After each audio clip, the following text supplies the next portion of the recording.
Introducing Pubcoin. Pubcoin is the rewards program for pub sports contributors.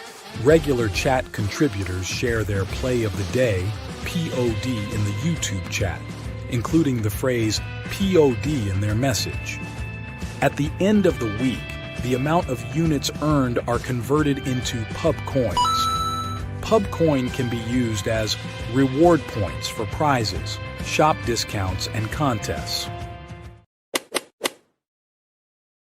Hey, what's going on, y'all? It's Mills here, Pub Sports Radio. Do you guys want to challenge the personalities here at Pub Sports Radio? Do you guys think you're better than them at entering in your MMA predictions and picks? Would you want to get paid for it? $100? Here's how you do it, man. You sign up right here at the link below. It's just this easy. PubSportsRadio.com. Enter your email. Pick your weekly picks. That's it. Oh, and you get bonus points if you can predict how they're going to win in what round. Every single week, a new winner's getting crowned. So every Saturday on Pub Sports Radio. So come on and check us out. You can win $100 just for signing up. Only thing you need to do is see if you can beat us here at Pub Sports Radio by entering your UFC predictions and picks weekly. Do it. I dare you. See you guys soon.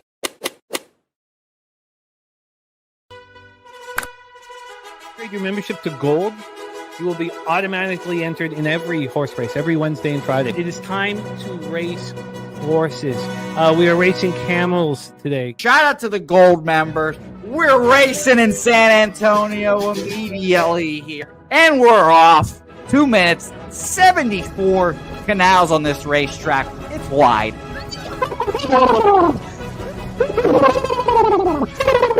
We're racing in San Antonio. Pat Wally moving forwardly. Jeff Slaughter in the mix as well. And as is Randall Sheffield, who's put that beautiful nose out front. But it's actually real grass here, Jimmy. Maybe Kentucky bluegrass. Oldie, no! There he goes. There he goes. Oldie in the lead now. K. Wolf falls back. The horses love it. Sometimes they stop and eat it on the way to the finish line. That's why your horses start so far in the back. Here. Oh, look at Nussflush Allen bursting out here. J-Dub in the mix. Rude Boy up here as well. Jimmy, take it away. There's Oldie. Oldie is moving to the front. We are past the halfway mark in our 2 mile. And there's Ricky Levy.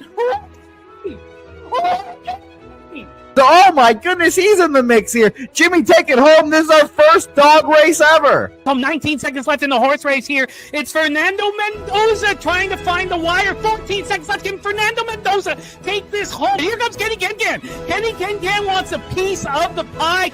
Put his schnoz up front. Ricky Bobby, 9 seconds left. Can Donut Silks make a run? Can Res Mall make a run to be $50? You son of a bitch! Here comes Corey Coker. Kenny Can, Smoke and Mirrors, Director 97. Home. That is the way. Here comes Jason Meyer, the Eldorado Custodian. Billy Friedrich. Jones one all coming down to the finish. Coin!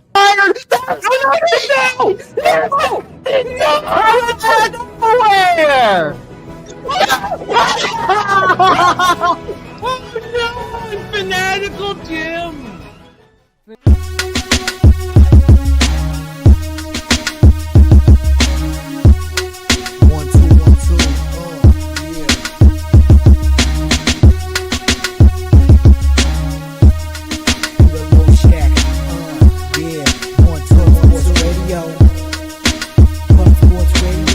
From the Corker Peter Low Shack, legendary sports handicapper, more dapper than a dom. Father young phenom, known as Jimmy, who declared one day that the bag was here to stay. Information like a PSA, when we all PSR, Pub Sports Radio, bizarre. Is a man named Slaughter and he flipped the script. No competition in this they quit the trip. But we say we be pubbing, better with the bag and you love it. We want a top 10, we above it. Let's check. What up, cappers, gamblers, punters, hustlers, low baggers? Happy Friday, October 17th to all of you. Thank you for watching Betting with the Bag right here on Pub Sports Radio. Man, we have a great card ahead of us today. Beautiful card. We got 4 games in NHL, 2 massive Major League Baseball games. Then we get into college football. We're going to cap the Friday games here. Louisville, Miami off the hop. What a monster Friday night game that is.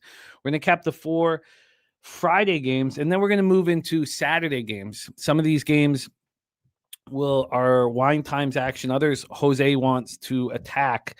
Jose coming off a perfection last week, and we cashed the over last night in the lone East Carolina college game. Cashed the over there. And then we're going to get into college football with Gorky.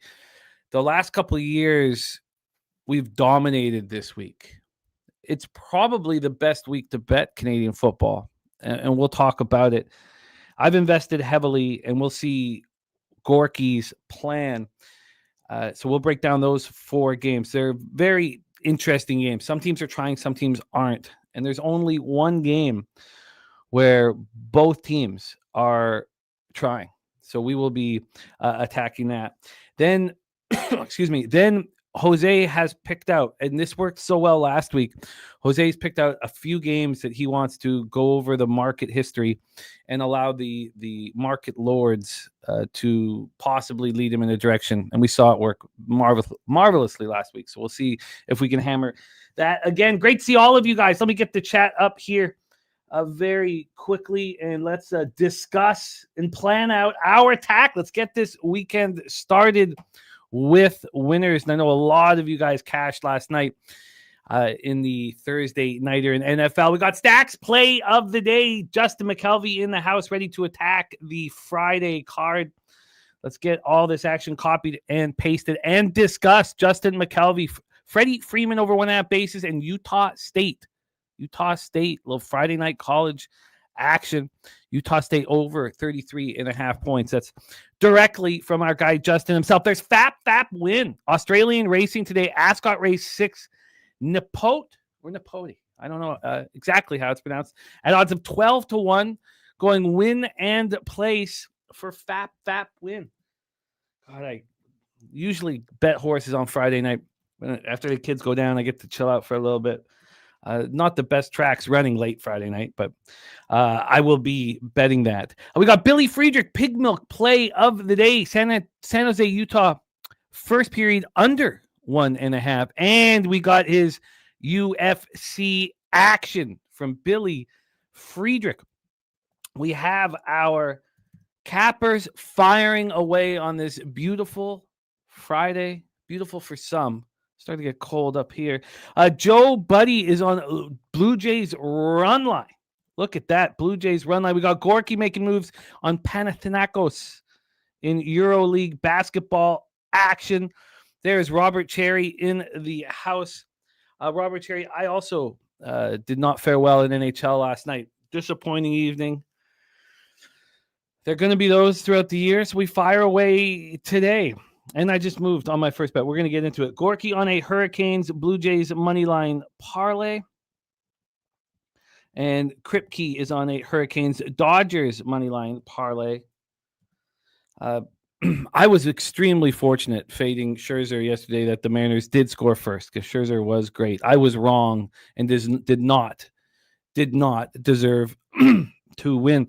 We have shouts out on our website to cappers who succeeded. Justin McKelvey, Billy Brisbane, Ronnie Crawford. Just my 2 cents getting that cash on the website for our channel members. Our guy Ron Crawford, as we speak, is traveling to Auburn. As we speak, driving to Auburn for the massive football game tomorrow. Shout out to our guy Ronnie Crawford. The very first spot. Oh, no, I don't know about the first spot, but very early we correlate with our action. Scott, 1-0 in hockey, cashing with the Penguins. Excellent work there. There we go from Old E in the house. We got BJ ready to get to work. Another day, another dollar. Talk sports with JT. Scott on the over 7. Chosen one on the Gophers, and Talk Sports with JT on the Dodgers minus 1.5. You guys know if I fade Scherzer early, I gotta fade Ohtani. Fading Ohtani now, but it's a tricky thing because if you fade Ohtani, means you're betting on the Brewers. But God, we did so well fading Ohtani down the stretch. It's very difficult for me not to do that. Missing 8-leg parlay last night on Montreal over by a half. That was I led that poorly. Sorry to get you on that over there. That was my fault. 40 kid took the Pens too. Great job. It was great, man. The Kings up 2-0. Pens fight all the way back. It was great work. There's AM in the house ready to get to work. Big Scott hit the Blue Jays live at plus 220. Oh, nice. Big Scott jumped on those live bets with the Avs and Devils. That was extremely helpful to the evening. Extremely helpful. Nutflush Allen in the house. Great to see all of you guys. Ross on the over 49.5. Talk Sports with JT also on the Jays here. Let me get this copied and pasted. Then we're going to get right into NHL and begin attacking this beautiful Friday card. AM heating back up again. I love the sounds of that, AM. Strike while the iron's hot. Try and slow down and reach a little less when you're losing, because obviously we all have a tendency to take bigger risks when we're losing and try to get it all back too quickly. And it doesn't work like that. It just doesn't work like that. So, but when you're hitting, fire. Flank stake play of the day is in. It is the Miami Hurricanes. Minus 13.5 amongst others, which we will discuss throughout the show. Thank you for sharing that with us, 9 Legacy. There's Spooner in the house. Slatsy says your first place Atlantic Division Montreal Canadiens with a win last night. Wild plus 110 for Slatsy. Talk Sports with JT also on the Hurricanes here to beat up on Miller Moss. Let's get this all copied and pasted. And shout out to Noel 207, blessing our action right off the hop with a $4.99 dono, just to get us pumped up, inspired, and ready to rock. Shout out to our guy Noel 207. Kong's smash play of the week is Jasmine Jasudavicius. Money line at plus 200. Look at our guy. Our guy Kong goes for massive scores. We have action here from many of our highlighted plays of the day. Let's give them shouts out. Justin McKelvey firing off the hop. Freddie Freeman over 1.5 bases. Utah State over 33.5. Let's see this cash. Get us inspired. Shout out to Noel 207, getting us all ready to rock. Stacks.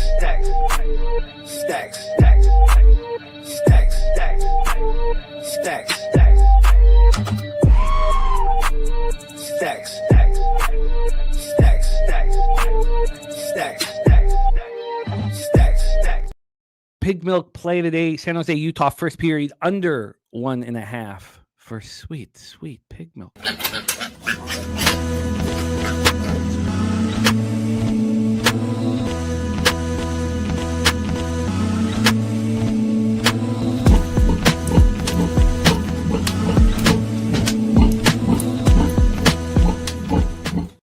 Then we have Kong smash play of the week on Jasudavicius money line at plus 200.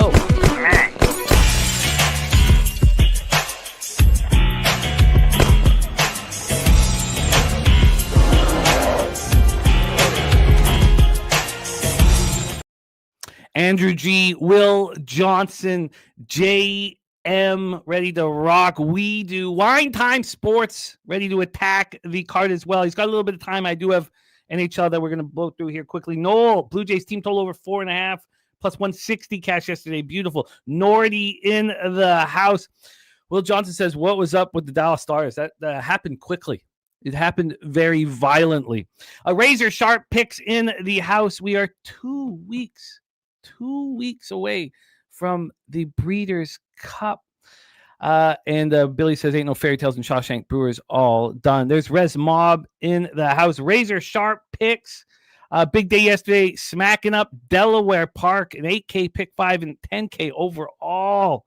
Last live racing day as they end this week. Oh, nice job, Razor. Isn't it nice to go down, live and get that cash peeled off and handed to you? Nice work. Res Mob, Samit, BT, Joseph Gomez, DJ 100 grand on the other side. Louisville plus 13.5. There's Razor talking about the Breeders. I will definitely be in touch with you. The problem is, God, I feel like we just did this. Didn't we just do this 2 years ago? Championship Friday is Halloween. And I have a 5-year-old and a 9-year-old, and I'm screwed. So I've got to take them out for Halloween. And I'm not going to be negative about it, but I just, come on. We just did this. This just happened like a year or two ago. I can't remember which Friday, on Halloween. So those juvie stakes races that I goddamn love, I've got to let go of, or of course, bet them and then not, and then come home and then when I watch the races, I can't log into my account, because if I log into my account, I'll see how much money's there and I'll be able to see whether I succeeded or not. It's a pain in the ass. Sweet Lou cashing with the Canucks, as did AM last night. Andrew G says, what about all this money coming on North Carolina? That's wild. Fascinating to see what you guys have to say. I can't wait to talk all about it. So thank you guys for joining us. Great to see all of you guys. Let's get to work here. Alan Minton, Michael Johnson, Aaron, Mark Stasowski. Thank you guys for joining us. Markel in the house. So let's get right to work here and attack the National Hockey League card. And then we will have Wine Time Sports jumping on with us. I will be quick. It's just 4 games on this NHL card. And there's crucial information here that's missing. And I mean, I've reached out to a couple people to get this information, because each game has information that I really need to know about. Let me get Kong's action here. Thank you, Kong, my friend. Let's get this copied and pasted. So we start with the Tampa Bay Lightning, 1-2-1, 1-0-1 on the road at the Detroit Red Wings, 3-1-0, 2-1-0 at home, Little Caesars Arena, Detroit, Michigan. Pretty much the exact same situation the Lightning are in is what the Minnesota Wild are in. So I needed to know about the Wild. Is Gustafsson in? I got that information. Gustafsson in, so I bet it. Now I need to know, is Vasilevsky in? I need to know. Now, Vasilevsky's not being good to start the year, but it is crucial information. We're at Little Caesars Arena in Detroit, Michigan. Vasilevsky, 0-2-1, 4.07 goals against average, 867 save percentage. He's been bad. Johnny Gibson, 0-1-0, 7.89 goals against average, 615 save percentage. Look, he had one horrific game. I know that, Gorky and others have high hopes for John Gibson. I don't, sadly. All that's been beaten out of me watching him perform for the Ducks for years, when at one point he was an elite goaltender. I know Yzerman hopes that he can be, but the Red Wings are getting really good goaltending overall, and I was a little surprised. I guess, you got to go back to Gibson after that terrible. Vasilevsky confirmed. Thank you, TJ. Vasilevsky confirmed. Okay, so the issue is this. Lightning started this road trip with back-to-back games on Monday and Tuesday. They opened with a 4-3 win at Boston, followed up with a 3-2 overtime loss at Washington. The loss at Washington was also their third game in 4 nights. They've had a break. Yes, Halloween is the 31st. Gorky up. That's not changed. That's not changed. So they've now had a break. But this is the first of a back-to-back. They play at Columbus tomorrow night. So I was a little concerned. I can't have Jonas Johansson. Now, Jonas Johansson has better numbers than Vasilevsky, but I can't have him. The Lightning are missing Nick Paul, Gergensen, and defenseman Maxwell Crozier, who I didn't know much about. His 3 assists in 4 games. I've been studying him. The Red Wings coming off their third straight win, a 4-1 home victory over the Panthers on Wednesday. This is game 2 of a 3-game homestand, and they're missing sniper Lucas Raymond. He's day-to-day with an upper body injury. The Lightning needed this break. They needed it badly. That was a very, very tough situation, and the Wild were in the exact same situation. I'm betting on both of those teams, but I haven't bet the Lightning yet because I was waiting to find out about Vasilevsky. So when we get to this line history and there we go.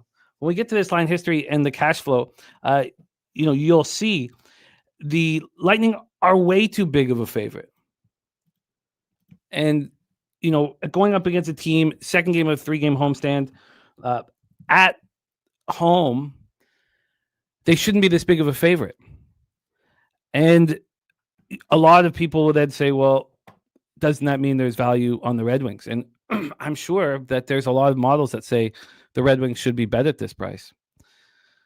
I, though, think the Lightning are going to take care of business. and they're putting the Red Wings of this number to attract action for the Detroit Red Wings. So, again, that's how I've been seeing the market of late. When things are expensive, I believe they're expensive for a reason, and I want things to be expensive. So there you go. I am going to move on the Lightning -1. Yzerman, of course, wants to beat the Lightning badly. But again, we're getting this Lightning team right where I want them. Rested, healthy. I mean, look, I'd like to have Nick Paul out there. And Crozier's a 25-year-old, middling prospect who's earned the opportunity to be on the bottom pair of the Lightning. I have no disrespect to him. So there we go. That's our start. Tampa Bay Lightning -1. I'd like to bet that here during the show. So when I get a wine time and we start talking baseball, I'd like to get this action in. I don't think it will go towards the Red Wings. I do think this is too expensive for the Lightning, and I like it. So we roll on. Next up is Minnesota Wild, Washington Capitals. Again, because of this situation, I needed to find out whether or not Gustafsson was going to be in net. There's just my 2 cents coming off smashing Thursday night live stream. I know so many of you guys did. AM on the Wild +112 says bet against team that's won past 3 games while allowing a maximum of 3 goals in each of those victories. If they're at home, do they bet against them? Only one system bet. I love the spot. I'm right with you without a system. It's all good, Gorky, my man. Don't worry about it, buddy. Don't worry. Nuffler said I thought I was going to stay home for Halloween, telling all trick-or-treaters about fading the Chargers. It sounds fun. I even asked Ella, I was like, hey, you want to stay home and just give out candy? And I was saying no, a negative. It is a negative. Now, TJ says the only bet I've made is Minnesota money line. Special team advantage is too much to ignore. A lot of people are talking about the special teams in this game. And if you notice, I've not used those stats yet. But feel free to use them. Again, the sample size is too small. Are the Wild going to have an incredible power play? Yes. If they were playing a series against Washington Capitals, would we hammer them with a max bet? Yes. So, I mean, there's a lot to respect about that. But if we're going to sit here and say that, the Capitals are going to have a really weak penalty kill or anything like that, I'd prefer to have 10 games of sample size. Again, though, if you see a hot special teams to begin the year, trust it. So I don't mean anything really negative about it. Let's take a look at the situation here, line history. We have and we didn't do that for Minnesota. Sorry, it was taking me a second to get it up, but we have the +107 right now for the Wild. I got in at +110. There is still +110s available. It opened up at +110. It moved towards the Capitals, and then it came back. Again, in this situation, you could say to yourself, well, this line doesn't make sense. The Capitals should be a bigger favorite after what we just saw Dallas do to Minnesota. And that would be, valid here. That would be fine. This total is a 5.5. It's juiced to the over. I want to bet unders in all Washington games. I fear Minnesota's ability to put the puck in the net. We talked about the Washington-Tampa situation when they played each other on Tuesday. And the idea was that Washington, with a bit of a rest advantage, was going to dictate the pace. And that would be a slower pace. Washington, I'm not sure if they're going to be able to dictate anything. The Wild, I think, will be shot out of a cannon here. So, I mean, I hear what you guys are saying about how bad the Capitals penalty kill is, but we're 4 games in, and but I think all information is important. Logan Thompson's been spectacular, 920 save percentage. Gustafsson hasn't been that good. We expect him to be better. Wild coming off the 5-2 loss at Dallas on Tuesday, and they're in the exact same spot as the Lightning. It was the second half when they lost at Dallas. It was the second half of a back-to-back with travel. It was their 3rd game in 4 nights. And now they've had a break. But this is the first of a back-to-back, so I needed to know whether or not, Gustafsson would be in net here. He is going to be in net. They're dealing with the same injuries they've been dealing with. Right wingers Matt Zuccarello and Cameron Butler are out, as well as center Nico Sturm. The Capitals coming off their 3rd straight win, 3-2 in overtime at home to the Lightning on Tuesday. Now, it was their 3rd game in 4 nights, with constant travel.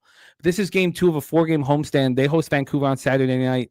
Is it possible that Pierre-Luc Dubois is available here? It's possible. They're trying to get him ready to go. He would help them a lot. And Dylan McElrath, he's on IR, but he can come off of IR and play tonight. There's a rumor that is a possibility. I was trying to get more information. I don't think McElrath is that important. So Lightning -1, Minnesota Wild. Our card is started. We move on to game 3 here in the National Hockey League, 8:30 p.m. Eastern. We have the Vancouver Canucks 2-2-0, 1-1-0 on the road at the Chicago Blackhawks 2-2-1, 1-1-0 at home. United Center in Chicago, Illinois. Kevin Lankinen between the pipes did not look good in his first start of the year, but one start. Spencer Knight has looked very good. Very good. 2.35 goals against average, 920 save percentage. Let's get into this line history here for this one. And I apologize for not going through the line history of that Tampa-Detroit game. The total opened up at 6.5, which is, too high. I would want to go under it, but I think that the Wild and the Lightning are both going to be shot out of a cannon, and I would prefer not to. And Vasilevsky hasn't been good, and I don't want to muddy anything up here.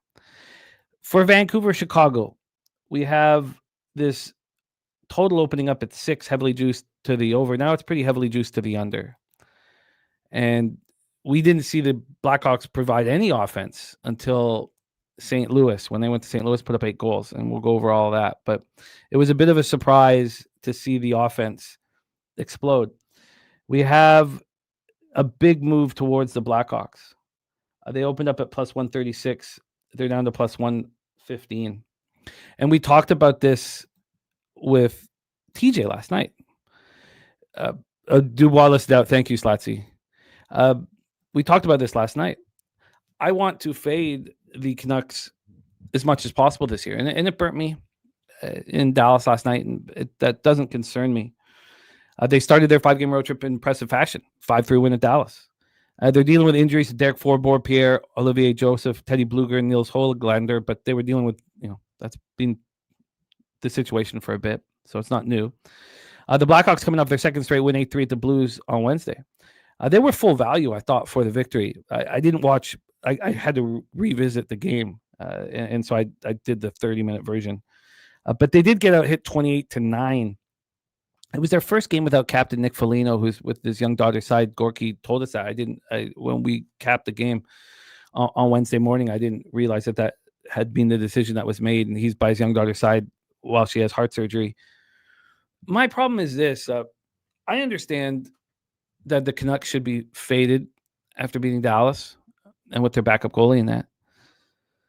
But I don't want to buy the Chicago Blackhawks after scoring 8 goals against the Blues in their first game without their captain, who's by his daughter's side for heart surgery.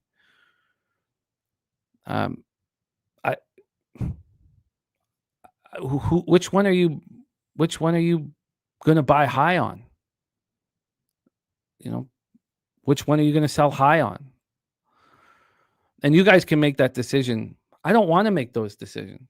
I want it to always be pretty clear cut. And as much as I want to fade the Canucks, I don't know how you can buy or sell the Blackhawks after, I don't know how you could buy the Blackhawks after scoring 8 goals. I can't. They're feeling great about themselves. They're coming back home against, whom they deem as a tired hockey team. So with all that being said, I can't do it. Raul Perez, though, very confident in the Red Wings and the Blackhawks. I love it. Confidence is helpful. Trust your cap, trust your instinct. So look, I'm off of this spot. I think there's volatility. I wish Chicago was coming off of a loss or even a tough game. They feel great about themselves. And the Canucks are so happy to get out of the cauldron that's Vancouver with all the negative press they receive. And Phil Heedle's healthy right now, which will go away. Nate Dogg, 420 on Hughes to score.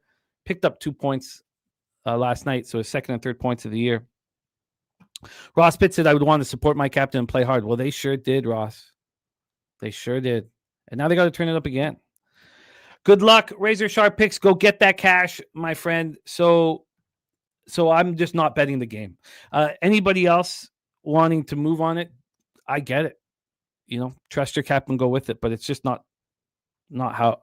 It's just not an angle that I'm comfortable betting. if I was just going to give out a pick, I would have given out a pick long ago on the Blackhawks. I would have said that to TJ. Yeah, my pick is the Blackhawks, but I can't bet them after they score 8 goals.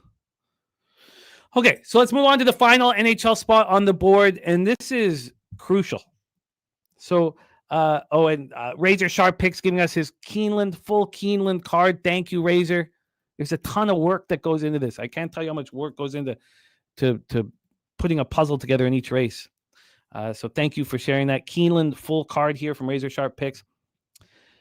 Nuffler says this feels like an under in the Blackhawks game.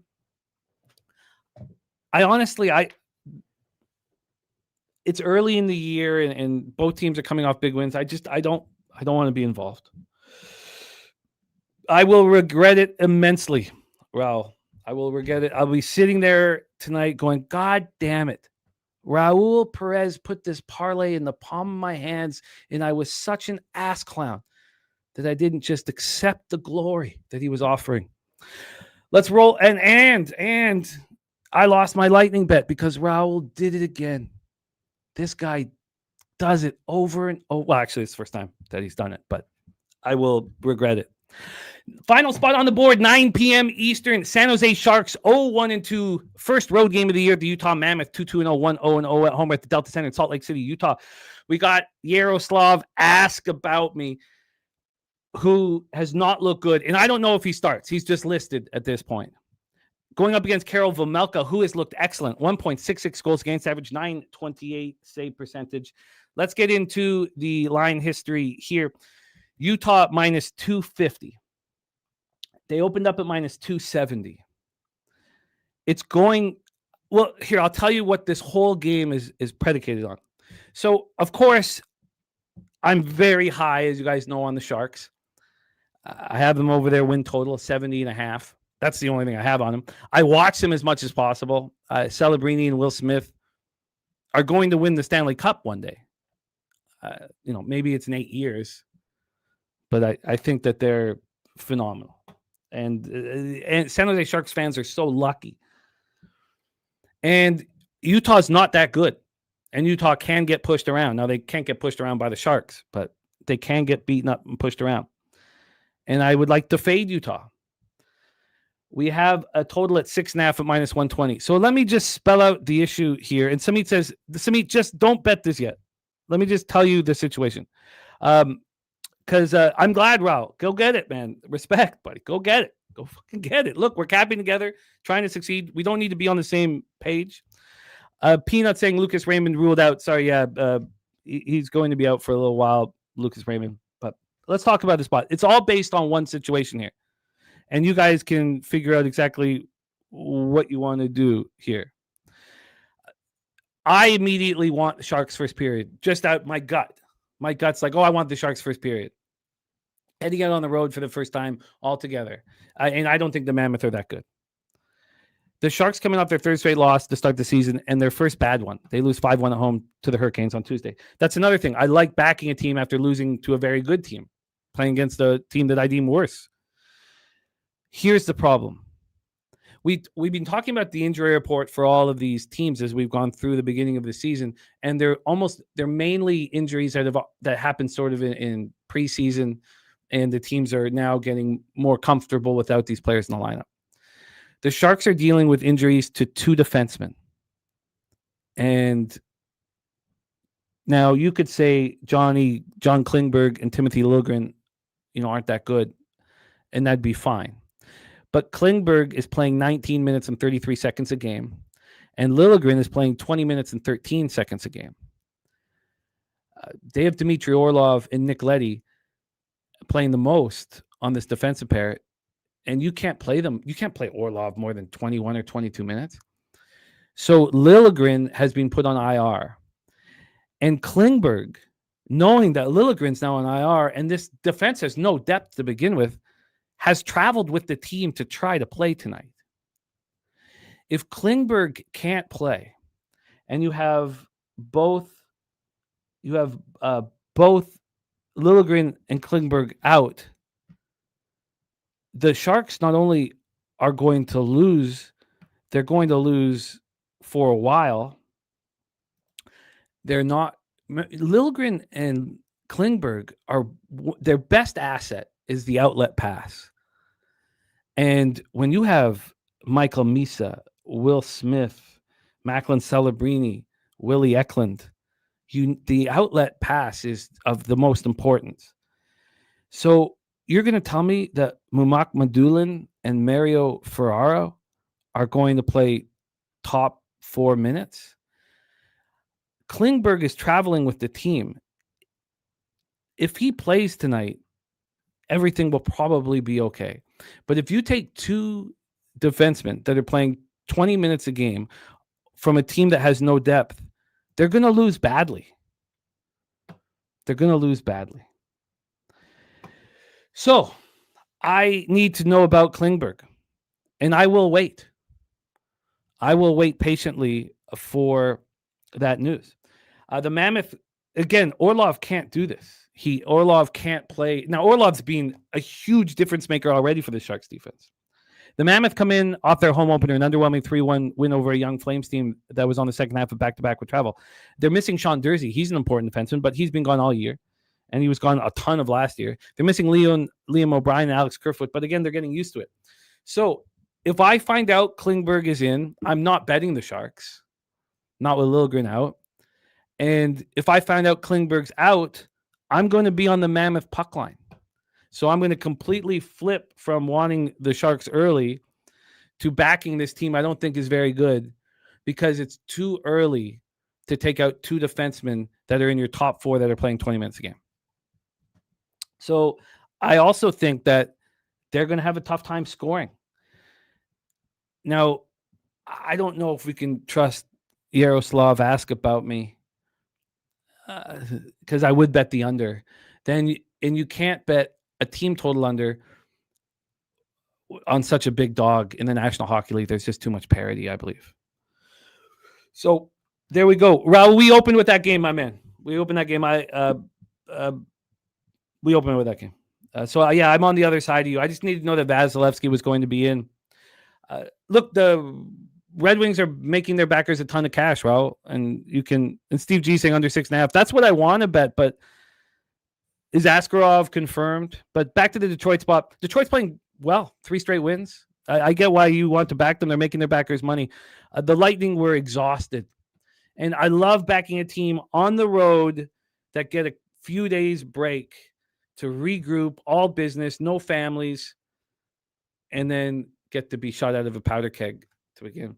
So, Steve G, I like that under 6.5, but I do need to know. So, again, I'm going to move on the Lightning right now. I have already bet the Minnesota Wild. And then I need to find out about Klingberg. And that's the situation. I'm leaving the Blackhawks Canucks game alone. I can't bet on either of them after great games. So that is the National Hockey League for Friday, October 17th. Thank you guys for rocking with us. Justin McKelvey tailing Lightning in regulation. These teams are going to fire out in the first period as well. But again, it's watch this too and track this as well. You have two road teams that you're high on. I'm very high. Well, I'm not as high on the Lightning as I think market-wise we have an advantage with the Wild. I think they're better than the market gives them credit for. So you have 2 teams here that played 3 games in 4 nights. They finish on Tuesday. So they get the full day off Wednesday, the full day off Thursday, and then they pop off again Friday night. And it's just a great spot, I think. So Ken Mizrahi, we're destroying CFL, Gorky and I, but it'll be in about an hour and a half. It'll be about an hour and a half. Jermaine says, would it bother you if you came back in a few hours and the Lightning were minus 142 or something? I guess maybe the smartest thing to do would be to wait because the Lightning are too big of a favorite for the spot. The books have set up a line to get Detroit Red Wing action. I mean, Detroit's won 3 straight games, beating good hockey teams. I mean, yeah, the defending champions are dealing with injuries, but they beat the Leafs 2 straight games. Here's a team winning 3 straight in the middle of a homestand. So they've won 3 of 4 games against a Lightning team that's won 1 game in 4 in regulation, and Lightning are minus 150. This is when we go back to the point where, I want things to be expensive. And it's changed how I cap. Because this is a line that the books are like, well, we believe in this situation, the Tampa Bay Lightning will beat the Detroit Red Wings. So we need to put a line out that will hinder gamblers from betting the Tampa Bay Lightning and lead them towards betting the Detroit Red Wings. That is what I believe the conversations were with the books when they put the Lightning out at minus 150 and the Red Wings at plus 130. So, Ross Pitts, I mean, yeah, they're playing well at home, but I don't care what anybody is doing in the first few games of the year, really. I care about the offseason capping, what you think of. You don't want your team to not be able to score like the New York Rangers. I mean, you want certain things, but what is Little Caesars Arena going to be a house of horrors for the opposition? No, I don't think so. So, all right, that is the National Hockey League here. Lightning for me, and I've already bet the Wild, and I'm going to move on Lightning -1, and we roll on. We move on to Major League Baseball, and I'm excited. We got 2 giant games. We have just the man to deliver the goods. When he was with us on Wednesday, he cashed the first 5 over, the full game over, and now he wants more. Yeah, Matt, we've destroyed CFL. I know you guys last year I would do it right off the top with NHL on Fridays, and we got used to that, but we're doing it differently this year. We have Gorky capping with me. We're closing the show. I've bet heavily in this card, very, very heavily, and we will be talking about it shortly. And I apologize for that. But we're moving into Major League Baseball right now.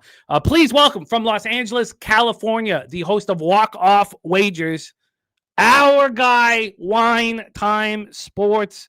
Wine Time, what's good, my man? How are you? Oh, you smell that, Jim? It smells like fucking money, baby. That's what we're doing right now. It's been a great last couple of weeks, man. And baseball has been a beautiful thing. It's nice that it's coming to an end, but at the same time, it's less income for us because we've been cashing on that all season long. Excited for these 2 games. Have not moved on a game yet on this card. These last couple of shows I came on with you, I think 3-0 last 2 shows. Didn't come in with the play. I got the card with you. Made a play from there. So I'm excited, man. Let's get to it. I'm excited too. I was very fortunate last night. Fortunate fading Scherzer. He was great. I still got the Mariners score first. Plus 116. I didn't deserve it, but I'll take the profit. And we'll move on because I would like to do something similar. I am a glutton for punishment. I would like to do something similar with Ohtani here. But we start at 6:08 p.m. Eastern, the ALCS Game 5 series tied at 2. Blue Jays 94 and 68 this year. We're very good, and they were a good road team. Remember, road teams were worse than we've ever seen them. Brewers were by far the best road team in the league, and what were they this year? They were 9 games over 500. We have the Mariners, who got so hot late, 51 and 30 at home. We're in T-Mobile Park in Seattle, Washington. Let's take a look at Ballpark Pal and discuss these 2 pitchers and set this one up with the lines as well.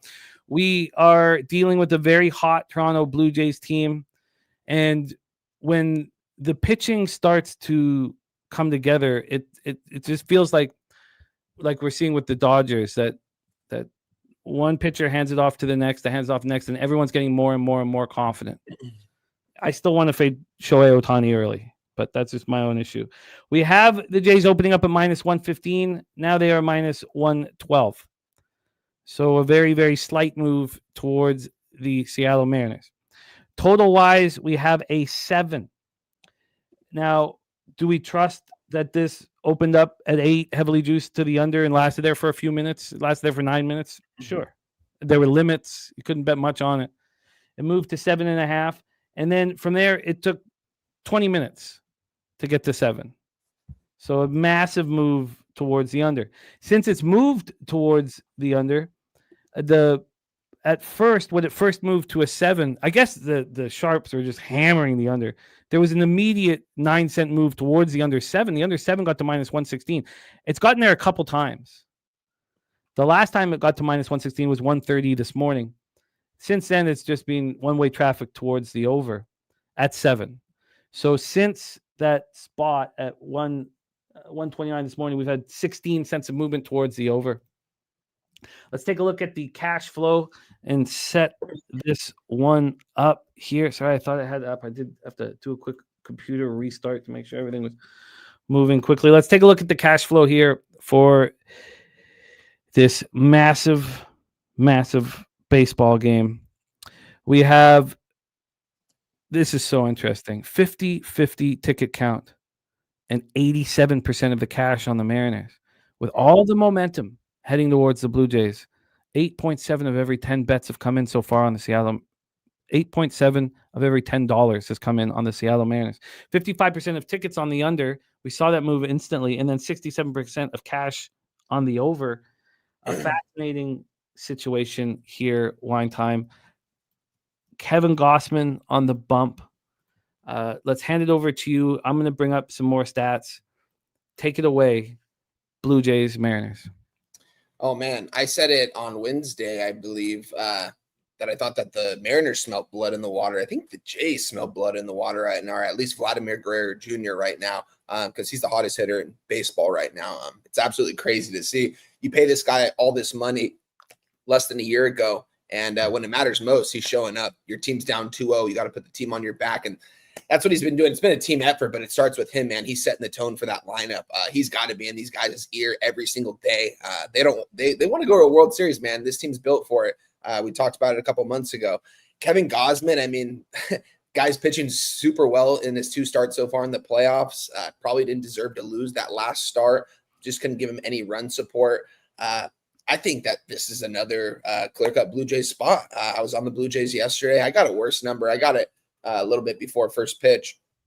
I got plus 100, I believe. I'm going back to the window on the Toronto Blue Jays here and Kevin Gausman. I'm going to trust that he goes out there, at least pitches 5 solid innings. Bryce Miller's been pitching well in the playoffs too, but I just think this is the better team here. In my opinion, it's the Toronto Blue Jays, and they've taken care of business these last 2 games after going down 2-0 in the series at home.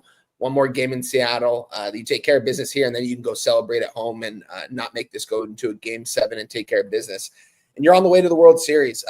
I think they're the better team. I thought that the Mariners were playing some really good baseball, but all the momentum has completely shifted towards the Blue Jays right now. They're out there playing very freely, and they're just out there having fun at this point, especially at the plate.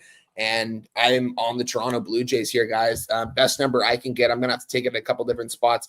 One spot I can get a minus 120. The other spot I'm getting a minus 110. So mark me down as the minus 110 on the Toronto Blue Jays. I'm going to make it official. Taking the better team here, and I think I'm taking the better starting pitcher, or at least the guy that's going to go out there, probably pitch with a little bit more heart out there. And I think this Toronto team is they're rocking on all cylinders these last couple of games, and I think that all the momentum has completely shifted, and it's in their direction, and they got to take care of business here and then go take care of business at home. So give me the Toronto Blue Jays here, money line minus 110. You could probably get that line at a lot of books, I'm going to guess. And I love this spot here. I'm excited to watch this game, man. This is going to be a 3:00 start for me out here on the West Coast. So going to have some action right before the college football.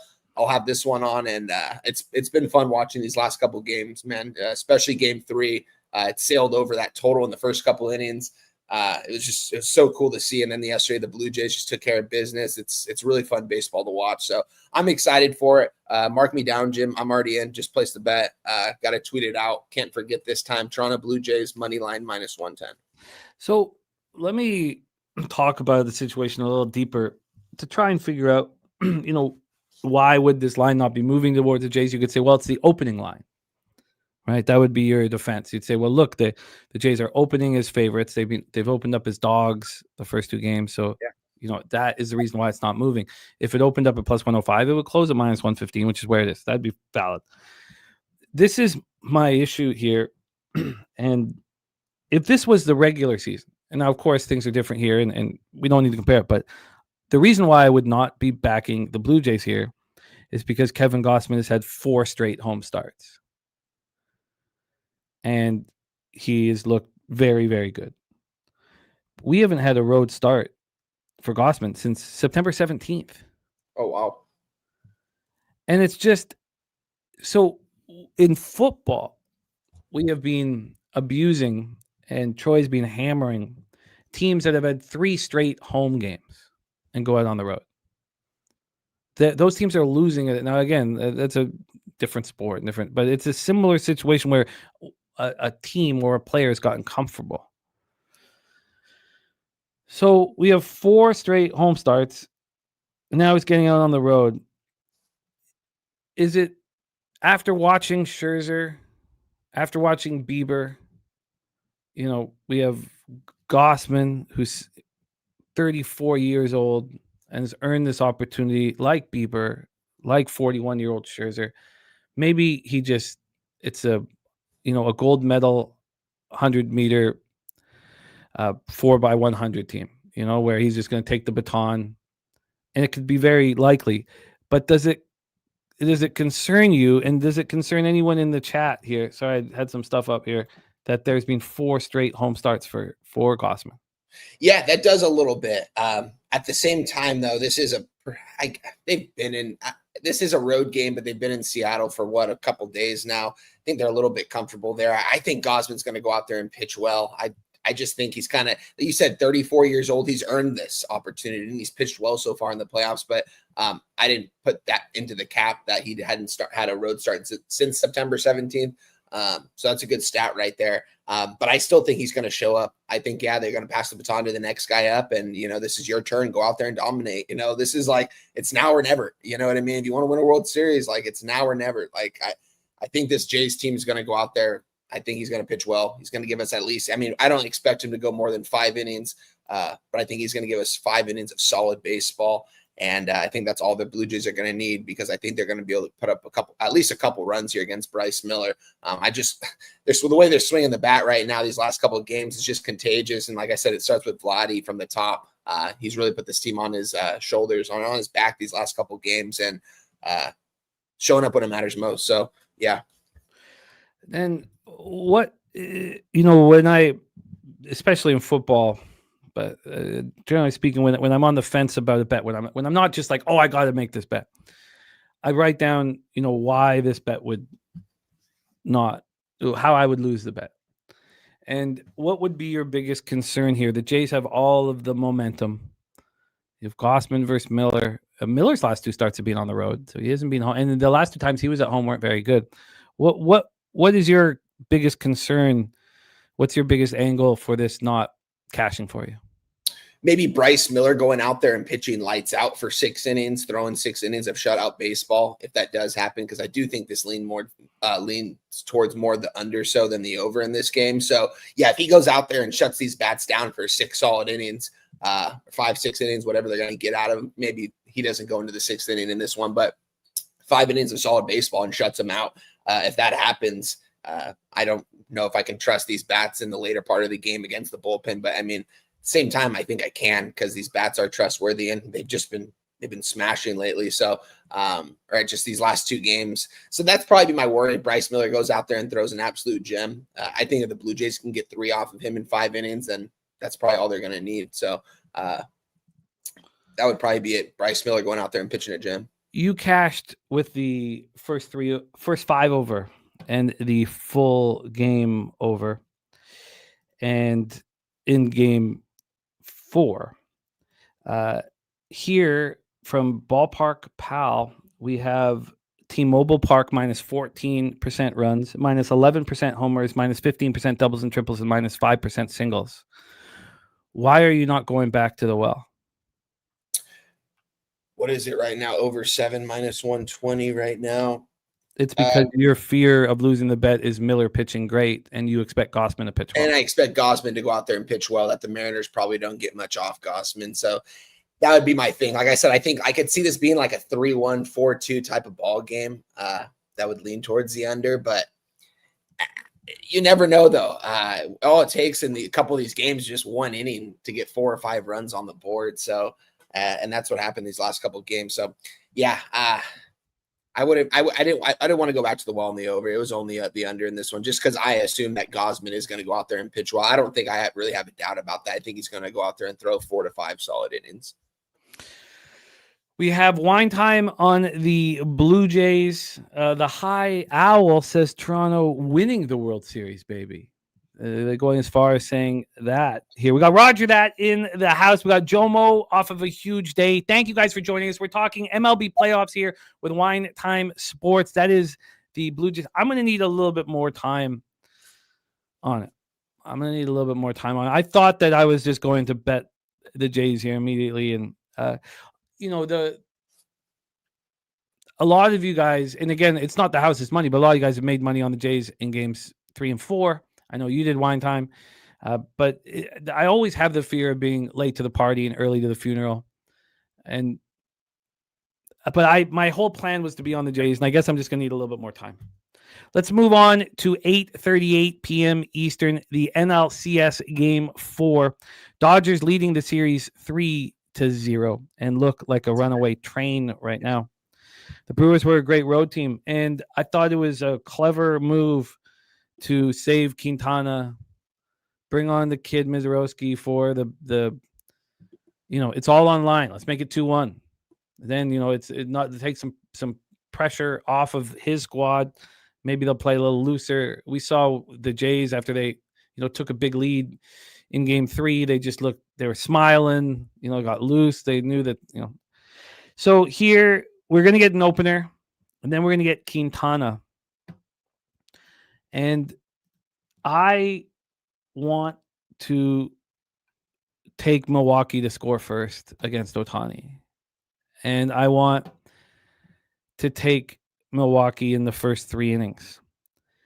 And when you say, well, why would you want to do that against the Dodgers? And I need to say this out loud. It's because I was cashing on it nonstop in Ohtani starts.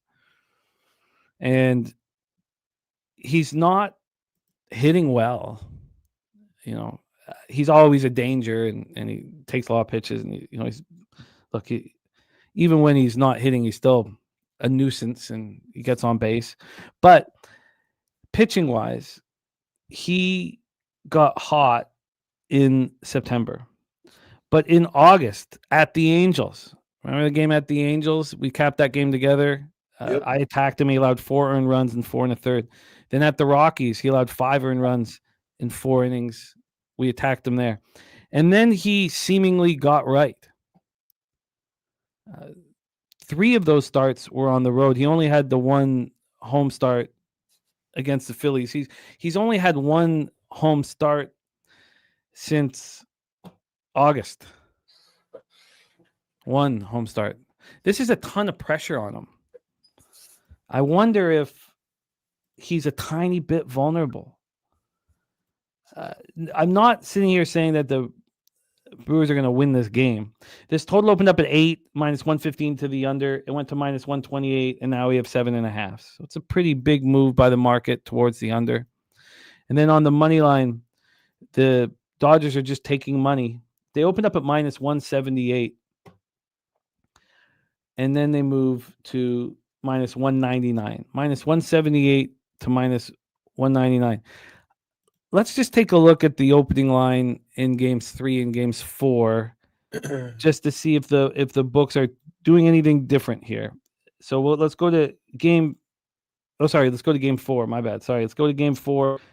Sorry, God, I'm tripping. So let's go to game 3 at home. Game 3 at home here.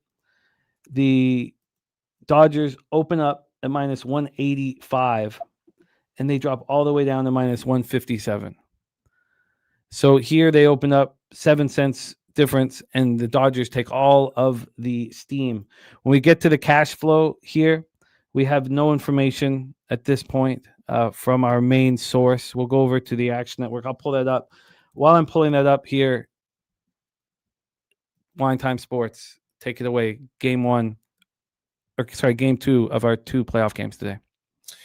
Yeah, guys, you guys heard me talk about Ohtani kind of throughout the season in pitching, is that he's never going to go – they're not going to leave him out there for too long because he is definitely vulnerable out there. Yeah, he looked good towards the end of the season, but I think this spot he is going to be vulnerable. And, he hasn't been showing up at the plate these last couple games. He hasn't necessarily needed to this playoffs. I mean, the rest of the team's kind of just doing that. Mookie and Freddie are doing their thing out there, and the role players are stepping up when it matters most. We kind of know Ohtani's great baseball player, one of the best of our generation, but he's not the most clutch player when it matters most. And this is when it matters most. Being up 3-0, having Milwaukee at your home stadium in LA on a 5 o'clock, I think there's a lot of pressure on Ohtani here in this game. And I think that the Brewers are just going to go out there and play a little bit free. I don't know if the Brewers win this game, but I'm going to move on this game in a little bit different of a way. Something I don't necessarily do, but I just think that they're giving me an over team total 1.5 in the first 5 innings. I mean, what reason do they not get at least 2 or 3 off Ohtani? And Ohtani probably goes 3 or 4 innings in this ball game.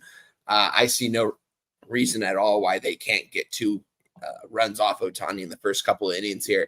So that's what I'm going to do. I'm just going to attack the team total over first 5, I should say. Want to get the number here pulled up. It's currently Brewers team total over 1.5 minus 110, not juicy at all. It's actually juiced to the under at minus 130. Wow. I think they're going to easily be able to get a couple runs off Ohtani. So I do like that Brewers to score first, because I do think they're going to get 1 or 2 in that first inning there. And then Ohtani probably settles down as he usually does. It's usually early on when he's vulnerable, and these bats are going to go out there swinging, I think, today. These guys know it's now or never. I mean, to come back 3-0 to this powerhouse of a team like the Dodgers, it's nearly impossible. It doesn't really happen, but you could at least show some pride here and go out there on the road and get a win here. So at least put up a fight here, because they haven't been able – I mean, I shouldn't say they haven't been able to put up a fight. A couple of those games kind of were close, but I think this is a good spot to attack their team total over. I think they get 2 runs here, so give me Brewers team total over 1.5 minus 110 first 5 innings. You've got it. So we're on the same page. And yeah, so Mark, there's no pressure on the Dodgers. There's only one man that there's pressure on. And I don't know how Ohtani is going to handle this, honestly. That's all. I just, in his head, if he was to think that he's not helping the team, he's not being very good. If any of that was,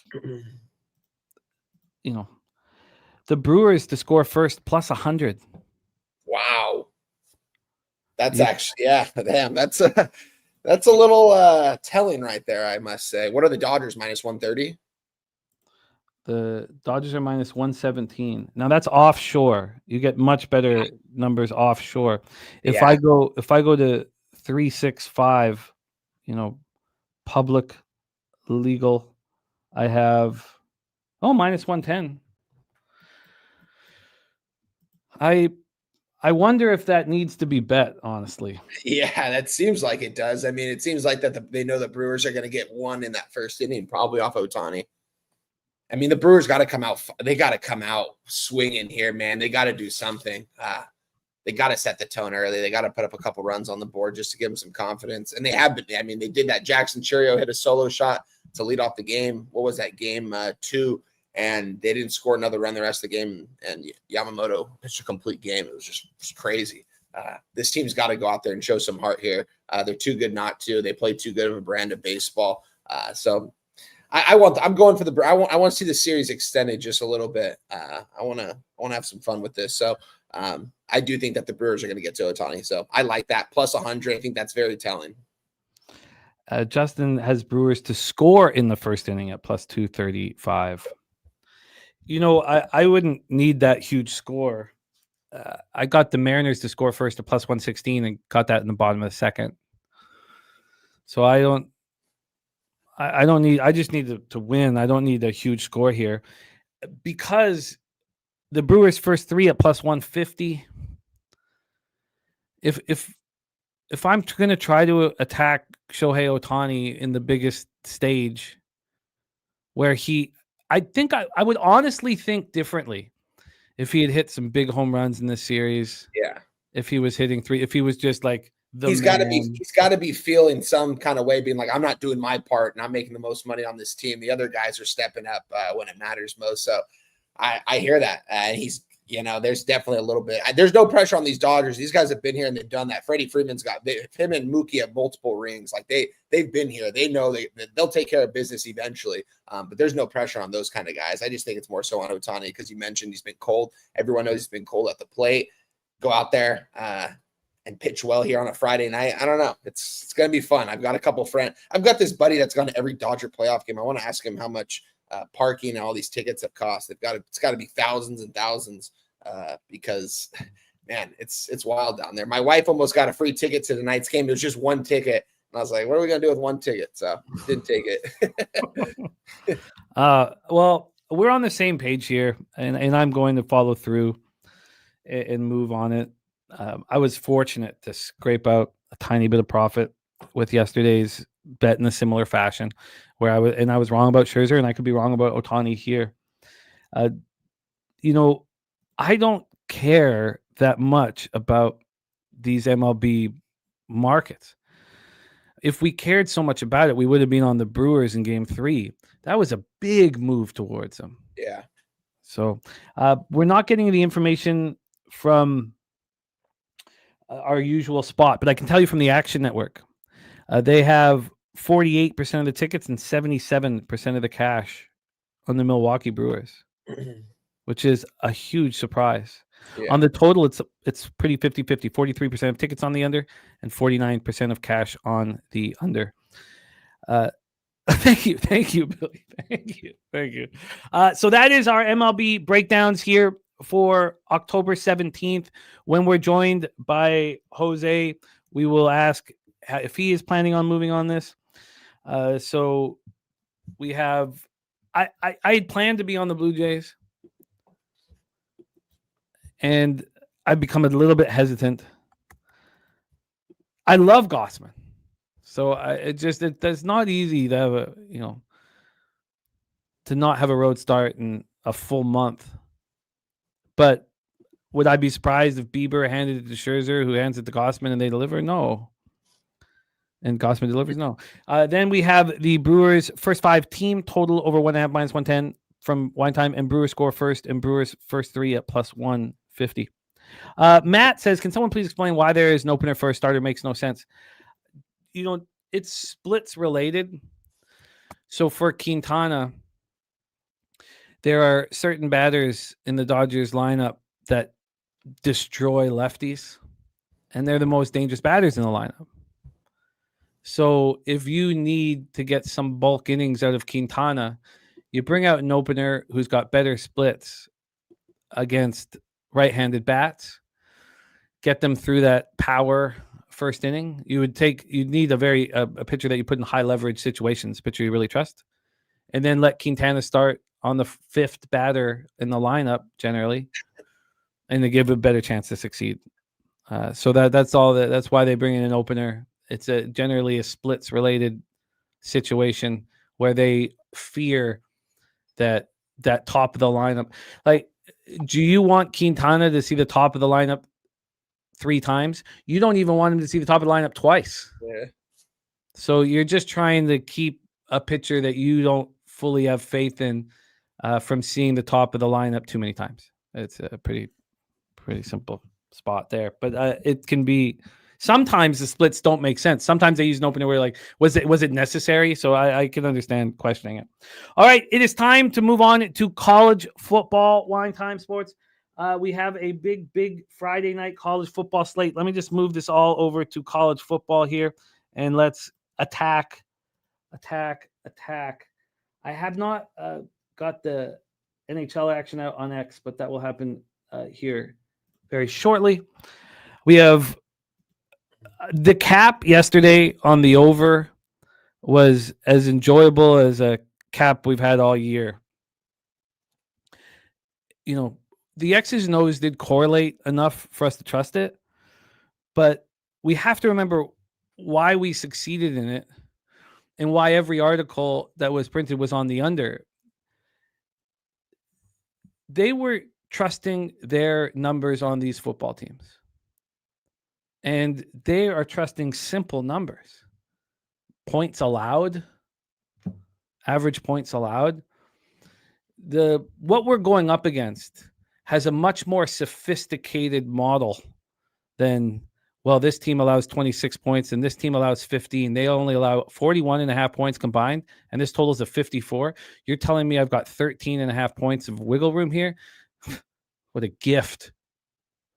And I told you the main article I was focusing on, they had 5 units on the under, but no record of any kind. And so why would there be such a big difference? It's because advanced models that the books are using are telling them that's going to be a high scoring game. And so we cashed it. So, as we talk about market movement, now there was pretty evident, even with that market moving, going from 53.5 to 54 when we were on the show to 55 at kickoff. I mean, that was a sign. We knew that the public sentiment was on the under. But one thing that we've been doing much, much better this year is focusing on the opening line rather than the movement, because that had only moved a half point to that point. If you were chasing any kind of movement, you'd be like, well, half point, it's not much. So we have to keep what we got to, when we do something right and dominate in the bet, we got to go over what is that worked. And when we screw up a bet, well, why did we lose it so badly? What were we missing here? And same thing, with every cap and every sport and horse racing and all that. Yes, he has lucky power. He has. All right, it's time to rock here. College football Friday. We have Wine Time Sports. We start at 7 p.m. Eastern with the Louisville Cardinal 4-1, 1-1 in the ACC at the number 2 ranked Miami Hurricanes 5-0, 1-0 in the ACC. We're at Hard Rock Stadium, Miami Gardens, Florida. That's beautiful, but there is some wind. 79 Fahrenheit clear, 12 mile per hour winds. Doesn't affect the game that much. When you're sitting in Hard Rock Stadium, the wind doesn't affect that much. Let's talk about the situation here. We have Louisville and Miami each coming off their bye week, which is going to help both squads. Louisville with a very disappointing 30-27 overtime loss at home, their first loss of the season. They were 6.5-point favorites. It was extremely disappointing. They outgained Virginia 383 to 237. They had 11 more first downs. You're not supposed to lose that football game. But 2 turnovers. Virginia didn't turn the ball over, and you take your first L sitting in the anger of that loss. Then we have the runaway train that is the Miami Hurricanes. They did go into Florida State and take care of business 28-22 before the bye. They were up 14-3. They were up 28-3. And then Florida State put up a bunch of points in garbage time. How much do we care about that? Hurricanes were only 2.5-point favorites. A lot of people, and we have a lot of people backing Miami in the chat, believe that Miami's the best team in the country. And Carson Beck looks as in control as he possibly can be. I mean, he looks very poised. Mark Fletcher looks extremely strong. It creates a situation where Miami can beat you through the air and they can beat you on the ground, and they have elite passing numbers and elite rushing numbers. You have a defense that looks dominant, starring Reuben Baines Jr. I mean, this defense is just extremely tough. And that's the biggest difference in this game. Now, Wine Time can give us the best breakdown on former USC quarterback Senior Miller Moss. He's not looked very good of late. Last 2 games have been really bad. And this defense here is not very good. It's a middling defense.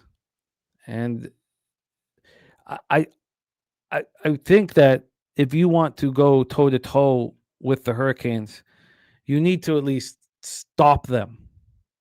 I mean, that's got to be the first point of emphasis, because you're not going to score much.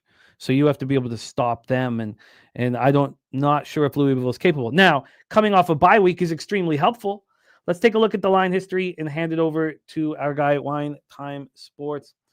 AM says, love fading teams after covering against spread 3 weeks in a row. We start getting inflated lines on those teams. Chappie Funk got Miami minus 13, took 13.5, thinking it would move to 14. Now it's at 12.5. Let's discuss the odds here in the cash flow and see what the plan of attack is from Wine Time Sports. Here we go. Why is it not moving? Here we go. Okay, so line history-wise for this one, I'm on, sorry, just moving over to college football. We have the 12.5. 12.5 that Chappie's just talking about. It's, not a great sign. This line opened up with Miami minus 13.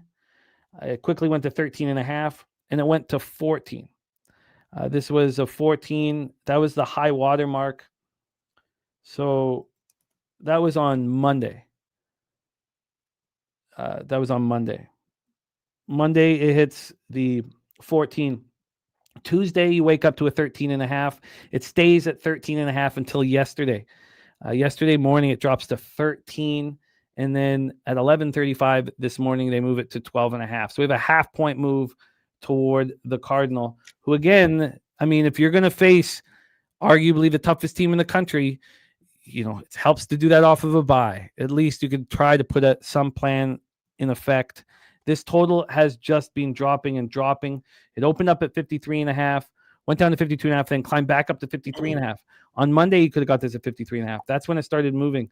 Monday, it moves to 53. Tuesday, it moves to 52. Wednesday, it moves to 51.5. Wednesday, it moves all the way to 51. And then this morning, it moves not only to 50.5 at 11:04 a.m., but 49.5 at 11:14 a.m. So a huge move towards the under, and we're crossing very crucial numbers. We have 50% of the tickets, just 50.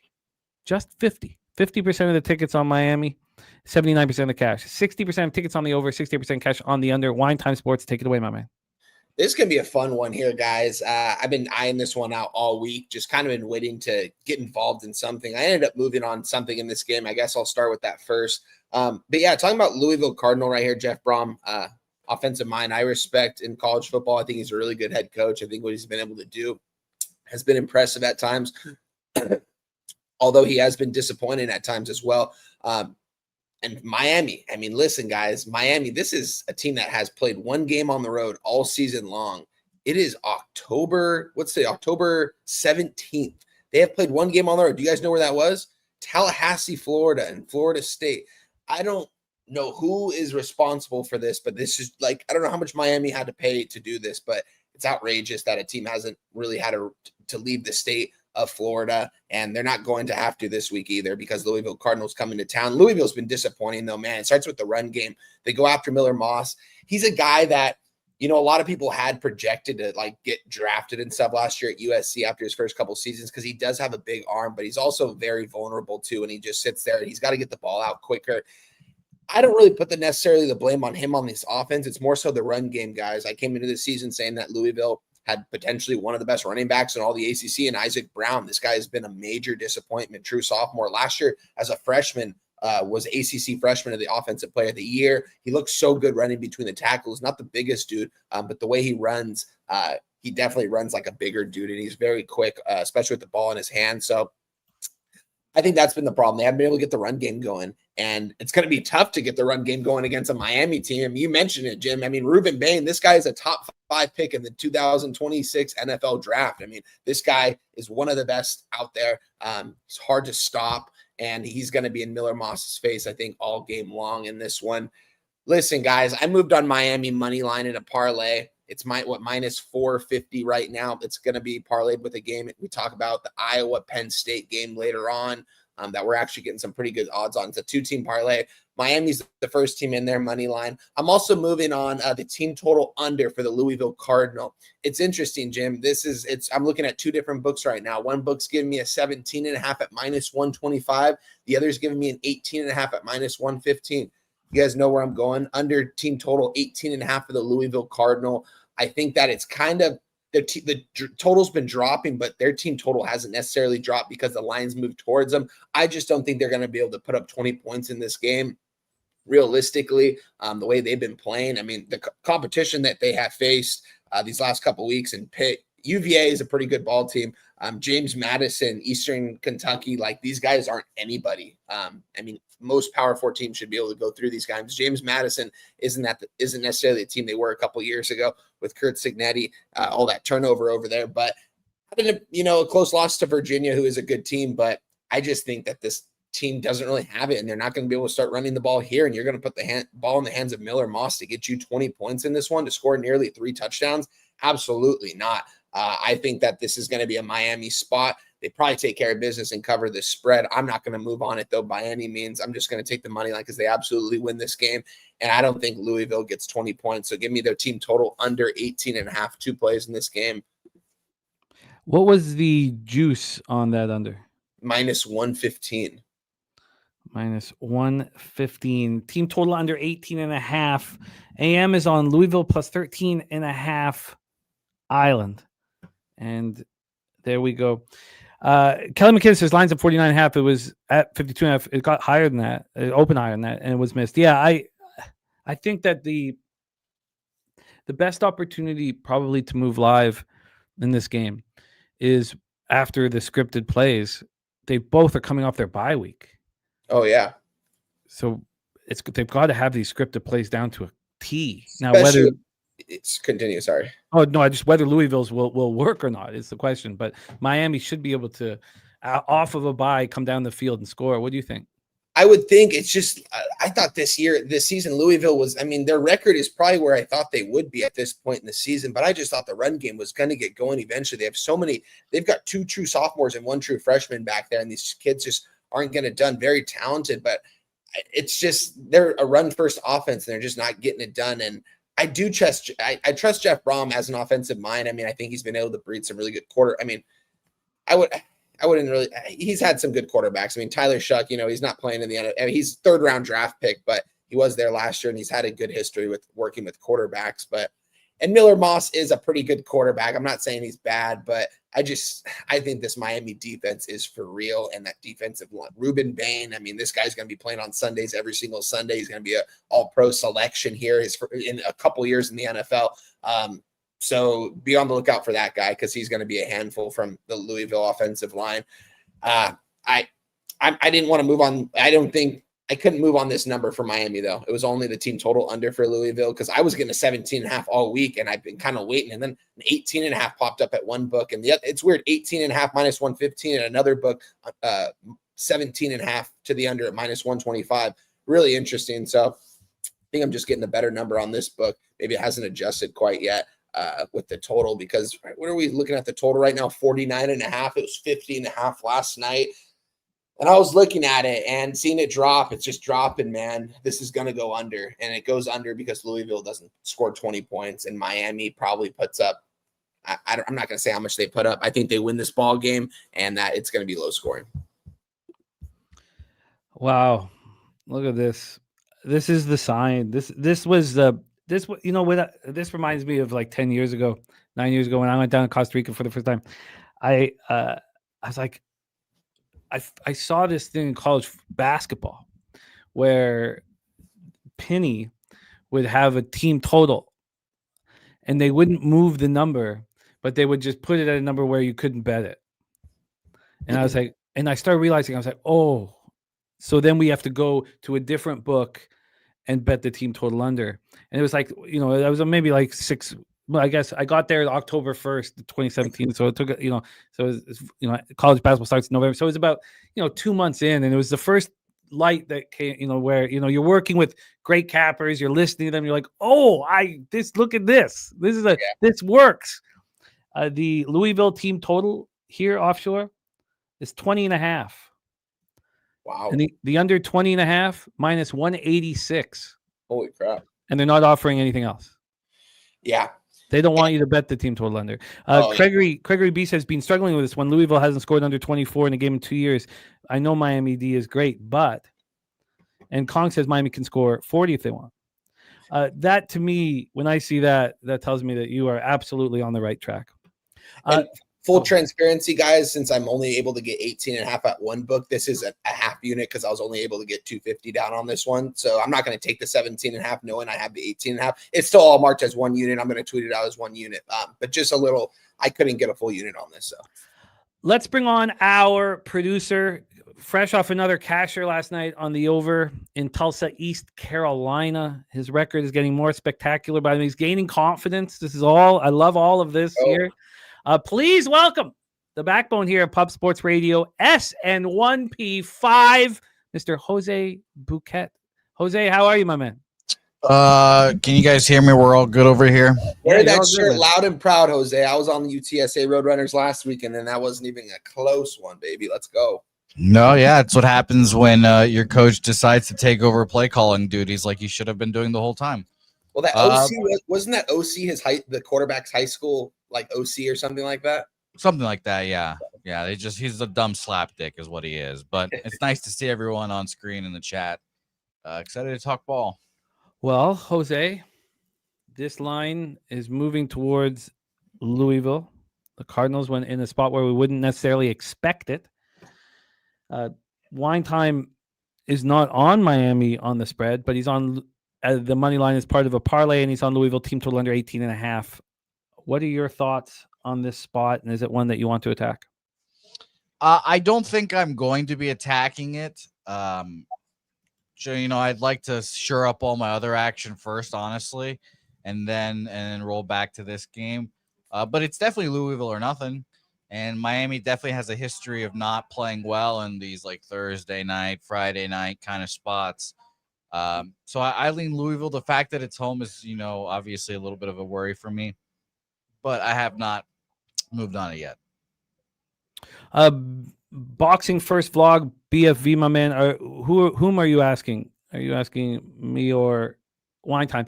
The issue is, and you'll see this with us as a group because we're from all over the place. Wine Time's in California, and opportunities are heavily limited, so it's much, much more difficult. And then Jose has to deal with the same issues in San Antonio, Texas. So not as many options in those states, and hopefully that's something that will change here. Wine Time. So yeah, Wine Time. Yeah, guys, I've got about 5 different locals that I go through, just different websites, because can't always get how much I want to on each one. Can't always get the same number. Sometimes I can get pretty similar numbers, and always give out the best line available. But for this case, it's off. I mean, I guess you call them. What do you call them? Offshore. Yeah. So it's offshores pretty much, and yeah. Yeah, and when you're dealing with a local, a bunch use the same website. Some try to build their own, but that doesn't work well. So a lot of the locals use similar websites. But it sucks, and we need to legalize California and Texas. Give you a better opportunity here. Can't Stop AC says, when everybody doesn't want them, I want Louisville because the market is screaming for people to take Miami. Let's roll on, fellas. 8 p.m. Eastern. I know our guy Wine Time is champing to get at this one. The Nebraska Corn Huskers, 5-1, 2-1 in the Big Ten at the Minnesota Golden Gophers. We got really, there's some Friday nights where the action isn't that exciting. These are some big football games that we have to attack this evening, and I'm pumped up about it. Let's talk about Raiola and these Cornhuskers. Back-to-back wins. They beat Michigan State at home. They played Michigan tough. They lost that. But they're coming off what they believe is a massive victory for the squad. They go out on the road, and they beat the Terps. Yeah, they were 6.5-point favorites. Yeah, they didn't cover. Yes, they weren't ahead in the fourth quarter. But the way they're talking is if this was this huge victory for the squad to go out on the road in a tough environment. They outgained Maryland 453-379. They had 3 turnovers. Maryland did not turn the ball over. They had the excuses to lose, and yet they did not. So they were very confident that they can then go into Huntington Bank Stadium in Minneapolis, Minnesota, where the weather's beautiful tonight, 65 Fahrenheit, clear, 7-mile-per-hour winds, and take out the Gophers. The Gophers bounced back from that horrific loss to Ohio State by beating Purdue. Beat them 27-20 at home. They opened up as 9.5-point favorites. They closed as 7.5-point favorites, so they didn't cover. They got outgained 456-262. Purdue had 4 turnovers.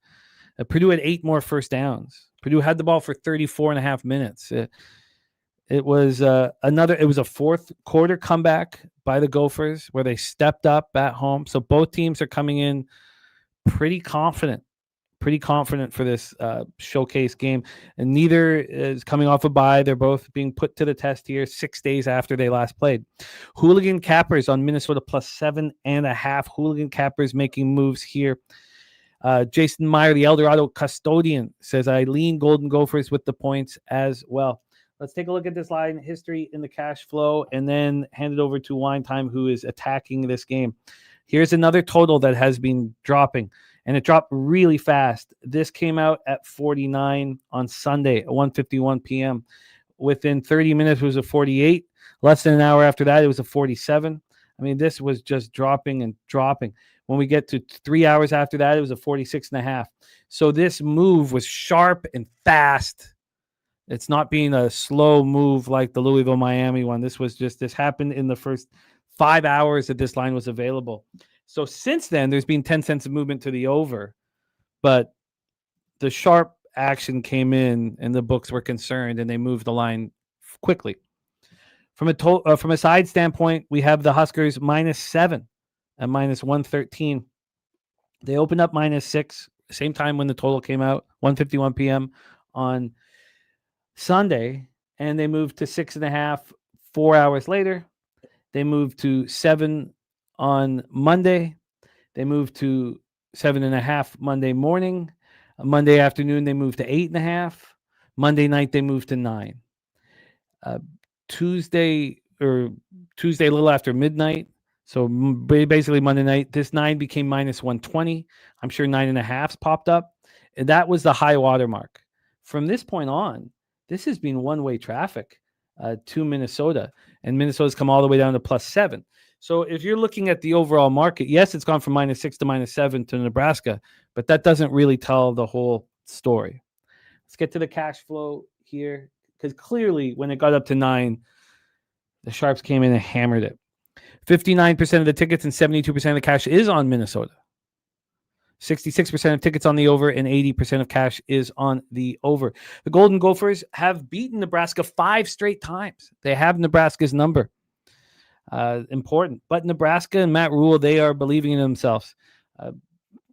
Raiola, I mean, it's pretty interesting that this team is putting up the offense that they are. I didn't really expect it to be this strong. 10th nationally. I did not expect that. You have Emmett Johnson coming off that game where he ran for a career high 176 yards. So he's full of confidence. Raiola threw for 260. And what's the problem? What are the problems with Minnesota? Well, they have the redshirt freshman, Drake Lindsay. How much can we trust them? And the problem with the situation for Drake is that Minnesota can't run the ball. So they can't take pressure off of Drake Lindsay. They're running 3.5 yards per carry. So what happens is teams don't need to fill the box, which does they're challenging Drake to beat them because they know that the run game can't. It's not a recipe for offensive success. Wine time, take it away. Cornhuskers, Golden Gophers. Yeah, shout out to Billy Friedrich. He said Gophers coaching advantage and they're at home. I'll take the points. I agree with both of those statements. I do think PJ Fleck is the better coach here. Has a lot less resources and a lot less money and is paid a hell of a lot less than Matt Rule. And this guy seems to win 7-8 games at Minnesota every single year. And you don't win at Minnesota. That's not a place where people go and win. That's not a place where people want to go and coach because it's so hard to recruit and get kids to go to that university. No knock on the university or anything like that, but it's just they don't have a lot of money to give these kids an NIL. Don't put a lot into their football program, but we know what PJ Fleck does, and that's get the most out of his kids every single time. There's a reason why he's as good of a recruiter. There's a reason why he got Coy Parrish to come to Minnesota, the kid from Minnesota. Guys, I mean, if you guys don't know who this guy is yet, I mean, this guy will be going in the first round in 2027. Defensive back. He was supposed to be used a lot on offense this year. Was supposed to be kind of like a Travis Hunter 2.0, but the lack of defense, he kind of needs to put all of his effort into that. But this kid's a playmaker, and I do expect him to get involved on a Friday night in Minnesota. They're gonna throw some hat tricks at Nebraska today. We know PJ Fleck's gonna do that, and I think it starts with Coy Parrish, the defensive back. We're gonna see him line up in the slot. We're gonna see him get some touches out of the backfield, stuff that we haven't necessarily seen this year. But he's very explosive with the ball in his hands, and we're gonna see that. And I think people are gonna he's gonna put a lot of people on notice here because a lot of people are gonna be watching this game. Listen, guys, Nebraska is coming off a game against Maryland. They probably shouldn't have won. They were down the entire game. Maryland blew another game at home. It's not the most hostile environment in the world. This is a hostile environment. Huntington Bank Stadium in Minneapolis, Minnesota on a Friday night. We know the fans are going to be there. We know that entire city, probably that state is going to be there because that's how big of a game it is for this program. They win this game. They control their own destiny at this point. Not saying they're going to go to the Big Ten title by any chance, but you want to have that shot. You want to have that opportunity. Nebraska, they took a loss to Michigan at home. Michigan is not a good football team, guys. We saw them get blown out by USC just this past weekend, and I think Michigan's probably going to win 7 games this year. They beat Michigan State. We just saw UCLA absolutely torch Michigan State. It wasn't even close. That game was close. Michigan State probably should have won that game. They were leading in some of that game, and they let them hang around. And Nebraska obviously came back. Same with the Maryland game. And other than that, guys, they beat Cincinnati on that first week of the season. We know who should have won that game. It should have been Cincinnati. I mean, they played the better ball game. Wins against Akron, wins against HB. Don't even know what that school is at the top of my head. With that being said here, Minnesota has played a tougher schedule, coming off against Purdue. Purdue's not the best team in the Big Ten, but we know they're only getting better and better, and they're staying in these games. They're covering spreads. Ohio State, that's the best team in the nation, Ohio State right now. Them or Indiana, it's not Miami, but Miami's probably 3. Rutgers, another kind of a blue-collar program. Greg Schiano always has his guys ready to go. They took care of business against Cal, who I think is a decent ACC team. And I just think Minnesota has the advantages here. This is the problem. What are they going to get out of the offense here? You mentioned Jim Drake Lindsay. He's not a guy that you're going to go out there and be like, go win this ball game. It starts with the run game. That's what PJ Fleck has always been known for over the years. He's always had the smaller running backs. And he's always able to get these guys, these 3-4-star guys that don't have a lot of offers, but he's able to persuade them to come to Minnesota because he plays them at an early age as freshmen, as sophomores. Darius Taylor, I mean, this guy was going into the season, people were saying that he might be one of the best running backs in the Big Ten, which is a lot to say. He was definitely one of them going into this year. He's nominated for all kinds of awards. Hasn't been able to get it going. And I think it's the lack of touches. I think Minnesota's been getting down in these games early and they've been forced to throw. And Nebraska, we know they're probably going to load the box, but at the same time, maybe they don't because Minnesota hasn't really had a threatening pass game or running game. So maybe there's some couple holes that Darius Taylor hits at home today. I just think Minnesota on a Friday night, this was a Saturday in the middle of the afternoon. I probably would have stayed off this game. I just think that Minnesota has everything to play for in this game. They lose this game. I mean, it's Minnesota. You're expected to win 6 to 8 games, but at the same time, for your Big Ten title hopes, this is 2 coaches. These guys hang out in the offseason. These guys, their wives hang out. They talk about their teams in the offseason, and now they're playing, and this is the 1 week a year they don't talk to each other. I think PJ Fleck's going to be more prepared in this one at home, and they're probably going to win this game outright. But I'm on the +7.5, -120. On Minnesota +4, -110 in the first half. You can probably find that a little bit juice now. Got that last night. And then we are on the under full game, under 47, -110. Gave it out on Tuesday. It's kind of been going up and down from 46.5 to 47. You can still find that 47. I'm not going to lie. I plan to probably hit 2 out of 3 of these. If I hit all 3, that's amazing. But I think more so I'm on the right side with Minnesota rather than this total because my only fear is that it keeps going up and it gets to a 48. So with that being said, though, I still think, though, Minnesota, they got to control the pace of this game. They got to keep Dillon off the field as much as he can. Emmett Johnson, the running back over there, really talented too, having a really good year. Keep them off the field as much as you can. Burn the clock. Make them feel uncomfortable in your home field. 50,000 strong here in Minnesota. I love Minnesota. I got 3 units on this game in different ways. I'm excited. I'm going to be locked in for this one. It's a hell of a breakdown one time. Don't we feel like 6 days off and Nebraska has to travel again? That's very difficult. Oh, yeah. 6 days off and you have to travel again. So you somehow. Well, Minnesota's been chilling. They played at home against Purdue. Exactly. That's extremely difficult. You also have the game where you came back in the fourth quarter and were magic. Turned the ball over too much. Now, the expectation is now 39,000 at College Park in Maryland is not nearly as tough. No. This at Huntington Bank Stadium, this is a very tough spot to play in. These fans are going to be rocking the entire game. Like this, like everyone, I guarantee you, like all the students probably got today. They probably cut classes today and everyone's down there tailgating, having a good time. All the locals getting drunk before they go in that game and watch some Golden Gophers football, man. I love the breakdown. Let's hear what Jose Bouquet thinks about all this. Take it away. Yeah, I'll keep it short. I'm going to stay off. I do like the under in this game. If I had to make any bet, it'd be the under. But I'm still kind of toying around with the totals to see, like, if I jump in late on an under, is it going to cost me? This was, like you said, Jimmy, a higher early on in the week. 49 at one point, and now we're down to a 46.5. And there is, like you mentioned, 66% of the bets and 80% of the money on the over in this game. It feels like the under is a spot here. This might be like a drag them through the mud kind of game. But I wish the haven't weather wasn't perfect. I wish it was, because it's perfect. And you know what, Jose? It's interesting because you can get two different stories. Well, one time I was talking, I went to a few different books to see how they had handled the line history. And so, of course, we talked about how quickly Bet Online moved to the under, and then they just kept it at 46.5. Now they put 10 cents of juice to the over. They're the only book under 47. They're sitting here saying, if you want. Now I should probably look at the legal books. So yeah, I'm seeing all the 47s and 47.5 as well. Well, DraftKings and ESPN Bet are offering over as well. Circa with the flat 47, so it's right in between. So the question is, do you think that Dylan Raiola can handle this? Because there's going to be other spots that aren't going to be on the, like Billy's saying, back-to-back roadies for any Power 5 conference team is extremely difficult. Fade that team and win one of those. That's why I was going towards Minnesota.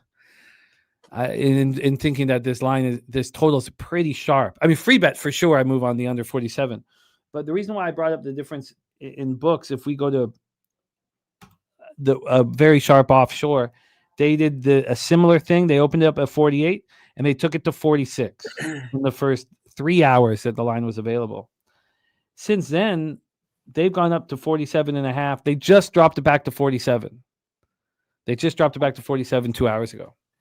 So since it got to it tells me that the total is pretty sharp here. Pretty sharp. So I think Minnesota I think you have to attack 6 days off back-to-back road games. And if that's the case, then I think I want the full game. I get why you like Minnesota, so you're hammering them. I mean, if you could only make one bet, what would it be, first half or full game? Full game. I think full game, that's what it would be. Full game, I think. I got 7.5. So you do have to buy up a little bit right now. Yeah, it's 15 cents more expensive than the minus 105 for the 7. But I just wanted that extra half point just in case it does land on a touchdown. But like I said, I mean, I sprinkled a little something on Minnesota money line too. I think they could win this game outright. Like, I think that they're the better. I don't know if they're the better team. They're not the more talented team, but I think they're better, well coached and at home.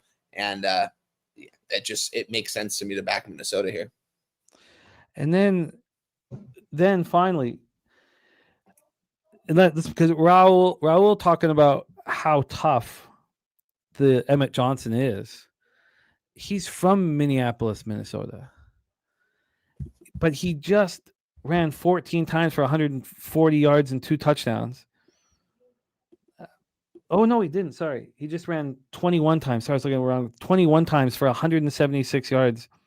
21 carries at Maryland. He has to do it again 6 days later at his hometown. Do you think that Emmett is going to step up enormously in front of friends and family? I mean, like, what do you do with Emmett Johnson? Is he Jim, do you want to know what his rushing prop is right now? What is it? Right now, it's 101.5 minus 115. So yeah, they think he's gonna get over 100 yards today. Over 91.5 is minus 180. They think he's going to get off today. Compared to Darius Taylor's is over under 64.5, minus 115. Wow. Well, it's a hell of a breakdown. TJ rolling with you. Louisville under 18.5. And nice. We had TJ came in last night's live stream with the Yoshivas over 1.5 receptions. That's his family of a play as I think we've had all year. We all listened to the breakdown how confident he was. We all bet it. And thank you for that. It was fun. The cash is important, but the fun, it was really fun seeing everybody go, oh, okay. If you are going to bet a prop, okay, let's do it. All right. We have wine time on Minnesota first half +4 minus 110 +7 at minus 120 in the under 47. I'm certainly very interested in joining you on Minnesota, but I want the full game. Ross Pitt says, you think that Miami Louisville game is going to go under? Seeing that it's gone from 53 down to 49.5, is a very, very telling number. You have 60% of the tickets on the over, but you have 66% of cash on the under. So the big bets are coming in on the under.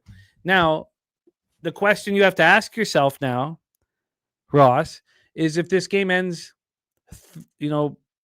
30-20 and 50 points are scored, and all those people cash the under, all the people who move the line, all the sharps, all the pros cash the under, and you don't because you got are you okay with that?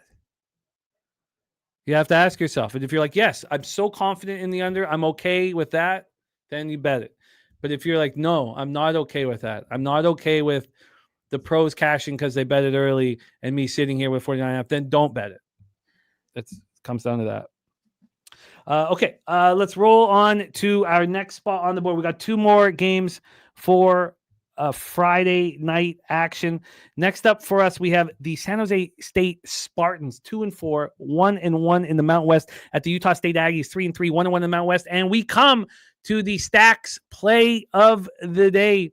He is on Utah State team total. I don't have it in front. I think it's 33.5, if I remember correctly. Let me just go up to the top of my notes here. 33.5 at -113. Stacks play today, backing the Aggies offense. Stacks.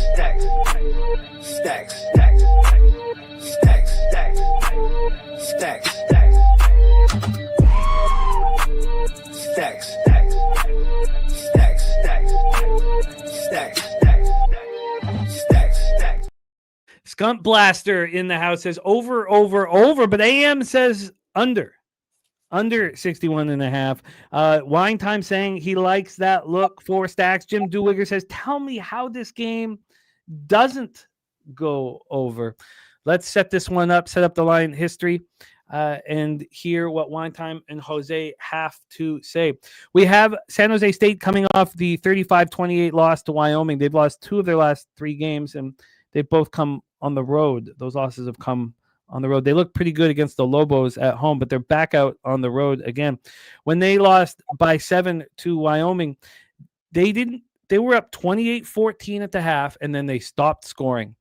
And nobody scored in the third quarter. Wyoming put up 3 touchdowns in the fourth quarter and stabbed a knife through their larynx. The Spartans opened up as 2.5-point favorites, closed as 1.5-point favorites, and played the fool. That's a tough way to allowing 21 points in the fourth quarter. So you have an angry San Jose Spartans squad. And you have Utah State. We haven't seen them at home for a long time. We last saw them at home back on September 20th. Now, it's more important probably the Air Force game on September 13th, because at least there, you're going up against FBS competition. They took on McNeese State, the McNeese State Cowboys, and FCS Southland Conference. They just destroyed them. But they let their foot. They were up. They scored 34 points in the first half. We know that this team can score. What have we seen from them lately? They go to Vanderbilt. They lose 55-35. They have a bye week, and then they face Hawaii on the island. It's tricky leaving the island and coming back home. It's tricky winning on the island. They didn't look very good. They lost 44-26, and they were favorites in that one, 1.5-point favorites. They put up 435 yards, but didn't get enough through the air. Barnes, 14-26 for 175 yards. So we have, remember with Jacksonville State on Wednesday, we had an idea of who they were, but we'd seen them 3 times in a row on the road. They were 2-0 at home. And what they do, they came back home and were very, very good football team. Here, we know that San Jose State has been struggling on the road. They're back on the road, but they just had a knife shoved into their throat. They got to be angry. And Utah State's not pleased. Utah State has allowed 99 points in the last 2 games. But they were on the road. Can they step up and play better defensively here? Weather-wise, there's no weather issues across this whole Friday night slate. It's just beautiful weather. Let me get back to my notes here. 48 Fahrenheit. It's a little cold, clear, but 2-mile-per-hour winds in Maverick Stadium in Logan, Utah. Both teams 1-1 in the Mountain West. We have a total of 61.5. This opened up at 65. 65. And it didn't do all its moving when the line opened up. It only had moved a half point. This didn't move until Wednesday, 64.5 to 64 to 63.5. And then there was a 2-point move to the under from 63.5 to 61.5. So we have a massive 3.5 point move towards the under, but 2 have come, in the last 24 hours. We have Utah State -4, -104. That's where they opened. They opened up at 4. They went to 3.5. They came back to 4. They were actually back at 3.5 earlier this morning, and they moved to 4, but it's not a real 4. San Jose State's -116 at the +4. And when we get to the cash flow, we have 65% of the tickets, 58% of cash on Utah State, 71% of tickets on the over, 63% of cash on the over.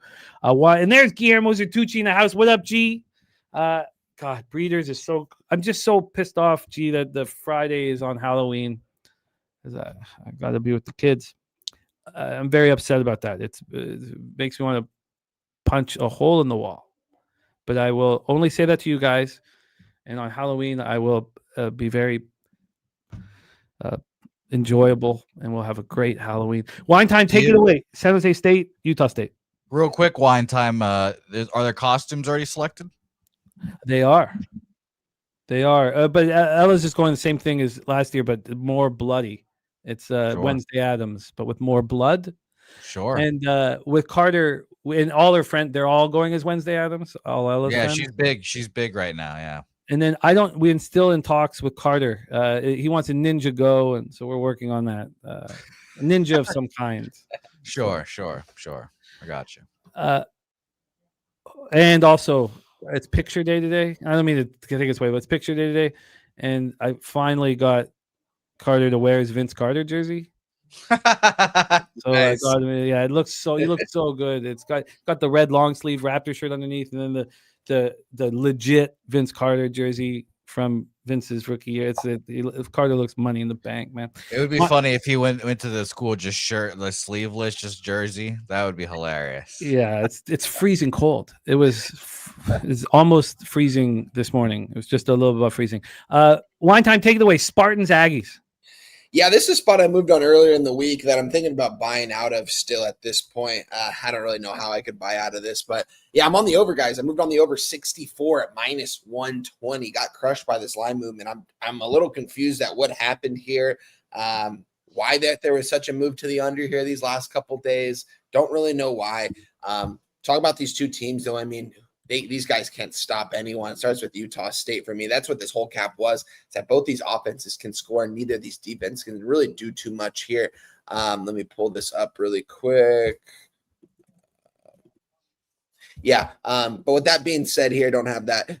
San Jose, coming off, not a disappointing loss to Wyoming by any means in Wyoming. Wyoming's a pretty good football program. We know how nice their setup is at home, and their fans are always rocking and rolling.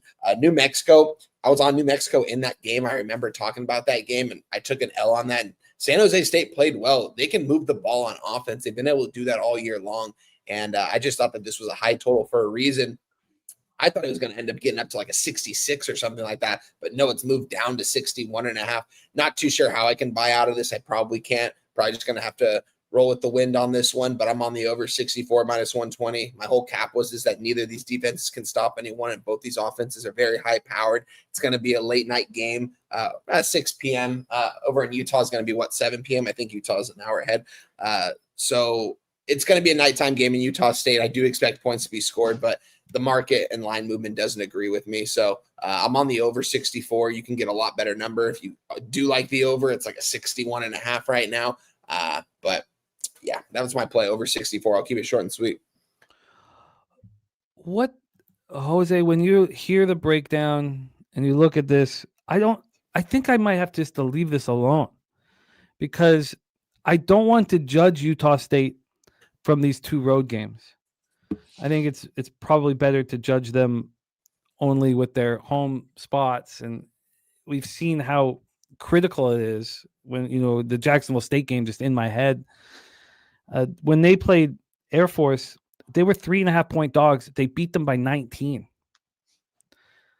So I hate that. I wish San Jose State was coming off of a victory. I wish you could get them off of the Lobos win, but you have this angry San Jose State team. You have a Utah State that's probably being undervalued because of how bad they've looked on the road. So Jose, what do you make of all this? I make that I probably lean towards the under. I'm not going to move on it. 69% of the bets, 59% of the money on the over. We've had some movement down. But yeah, I couldn't get there to either side here. The side hasn't moved much. Bookmaker has a 3.5, and so does Heritage, so that's a little interesting. But yeah, it'd be an under or a San Jose for me, but nothing for me. I think this game might just be. I just don't have the clear enough angle. I want to back the Aggies though. You know what? Maybe it's just that's the play in this sidewise. I think Utah State, if you're going to back something in this game, it's got to be Utah State coming off the 2 losses and the fact that they moved up to. I saw them at 3.5, and I see them at a 4 now. Some 3.5s at some spots right now, but I think that if you're going to go on a side in this, I do think it's Utah State. They play over their head at home, and they play worse than we expect on the road. And then, so let me just look at a couple things here, and then we'll move past it. So we talked about the Wyoming game. Let's go to the Stanford game. Now, the problem with this cap here is that game meant so much to San Jose State. Getting to play the big Stanford Cardinal. I mean, it's a huge, like it meant so much to the area. It meant so much to, I mean, that was, so I don't think that is a comparable game. I don't think we can use that game. I think that that we can't really use the Texas game either because, Texas was playing very bad at the time. And San Jose State was in that game first half, but Arch was a mess. The team was a mess. I don't even know. So I think maybe the only really real game that we can use is the Wyoming game. And they were favorites and they were bad. They got outplayed. They had the ball for 35 minutes. We have Spooner talking about, how spectacular Scudero is. And San Jose State's got a good track record of wide receivers these last couple of years. Their wide receiver coach is doing something special over there, man. Scudero caught all 4 touchdowns. But what happened in the second half was the Wyoming defense figured out we've got to do something different. Do you trust the Utah State Aggies to figure something out as well? Because I think when it comes down to this, don't you have to say this is a great buy low spot for the Aggies? Yeah, I would agree. I would agree with that. The fact that they're favorites in this game, honestly, because I think San Jose State has probably been playing better football these last couple of weeks. The fact that they're favorite here, you mentioned the 2 road spots against Vandy. That Hawaii game, guys, I was on Hawaii on that last minute. Moved on. It was a 9 p.m. game. I think I moved on at like 8:30 p.m. out here for me on the West Coast. So it's 11:30 out there. It was the second half, and it was a lot of the turnovers in their own zone, and it was being on the island, being on a completely different time zone. You guys, Hawaii's 3 hours behind West Coast time. It's a whole. You're literally not in the United States when you're on that island out there. It's absolutely crazy. So, I definitely think Utah State. It's a spot for them, a buy low spot. I might get there, and to answer that, Justin, no, we shouldn't take the double result because look at that Wyoming game. Scudero had those 4 touchdown passes were in the first half. Like maybe he's such a phenomenal receiver that where you guys are like, okay, look, we've got it. There's only one person burning us. We got to figure out how to stop this, and they did. So I think it has to be a full game look. Okay, I'm very, very interested. We got all these. Says jump in the truck, but I'll be listening to see y'all tomorrow for the tailgate. Let's have a great weekend. Let's get that cash out to our guy Old E. What a great guy. Okay, so I'm interested in Utah State. I might get there too, Jim. Moose has been trying. He's been texting me all these trends these last couple of days that favor Utah State, and I was pretty close to the window on it. The fact that it did go back down to a 3.5 this morning, I saw it's back up to a 4 now. I don't really think it means too much, honestly. So I might get there with you. Not right now, but as the day goes on, I'm going to take another look at this. The double result gives us a huge advantage, Justin. It's changed my ROI drastically. It all started 2 years ago in this week 20 in the CFL when I started hammering these double results. And then last year again, for me now, it's when a team isn't trying that you're playing against because it's the end of the year and they've given up. It's just the second unit. It's doubling down on it. But I'm wondering one time when you used Miami as a money line parlay, what do you not because you could have used the Hurricanes there as a double result as the parlay and changed that price. Yeah, that's it. Wait, can you throw a double result? No, I don't think let me see if my book will let me do it. I doubt Now it. some books call it halftime, full time. Let me check right now. Okay. All right, let's roll on to our final spot of Friday action before we get into Saturday best bets with Wine Time Sports. Let's get into this one here. We have the North Carolina Tar Heels 2-3, 0-1 in the ACC at Cal. The California Golden Bears were in Berkeley, California. Perfect weather, 63 Fahrenheit, clear, 1 mile per hour winds. Absolutely perfect. Let's set this one up here. We have North Carolina coming off 2 straight losses. The last one was horrific. Both teams are coming off the bye week. The last 2 games for North Carolina at UCF and then again at Clemson, where they had a bye week in between there. They had 14 days between those games. They lose 72-19. I mean, it's just embarrassing. Clemson was up 28-3 in the first quarter. Dabo took his foot off the gas, I guess not to embarrass Belichick. 488 yards Clemson put up. It was just dominant from the get-go. Opening up as 13.5-point favorites, Clemson closing at 15.5-point favorites and winning. They covered that in the first quarter. I mean, it's just a very embarrassing situation for North Carolina. And then you have Cal coming off their bye week. They're coming off a very, very ugly 45-21 loss where they just no-showed in the second half. 0 points in the second half.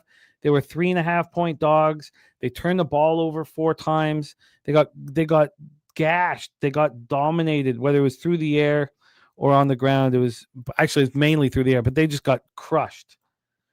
So buy low spots on both teams if you're interested. Cal opening up at -10.5. They're now -8.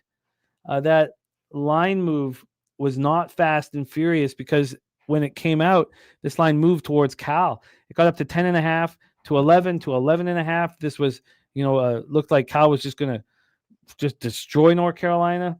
And then we've had constant movement in the other direction. And a lot of it has happened in the last, 24 hours. You could have got, last night, you could have got North Carolina at +10 at a pick'em.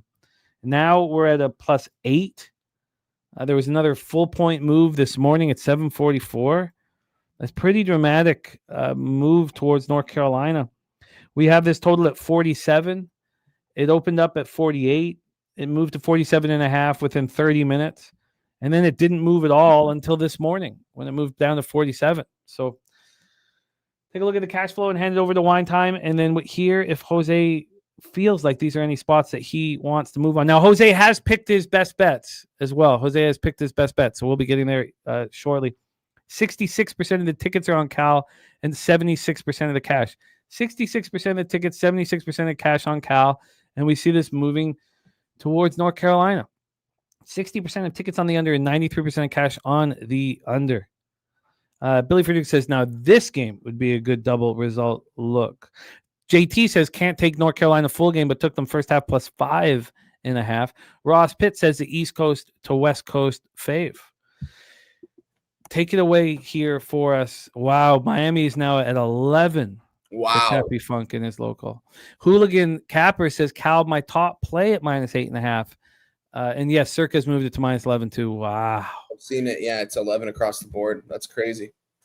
Billy Friedrich says the bye week for North Carolina was not a normal bye week. Belichick and his inner circle are getting a lot of heat. Not even sure he makes it to the season's end. Doubt he is back next season. I thought that the AD gave him a vote of confidence, but a lot of questions. 10.5. Wow. Jeez. Wow. What is happening? I got to look into this. But Wine Time. We're Yeah. in Berkeley, California.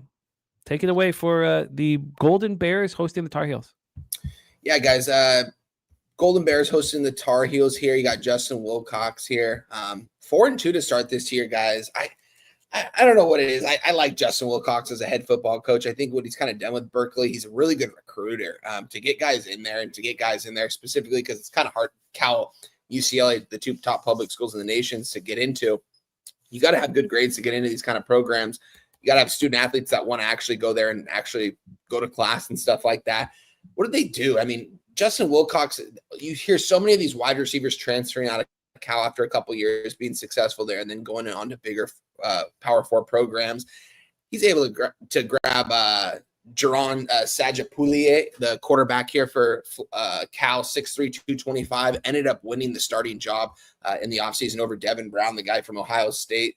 That was almost the starter a couple of years ago. This Cal team, I think that, I mean, when you look at it from an X and O standpoint, I think Cal is the better team. They have the better roster here than North Carolina. You got Bill Belichick. I'm not sure what he's doing over there. He's not coaching these guys, that's for sure. Doesn't look good out there.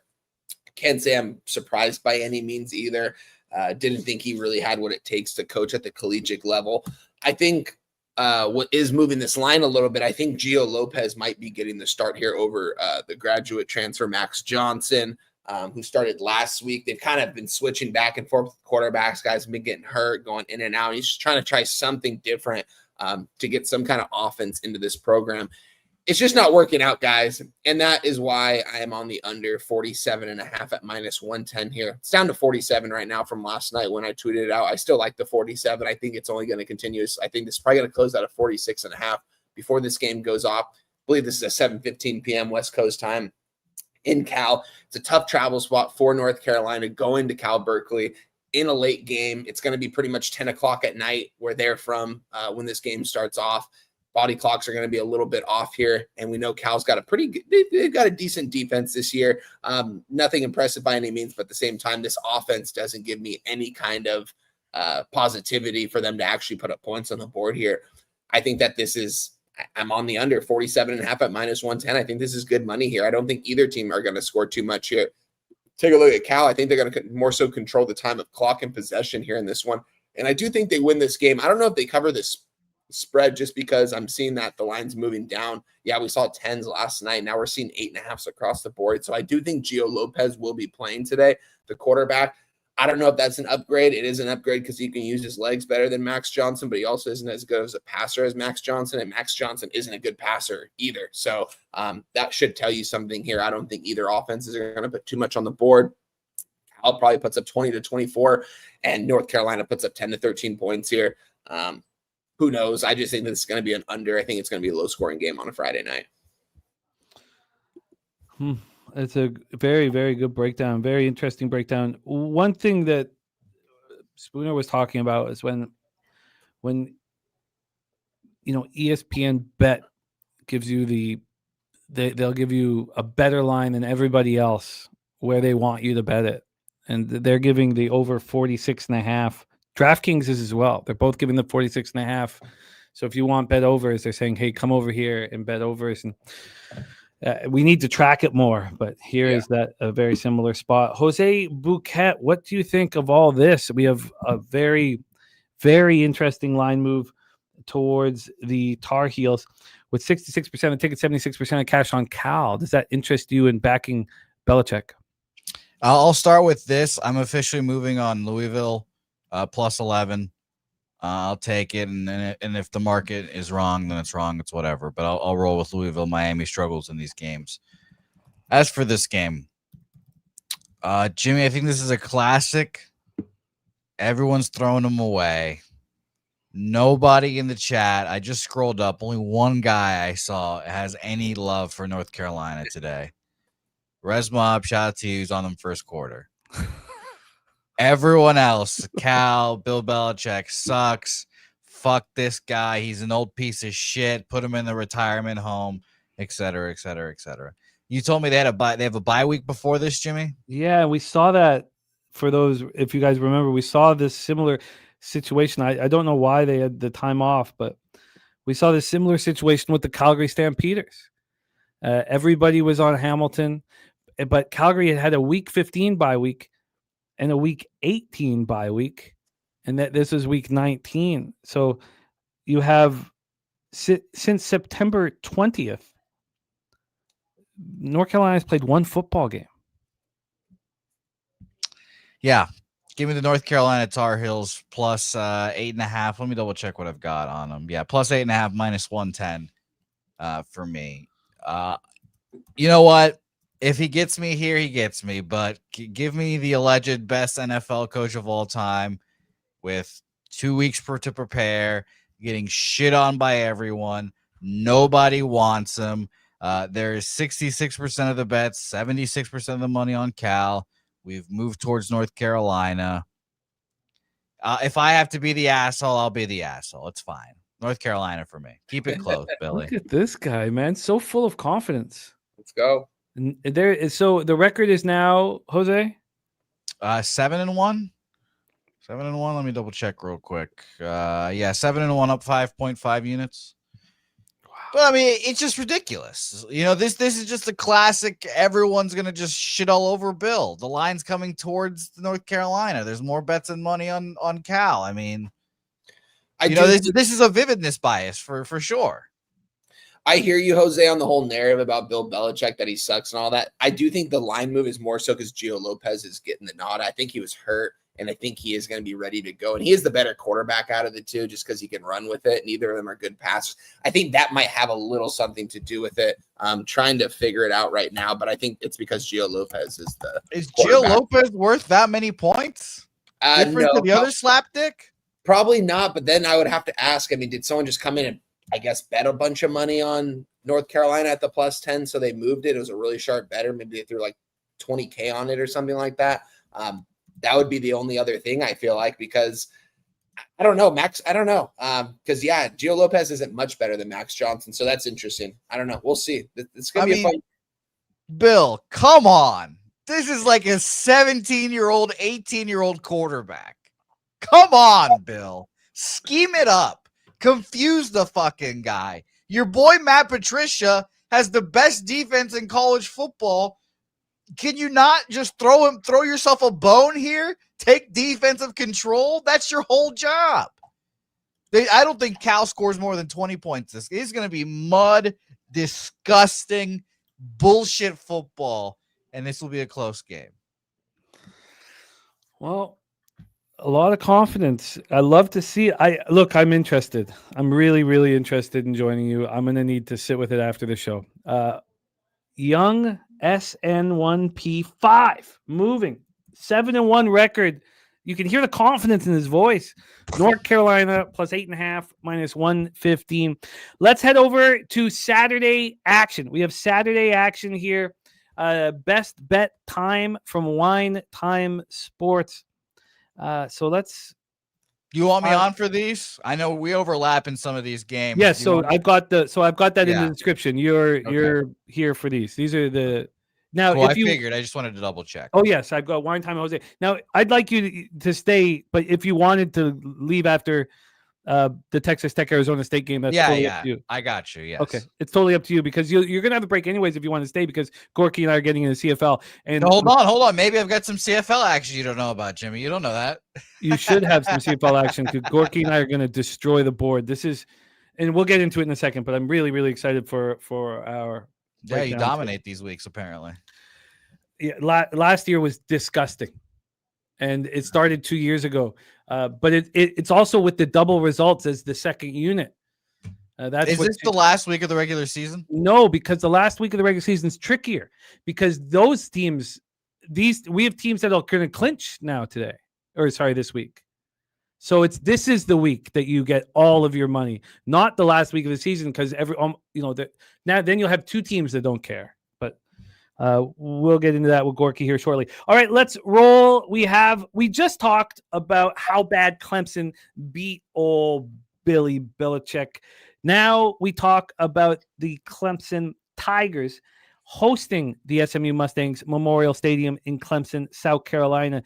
These three games up first are games that Jose and I were going to talk about at the end of the show when he talks about these spots that the market is the market lords are being very indicative as to who they think will take care of business here.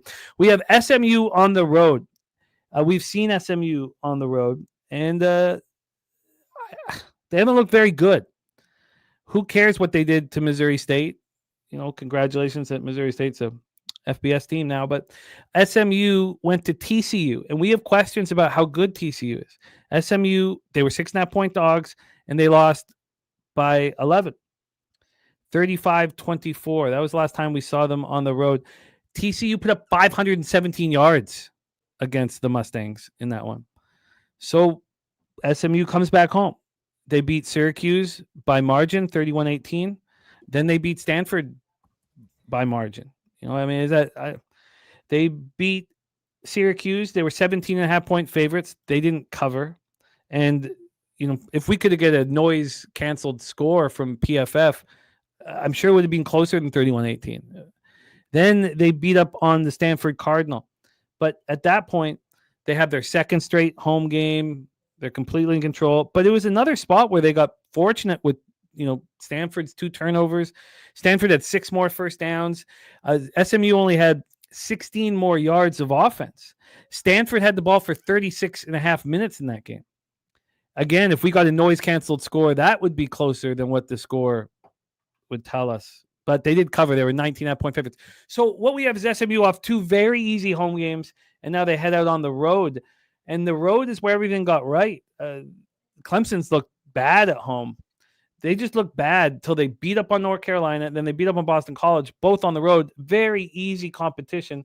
But at least they got the job done, outscoring them by 79-20. But very, very questionable competition. Again, they were up. On both those games, they were dominant in the first half. The score didn't really show how dominant they were. They were up 34-10 after the first half as 13.5-point favorites. Is Clemson finally getting it right and figuring this out? Let's take a look at the line history here for this one, and then we will hand it over to Wine Time. Again, these are spots that Jose wants to attack as well, and I'm sure he's going to be very interested in Wine Time's breakdowns, and then he will tell us if he does pull the trigger. This total has dropped to 50.5. It opened up at 54. It got up to 55, and there's just been this massive drop that happened yesterday. A massive drop, 4.5-point drop. Wine Time can tell us exactly, why he believes that has happened. And then on the point spread here, we have, and then on the point spread, we have the same drop. Clemson opening up at 10.5 and now at 5.5. And this has all happened yesterday. So we imagine this is injury related. When we get to the cash flow here, Cade Klubnik is out, is the story here. We get to the cash flow. We have had this set up. Maybe Jose can hit us with the cash flow. I can't. 66% of the bets and 76% of the money is on Clemson. No total information. Yep. And then we need to know, what it was 48 hours ago. Interesting. I wrote it down yesterday. It was 66 and 66 SMU. So, and had the Klubnik been announced out? That I don't know. That's what I'm trying to figure out. I'm going to click on the information. So he's not announced out yet. He's on the injury report. He's questionable to play. He's going to be a game. We're not going to know until about 30 minutes before kickoff. I assume that the books obviously know that he's not going to play. So I don't think he will. And if he does, he's not going to be 100%. He's probably going to be 60 to 70%. So we can let's find out when this moved. We won't be able to tell the cash. Oh yeah, we can tell the cash flow. So let me just see this at Circa. Let me get this up. But while we're doing this to figure out exactly what the ticket count was before this announcement, let's hear from Wine Time Sports. Yeah, guys, I'm on a couple different things in this game. I moved on all this last night when I saw this line move, and then I heard that Cade Klubnik will be out for this one. I wanted to be on SMU when Cade was going to be in this game. I just didn't really like where the line was at, and it's adjusted accordingly. So this is how I moved on this game here, guys. Listen, SMU is 2 to 3 plays away from being 6-0 at this point. They outplayed Baylor that entire game. They're up 14 points with 4 minutes to go. End up losing that game. Things you can't really explain. That's something that doesn't happen every single week in conference play with 2 big teams like that. And then they take the loss to TCU. We talked about it, very injured. Jennings was like 50% going into that game. He didn't look mobile. He did not look right. He's healthy. He looks a lot more right. His run tack looks good. I like TJ Harden, my guy from UCLA. He's going to be playing in the NFL here next year. He's really good back over there. You guys know how I feel about Rhett Lashley. I think he's one of the best offensive minds in college football. I think he's probably going to get the Arkansas job. He's going to get an SEC type. He's from Arkansas. He's coaching at SMU right now. He really loves the program. You hear him talk about this program, and he really respects them. And they're paying him good money. But just what he's done, taking this team to a college football playoff last year was just nothing short of amazing, especially when the kind of talent that SMU gets. I know they have money and all that, but at the same time, they don't necessarily put all that into football. With that being said here, I think that I got SMU +6, -120 last night. I think SMU is probably going to win this game outright here. I think that they match up quite well with Clemson, and if their backup quarterback is in, Christian, his first name's Christian. What is it? Christian Vezina, 6'4", 210 pounds from Burlington, Alabama. He's a 4-star guy. We know Dabu can recruit quarterbacks. He's been able to do that for a while. Is he going to be comfortable there? He's going to be comfortable more so at home than on the road, but I just think it's going to come down to probably a field goal in this game.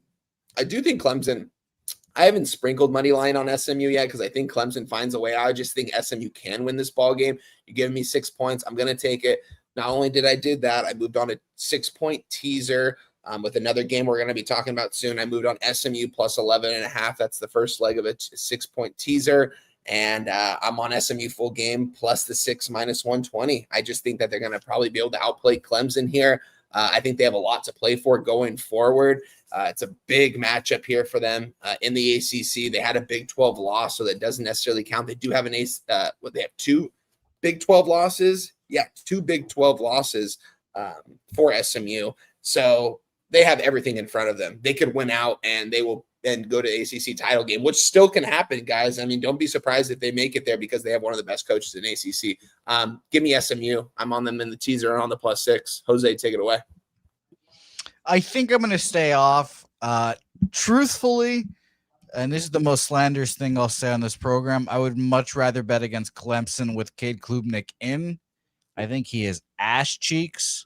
And, I guess that makes sense to the line movement, like you guys said. I will stay off this game, but my initial lean was SMU as well.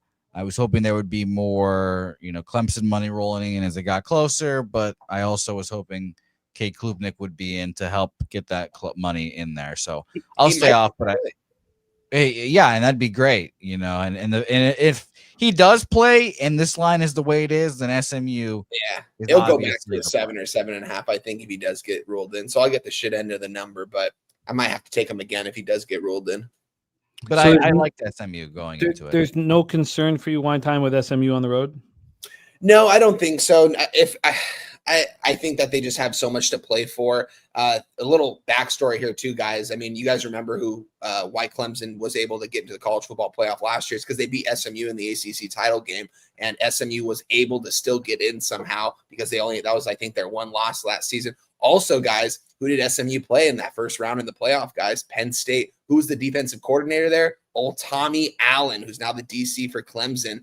And I think Kevin Jennings they asked him about that in his press conference this week. And he's like, we're going to be a lot more ready. It's not as cold as it was in Penn State in January when it was like 20 degrees, snowing out there, whiteout game. It's going to be a hostile environment. This is going to be no whiteout game. And I think that since they went down early in that game, they had to press all game, and Jennings was making a lot of throws he usually doesn't throw. And he obviously got picked off, I think, 3 times in the first quarter, which ultimately lost them the game. Revenge factor, ACC title game, revenge factor against this defensive coordinator. I think that they're taking this a little more personal, at least from what I've been hearing in the press conferences with Rhett Lashley and Kevin Jennings. They're taking this one this is the biggest game of the year for SMU right here.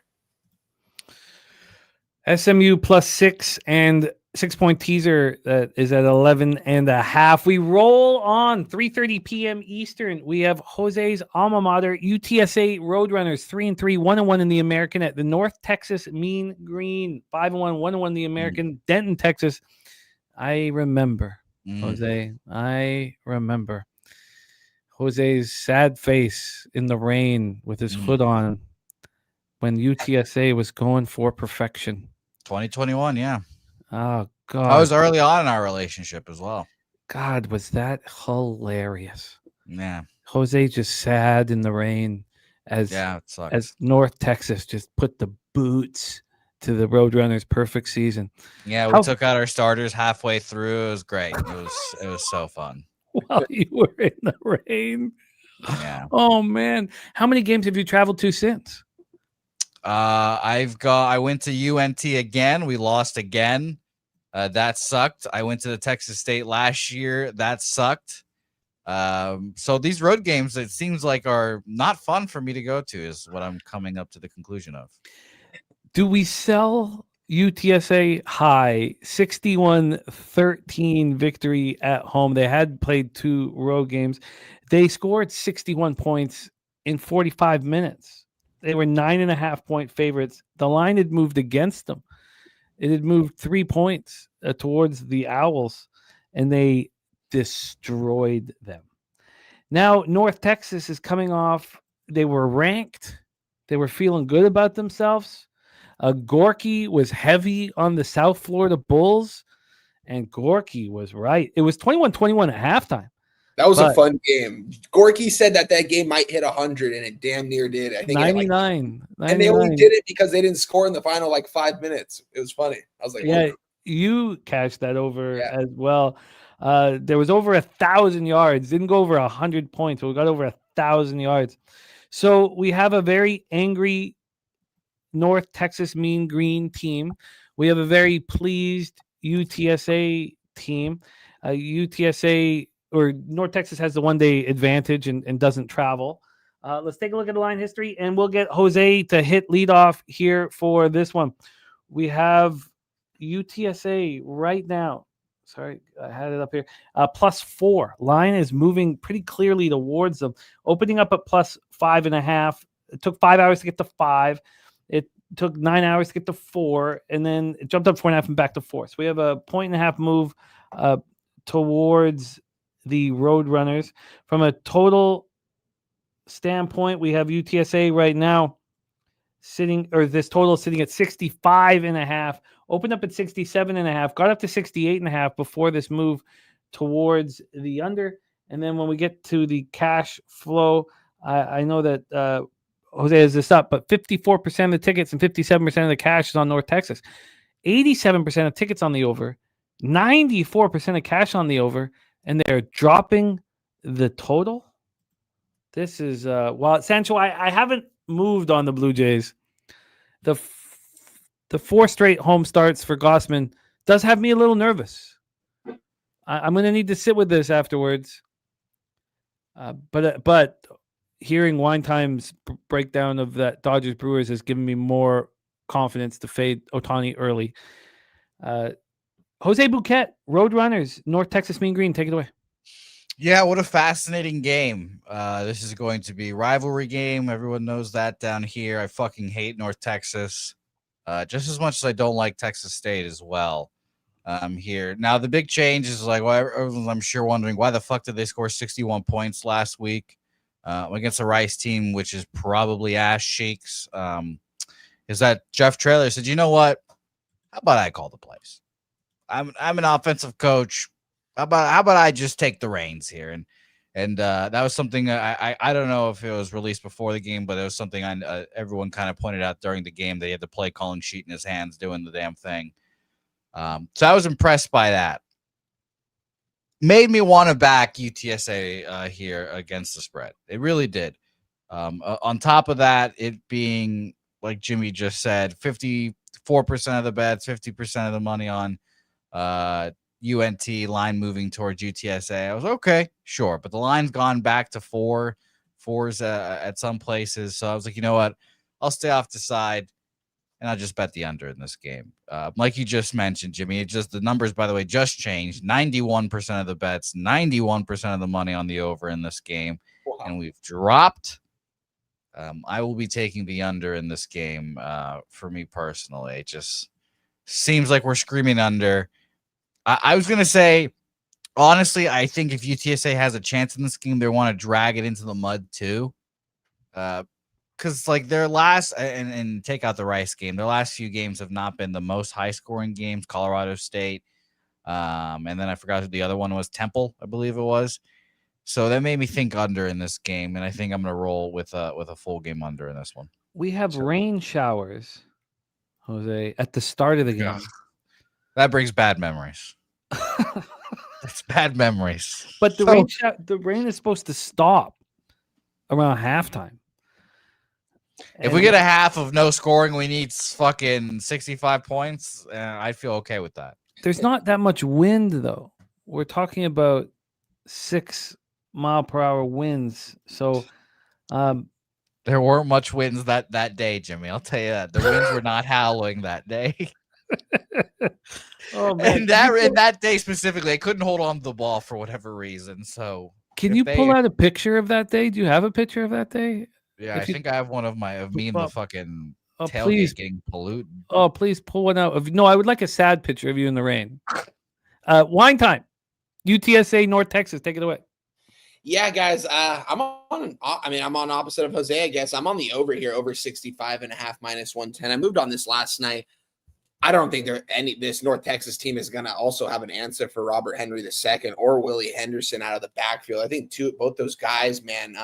I don't know what UTSA is doing. They're recruiting some really good talent over there these last couple of years, guys that have gone there for a year or two and they're transferring out to bigger programs.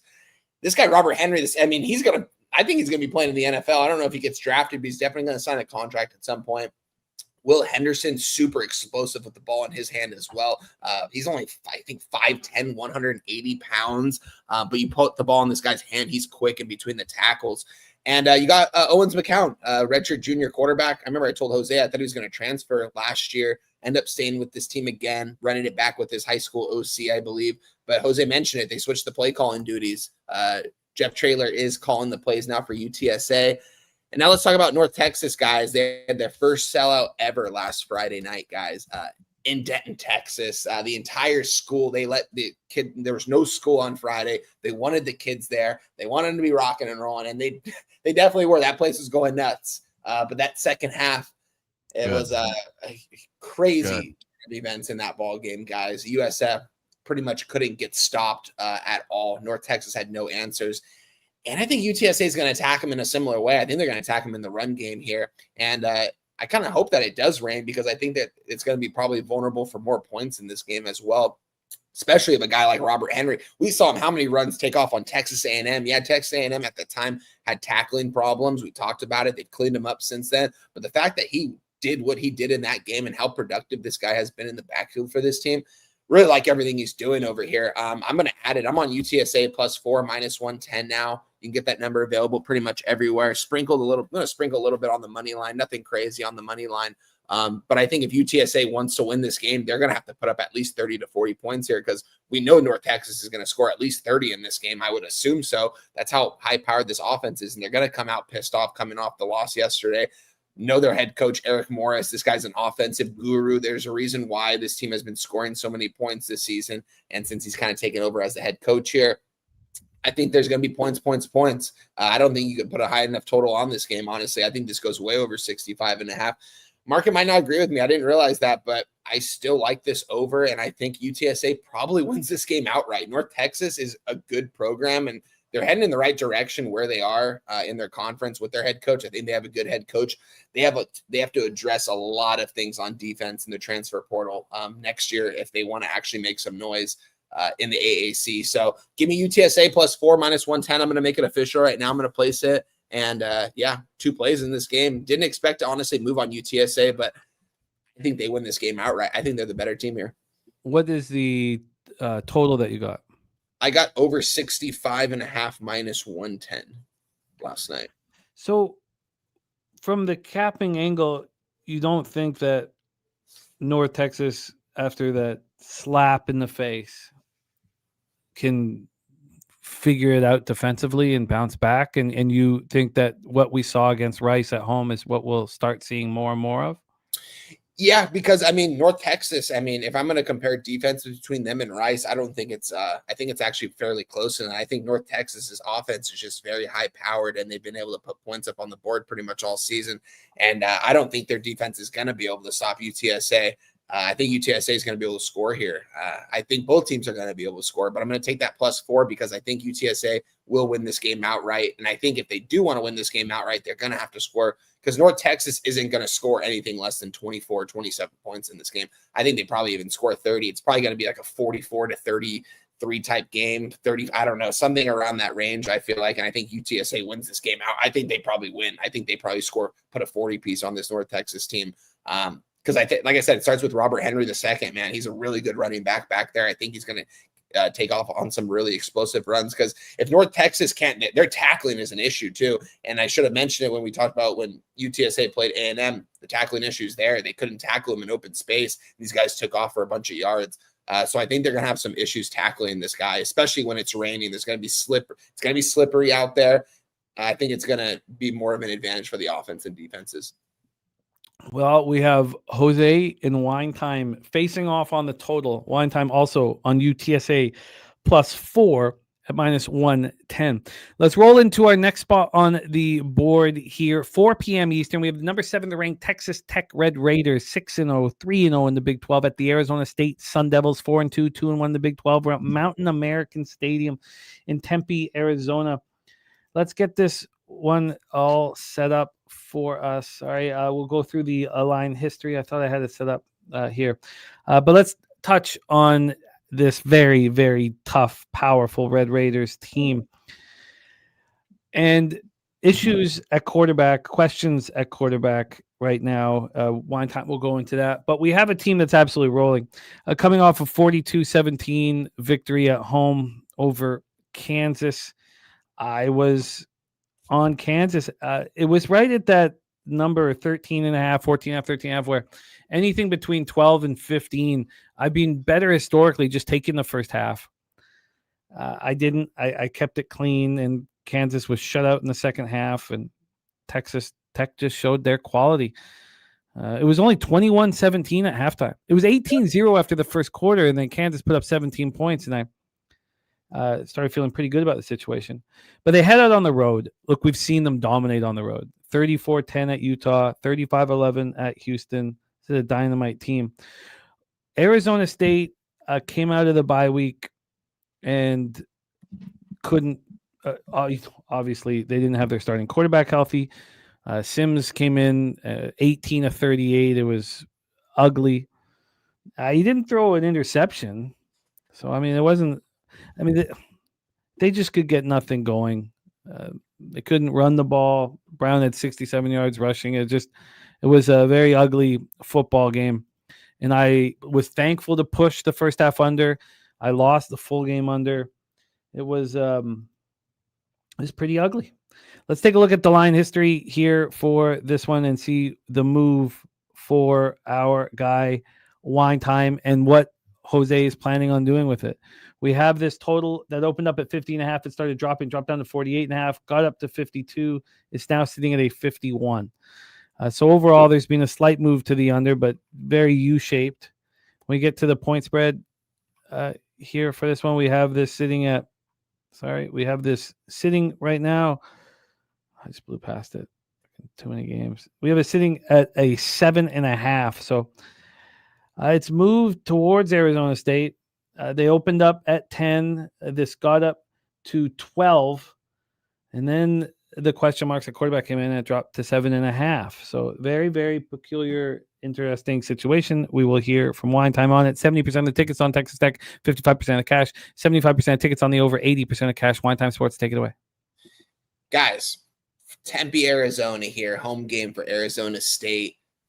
I didn't plan on moving Arizona State in this game when I capped this originally at the beginning of the week, because there's questions about Sam Leavitt.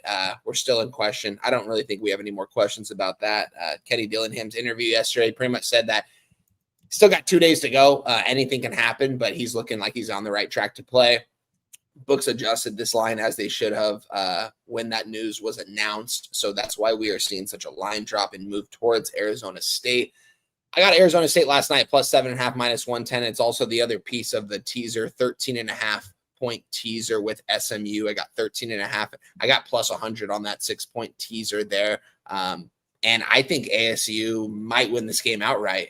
Texas Tech has been absolutely rocking and rolling, guys. I talked about this team in the offseason, everything they did, what they had to buy to get in there, and they've got good coaches. They've got a good culture around that program. They always have had that, and they always play well at home. Road, they usually struggle. Not so much this year, though. I mean, they go to Salt Lake City and absolutely dominate. Their quarterback does go down in that one, and the backup comes in. Utah was extremely unprepared, and it was like 28 unanswered points on some crazy drives. That score made it look a little bit more out of hand than the game actually was between the two teams. But Something I will say that Texas Tech that I do, what worries me on this game is the ASU offensive line to protect Sammy Levitt, because we know Texas Tech, this is one of the best defensive lines in all of college football. These guys pushed back Utah, and Utah isn't an offensive line that ever gets pushed back, especially this season. It's one of the best offensive line units in all of college football. Two of those guys are going to probably go in the first and second round in this year's NFL draft. ASU down to a +7 now today. I'm seeing across all my books right now. I got the 7.5 yesterday. I'm glad I got in when I did. I think it's only going to move towards ASU because Sam Levitt is going to be cleared to play. Guys, Arizona State is 4-2 this year. They probably should more so be 2-4 and 3-3. That's how bad of football this team has played. They beat TCU when they probably should have lost that game outright. They did not play well that entire game. They've really gotten lucky with, I feel like, I don't know. I can't even say if it's coaching with Kenny Dillingham, because I think he's made some mistakes out there himself this year. I think he got a little too ahead of himself, a little bit over his head after the big year last year, but he's starting to come back to life a little bit. He seems a little bit more humbled in his interviews, a little bit, knowing that they're not in this. This isn't the same team they had last year that made a college football playoff run. This is a much different team. Yeah, you have the same quarterback. You have one of the best wide receivers in college football in Jordan Tyson. This guy's going in the first round in this year's NFL draft as well, unless he stays another year. This guy, you got to get the ball in his hands. But at the same time, that's pretty much the only guy he gets it to out of his wide receiver core. Gets the ball to his tight ends and running backs in open space for some short yardage situations. But for those long explosive plays, it's really Jordan Tyson. Texas Tech is going to have an answer for him. My question is, do they have an answer for him, especially if he gets out in open space? If you miss one tackle on that guy, he's going to take it to the house. I think that this is a big game for ASU, guys, because this is a Big 12 matchup that I'm not going to say it might be a Big 12 title preview, because there's so many teams out there that still have a potential choice, but we know Texas Tech is going to be there, and they can go in there with one loss. And I think if they do get a loss, it's going to be here in Tempe in a game where Kenny Dillingham is going to preach to his team all week long that this is it. If we lose this game, we're not going to go back to the Big 12 title. You got them at home in Tempe, Arizona. This place used to be empty 4 or 5 years ago. It was empty when that, who was it? Herm Edwards, when he took over. That guy had that fan base dead because that guy he was a great recruiter, but he's just past his time. Young guy, Kenny Dillingham, comes into town, his hometown. He went to ASU. His wife went to ASU. They're from Tempe. They built a culture there, and these guys want to play for him. This guy's like 33, 34 years old, and he's out coaching. He's probably out coached. I mean, is he a better coach than Joey McGuire? I will say, yeah, because he's been to a college football playoff and Joey McGuire has not. With that being said here, I think ASU is the right side, so I doubled up on him. I got him on a teaser, 13.5. Like, come on. Like, there's no way they don't cover that 13.5 on a 6-point teaser. If they get blown out in this game, I will be extremely impressed with Texas Tech. More impressed than I already am, because who's the better team here, guys? It's Texas Tech. It's in Tempe, though, and it's a must-win game for the Arizona State Sun Devils. I think the fan base is going to be behind them. We're going to see them storm the field if they win this game. It's going to be wild down there. Didn't sprinkle the money line yet on ASU. Might do it tomorrow. We'll see. But I am on the +7.5. I am on the +13.5. I think it's good money here with Arizona State, the team that hasn't played well this year, but they're still very much in it, and they've got a lot of heart in that program. So give me Arizona State. So you have the +7.5 and then the 13.5 part of the teaser. Yes. +7.5 of what juice? -110. So I, one time, thought that this was not about the injury report from Arizona State.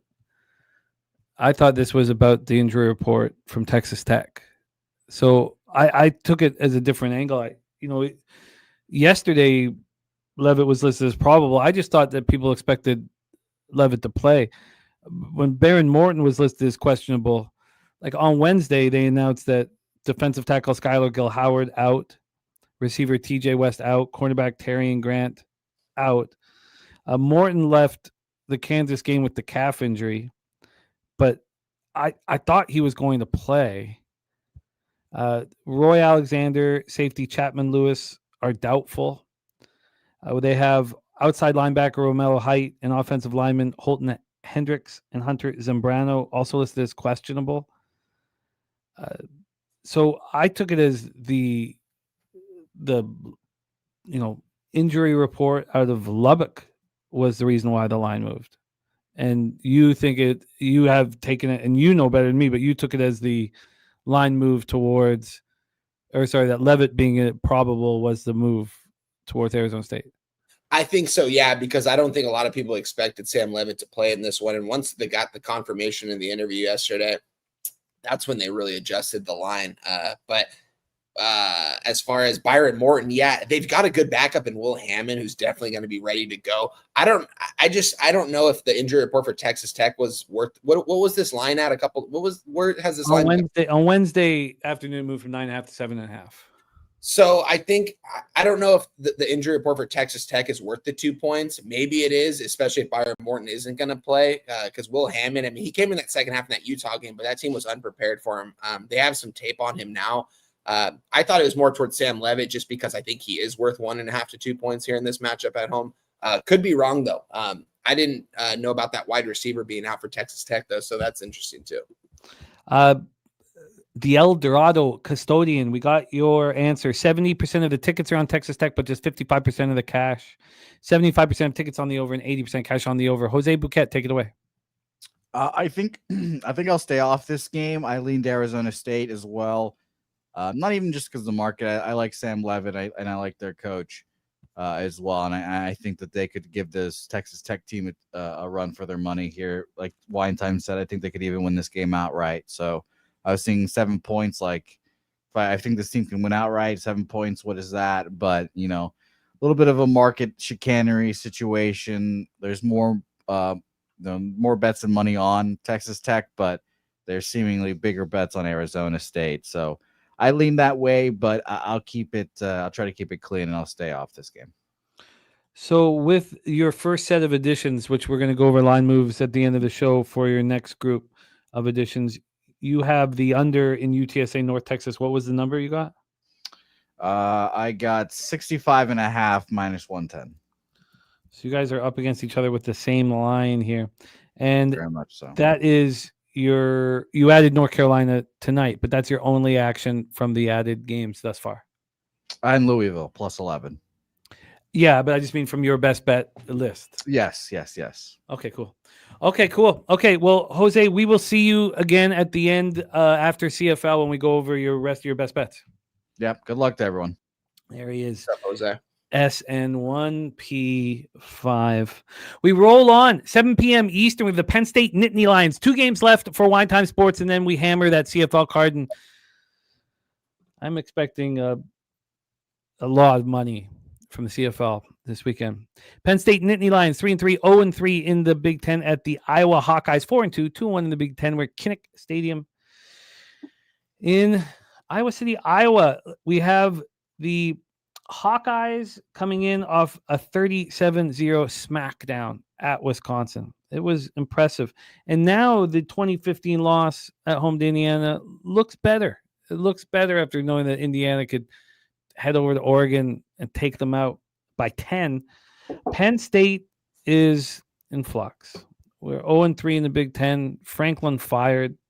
You lose at UCLA. You lose at home in Northwestern. The sky is falling. It's a pretty ugly situation here for the Nittany Lions. Drew Eller gone. Let's take a look at the line history and hand this over to Wine Time Sports. From a side perspective here, we have I just blew past it. We have Penn State +3 at -110. This opened up +3 at -115. When it opened, Iowa at -105, they took 10 cents, 11 cents of money, and then it came back, and then it got up to 3.5 for a little while. Again, this is Monday. This line has not been moving. We're sitting here at a 3 at a pick'em at pretty much everywhere. A 3 at a pick'em. We get to the total here for this part. We have this sitting at, oh shit, I blew past it here. We have this sitting at 39.5. It opened up at 38.5. It took a while to climb. It didn't move to 39 for about 10 hours. And then it bounced back and forth, 39.5, 38, 39.5. So we're at 39.5. And when we take a look at the cash flow for this spot, Penn State, first game after firing Franklin. Come on. It's not coming up. I'll just take one more look here, and if I don't find it, we'll roll into the breakdown. I apologize. There's so many games here, and we have 71% of the tickets on Iowa, but just 57% of the cash. We have 83% of tickets on the over, and 92% of cash on the over. A huge amount of money on the over, and a quick look at the Iowa City weather here, and then we will hand it over. So on Saturday, we have heavy. Oh no, they go away. No, it gets stronger as the game goes on, as the day goes on, but it's fine. The problem is that there's going to be light rain, but the wind, the wind really picks up during the game. So it starts with light rain and a little bit of wind, and then it climbs 14 miles per hour. It gets up to 16 miles per hour during the game, which is interesting if you're looking to bet it live. We got Cole Coleone in the house. What up, my man? Vegas King rocking with us. Penn State Nittany Lions, Iowa Hawkeyes. Take it away. One time, my man. Second leg of a parlay, and we're going to move on total in this game, guys. I think this is the biggest coaching mismatch since week 1 of college football when Kyle Whittingham went against Deshaun Foster. You got Terry Smith, the interim head coach for Penn State. He's a wide receivers coach. He's been there with Franklin for forever. He's been there, I believe, all 11 years with him. He's taken over. You got Coach Kirk on the other hand.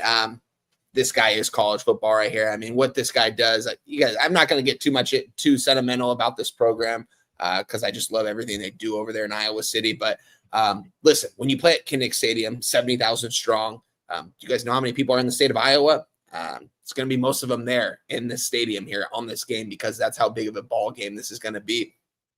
Iowa is one of the toughest places to play in all of college football. And I also want to share something. I gave out a future yesterday on this very same Iowa team here. I gave them out to win the Big Ten at plus 10,000 through 200 on it to pay 20,000. I think they have a clear path there if they get a win here. They only have to take care of business against Oregon. Where is that game going to be played? Kinnick Stadium. They're going to have to get to that Big Ten game and win that game. But I think we're never going to see that number again, especially if they take care of business here. So the second part of the money line parlay that we parlayed Miami. Guys, so today we capped earlier. Miami is playing today. I took them money line against Louisville, parlayed it up with Iowa money line. It got plus 100 on that. Iowa, I think they easily take care of business here. We're laying a -3 here at Kinnick to a Penn State team. I get it. Fired their head coach. Everything's going the wrong way. Maybe this is the time to back Penn State in a situation like this. Not at Kinnick Stadium. Not in Iowa City. Not in this game. This game is everything for the Iowa program. Like I said, if they win this game, they are 1 win away against Oregon because there's not another team on their schedule that will beat them. And they'll be in the Big Ten title game. And to think that Mark Gronowski might start in a Big Ten title game is a little frightening. But at the same time, I trust this program. I think they get it done here. This is a coaching mismatch. I think Coach Kirk is going to have a perfect plan set in place. Penn State, they're probably going to, I'm going to guess they're going to let Jimmy Knowles and Coach Koldenicki call their plays. I don't know if Terry Smith, the interim head coach, is going to be involved in that or not. We don't really know. So maybe that does benefit Penn State in a way. Jimmy was calling his own plays. My whole thing, I think Coach Koldenicki was getting held back. But at the same time, this is going to be a hostile environment. You're going against a defensive line that is one of the best defensive lines in all of college football. We're talking about the Iowa Hawk here, guys. These guys cause a lot of – these guys are strong up front. They're able to handle Indiana up front. Cause pressure all day long. They probably should have won that game. It was that that magical drive by Indiana in the fourth quarter with, I think, like 5 or 6 minutes left that they ended up scoring that touchdown in that game to ultimately take the lead and win. Iowa hung tight the entire game. Penn State is not on Indiana's level, not just coaching-wise, talent-wise. Penn State has taken a tremendous step back in talent. This defensive line is not what they were a couple of years. They don't have Micah Parsons on that defensive line. They don't have Abdul Carter on that defensive line. They went out and grabbed a lot of guys, smaller guys. You look at their defensive line, some of these edge rushers are like less than 250 pounds. And when you're going against these big offensive linemen from Iowa City, these guys eat that corn in the cornfield out there. That's what makes them so big out there. They're not going to be able to handle this offensive line for Iowa. I think Iowa's going to be able to manhandle them all game long. They're going to be bigger. They're going to be stronger. They're going to be faster. And if Penn State misses any tackles in open space, that's bad news because Iowa's going to take it to the house. They're going to run some screen plays. They're going to run slants. They're not going to force anything too much vertically down the field. It's going to be more taking care of the ball. Don't turn the ball over in your own zone and always stay ahead of the chains. And I think if you do that, you have a clear path to victory. I don't think it's going to be a blowout by any means. I think it's going to probably be a closer game, which is why I didn't move on the -3. I moved on the money line in the parlay. I just think they win this game outright. Also on the under 40, -110. I think it's going to be a low scoring game because Iowa's going to control the entire clock and their defense is going to show up. And I don't know in the trenches if Penn State can hang with these guys. I really don't think they can. I think it's going to come down to the trenches, and that's where Iowa's best. So give me Iowa money line with Miami money line plus 100 parlay, and we're on the under 40, and we gave that out at -110. You are in business. The under 40. It's a very interesting day of weather in Iowa City, and when this game goes off, the wind gusts are 31 miles an hour, but it gets heavier and heavier. Those are the gusts during the time of the game. It's when it starts, it's pretty mild, and it's supposed just to get heavier and heavier and heavier and heavier, which should really help the under. 83% of the tickets and 88% of the cash is on the over. I think that the under must be bet. It's got to be. I mean, it's like we always see low totals for Iowa, but this game in particular, because we know Jimmy Knowles is a great there's a reason why he makes $3 million a year, and he's a defensive coordinator in college football. No one makes that money as a defensive coordinator in college football like Jimmy Knowles.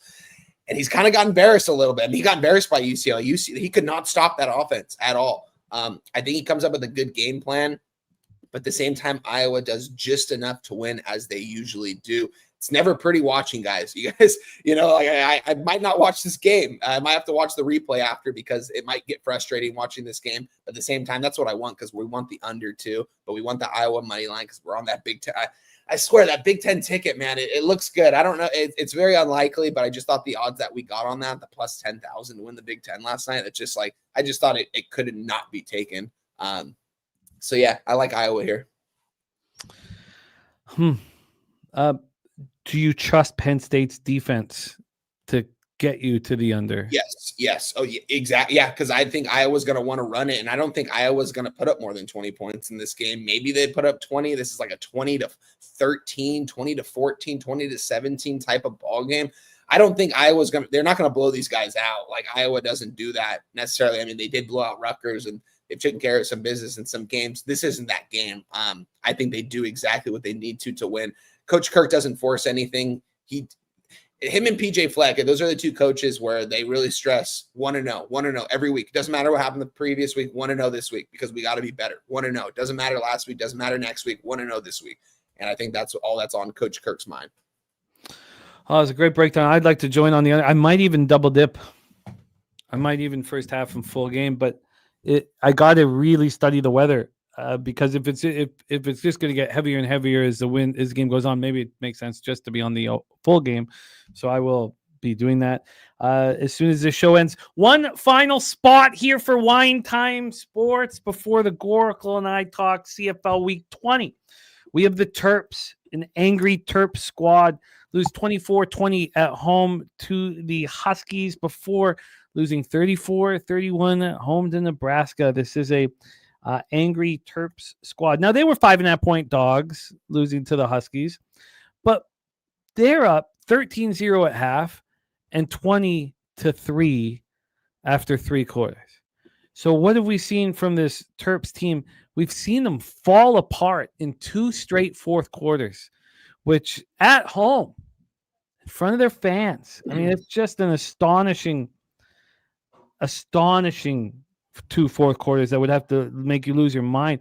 We've only seen them hit the road one time this year, and that was at Wisconsin. Well, we know that Wisconsin can't do anything offensively. In that game, they allowed Wisconsin to put up 296 yards. They allowed Wisconsin to have 8 more first downs than Maryland. I find it very difficult to see how any gambler could trust the Terps with their money right now. And then we get to UCLA. Wine Time, your perseverance is as high as the players themselves. You actually believed in this team and got rewarded 42-37 at home to Penn State. But talk about verifying that you guys can play football. All of a sudden, you're 2-1 in the Big Ten. Like I said, I saw it control our own destiny. Maybe one more loss, and they still get in the Big Ten title, which is it'd be probably the first time in Big Ten history where a team has probably less than 8 or 9 wins, which is crazy. It's not saying it's going to happen, but they control their own destiny. They got to beat Indiana and Ohio State, though. So they went into Michigan State and dominated them in East Lansing, destroyed them, 418 yards to 253. We're up 34-7 after 3 quarters. I mean, the turnaround is absolutely insane. Kyle Field says in that Iowa City, thank you for doing this, Kyle. This is what makes the show so special, is the hard work that you guys put in. Says wind is expected to blow toward the southwest, and the field is north-south oriented.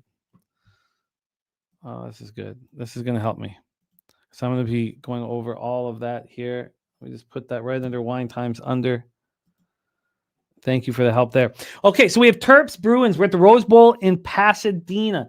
Let's take a look at the line history and the handover. Wine times last spot on the board, and hopefully he is richly rewarded here. We have a total at 52.5. Very little movement. Opened up at 52, dropped to 51.5, climbed back up to 52.5. Overall, we have a half-point move to the over. Nothing much.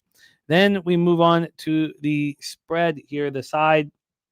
From a point spread standpoint here, we have the all of a sudden mighty UCLA Bruins. Unbelievable. Are -3 at -112. They opened up at -2.5. They went to 3, and they got up to -125. We're talking Monday night. So it looked like 3.5s and 4s were coming. No, it moved to 2.5. It just came back to 3 today. It is juiced at -112. So let's take a look at the cash flow then for this one. I thought I had it up. My bad. Sorry. For the cash flow for UCLA game, we have 56% of the tickets and 88% of the cash on the Terps. 88% of the cash. 75% of tickets on the over, but then 77% cash on the under. Wine Time Sports. Take it away, my man. Your last game on the board, ending with your UCLA Bruins in the Rose Bowl. Yeah, it seems like the public just wants to keep fading UCLA, even though it's crazy because they're getting so much national spotlight right now. You know, Tim Skipper's getting interviewed everywhere right now, Jerry Neuheisel. And that's where it starts, guys. Getting Deshaun Foster out of there. You know, it was a tough move. A guy I really respected from the program. He's got more running backs in the NFL than any coach in the league right now. They made the move for a reason. They grabbed Timmy Skipper. Deshaun hired him late in this summer. If you guys remember him last year as the interim coach at Fresno State, who played UCLA the last game of the season, almost beat him. That was his dream job, was Fresno State. He went there. He wanted to be the head coach there. They didn't want him. Comes over to UCLA. Makes it just a big transition. It's as simple as this, guys. It's funny when I hear this, but they asked him where it started, and he said after that Northwestern game, Tim Skipper said, "We're cleaning this fucking locker room on the road. Everyone, I don't want to see one piece of trash in this locker room." They've been doing that ever since. Practice, everything. They're picking up after themselves. I guess they were a fucking mess when Deshaun Foster was there. They weren't picking up after themselves. They're being slobs. Really clean that up. Doesn't sound like a lot, but that's what's actually turned this corner for this program. It seems like not just that, it's removing guys like Tino Sinceri, a guy that was unprepared for the job as an offensive coordinator at that part in his career. We thought he was ready for it. He wasn't. He's the defensive coordinator. What does Tim Skipper do? He calls up his old pal, the old defensive coordinator from the Miami Dolphins. Can't even think of his name right now. And that's what's crazy, is because you got to give this guy credit. Tim Coyle. Forgot what his name, Coyle, but he coached Tim Skip when he was in high school, when he was in college. And he called him and said he was over at Maryland. No, not Maryland. It was some program. I think it was Syracuse. He was coaching like the linebacker. He's like, "Come be my DC. Leave that. Come here. Come call the plays for me. I want to do this with you." Says, "Say less." Stephen has been a complete turnaround. No one's talking about it. Then the next move, get rid of Tino, bring in Jerry Neuheisel, a guy that's loved by the fan base, loved by everyone. Everyone just loves this guy as a dude and as a coach. And he's really been dialing up plays for years, ever since the Chip Kelly days. I think after every single game, this guy has gone home and has been like, what could we have done different to win this game if we would have done this and done this? And all of that has come into life right now. Bringing back the Chip Kelly offense, also mixing in a couple different tweaks, bring in Noel Mazzone. If you guys remember him, he coached Josh Rosen there. He ended up coaching the UFL. Called him up. Jerry said, yo, can you come be an offensive analyst? Sit with me on the field. I want you to be there with me when I'm calling these plays because you were my quarterback coach when I was at UCLA, and I trust you. Like I want you there. They bring that guy in. Complete turnaround in culture. And this team is showing it. They're using their strengths, running the ball first as always. And I couldn't believe this last night, guys. I wasn't going to move on this. I really wasn't, because I thought might be a get right spot for Maryland, but at the same time, guys, they're flying all the way from the East Coast over here to the West Coast. This is a young program. Malik Washington, true freshman, guy's ultra talented. This guy's going to be playing in the NFL one day. He's got to clean up a lot of things mechanically. If you guys watch this guy play quarterback, he doesn't set his feet right, throws off his back foot, always constantly trying to run, doesn't want to sit in the pocket. That's perfectly fine for a young quarterback, especially when you're as talented as him. He's going to get it together. Just don't think this is the right spot. I think that you guys might not have ever heard me say this. I think the Rose Bowl is going to be popping this weekend. I think people are going to be there. I think people are finally, there's life back in the program. Students are in for free now. They're just doing so many things like buses from the school to get there for free, so you don't have to drive in 2-hour traffic, do all that stuff, have to worry about getting an Uber, all that stuff. You don't have to worry about that. And I think they're going to be rocking and rolling for this, guys. And last night, I was looking at all the lines, saw UCLA went down to a -2, went down to a -2.5 at some spots, and I was just thinking, wow, it's Maryland, and I kept going over it, and I kept watching some tape on Maryland and how much they've been folding in these second halves of the games, and how it looks like they're just too young at this point. And UCLA has a lot of older players on that roster. And so I took advantage of the money line at -130. It's -150 right now, pretty much everywhere. It went back today. I got in at it at a perfect time, it seemed like. And when I saw that number, I didn't even want to move on it because I was like, why is it going towards Maryland? When you read me off those percentages, I guess it kind of makes sense. But now that it went back to a 3, I thought it was going to get down to like a 2 at like -110. That's how much I thought it was going to go down. The fact that it's back up to a 3 today, I love that. I tweeted out the money line -130 last night. That's what I got. Still endorsed the money line. The -3, it's a little, I don't know if I want to lay that. I think they win this game, but I do think it's going to probably be close. But I think they've got more confidence at this point. Coaching staff is more confident. They're playing at home when a team is coming back-to-back home games, blowing the lead, coming over to the road. West Coast, first trip over the West Coast here. It just seems like a UCLA spot, and I thought the public was going to hammer UCLA. Why wouldn't they? As much of a public darling as they've been these last couple of weeks on the national spotlight, people still don't respect them, I guess, which is why we're seeing all that money on the Maryland. Maybe it is smarter, sharper money. Same time, though, I think UCLA is the better team. I think at home, this place is going to be rocking and rolling. So give me the money line -130. So why do you think 8.8 of every $10 has come in on the Terps? Can you give me the other side of it? I mean, I understand the sell UCLA high. Is that it? Sell UCLA high? I think it might be that, and selling Maryland low coming off those. I mean, because realistically, Jim, it's crazy. Like they probably should have beaten Nebraska. Who did they play before that? They probably should have beaten Washington, them. the Huskies. Washington, yeah. And Washington, I think, didn't score the first half, and I don't think dominated the fourth. Yeah, Maryland couldn't score anything in the second half. So I think when it comes down to it, I think it's going to come down to experience. Halfway through the game or so, it might be close in the first half. I'm not going to touch this first half by any means. And I think also the time clock a little bit going on the West Coast, playing a little bit later in the night. They haven't really been playing. I mean, it's going to be 6 o'clock there. Maryland, East Coast, it's going to be 7 o'clock their time. It's going to be a little bit later.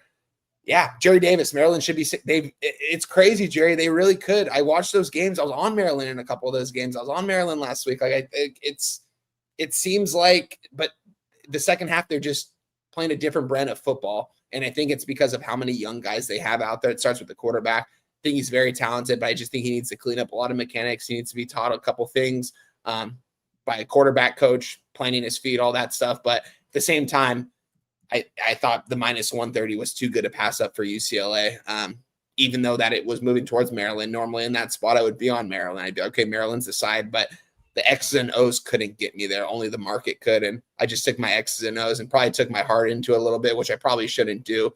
But at the same time, that's what I've seen with my eyes these last couple weeks. Two teams heading in their opposite directions.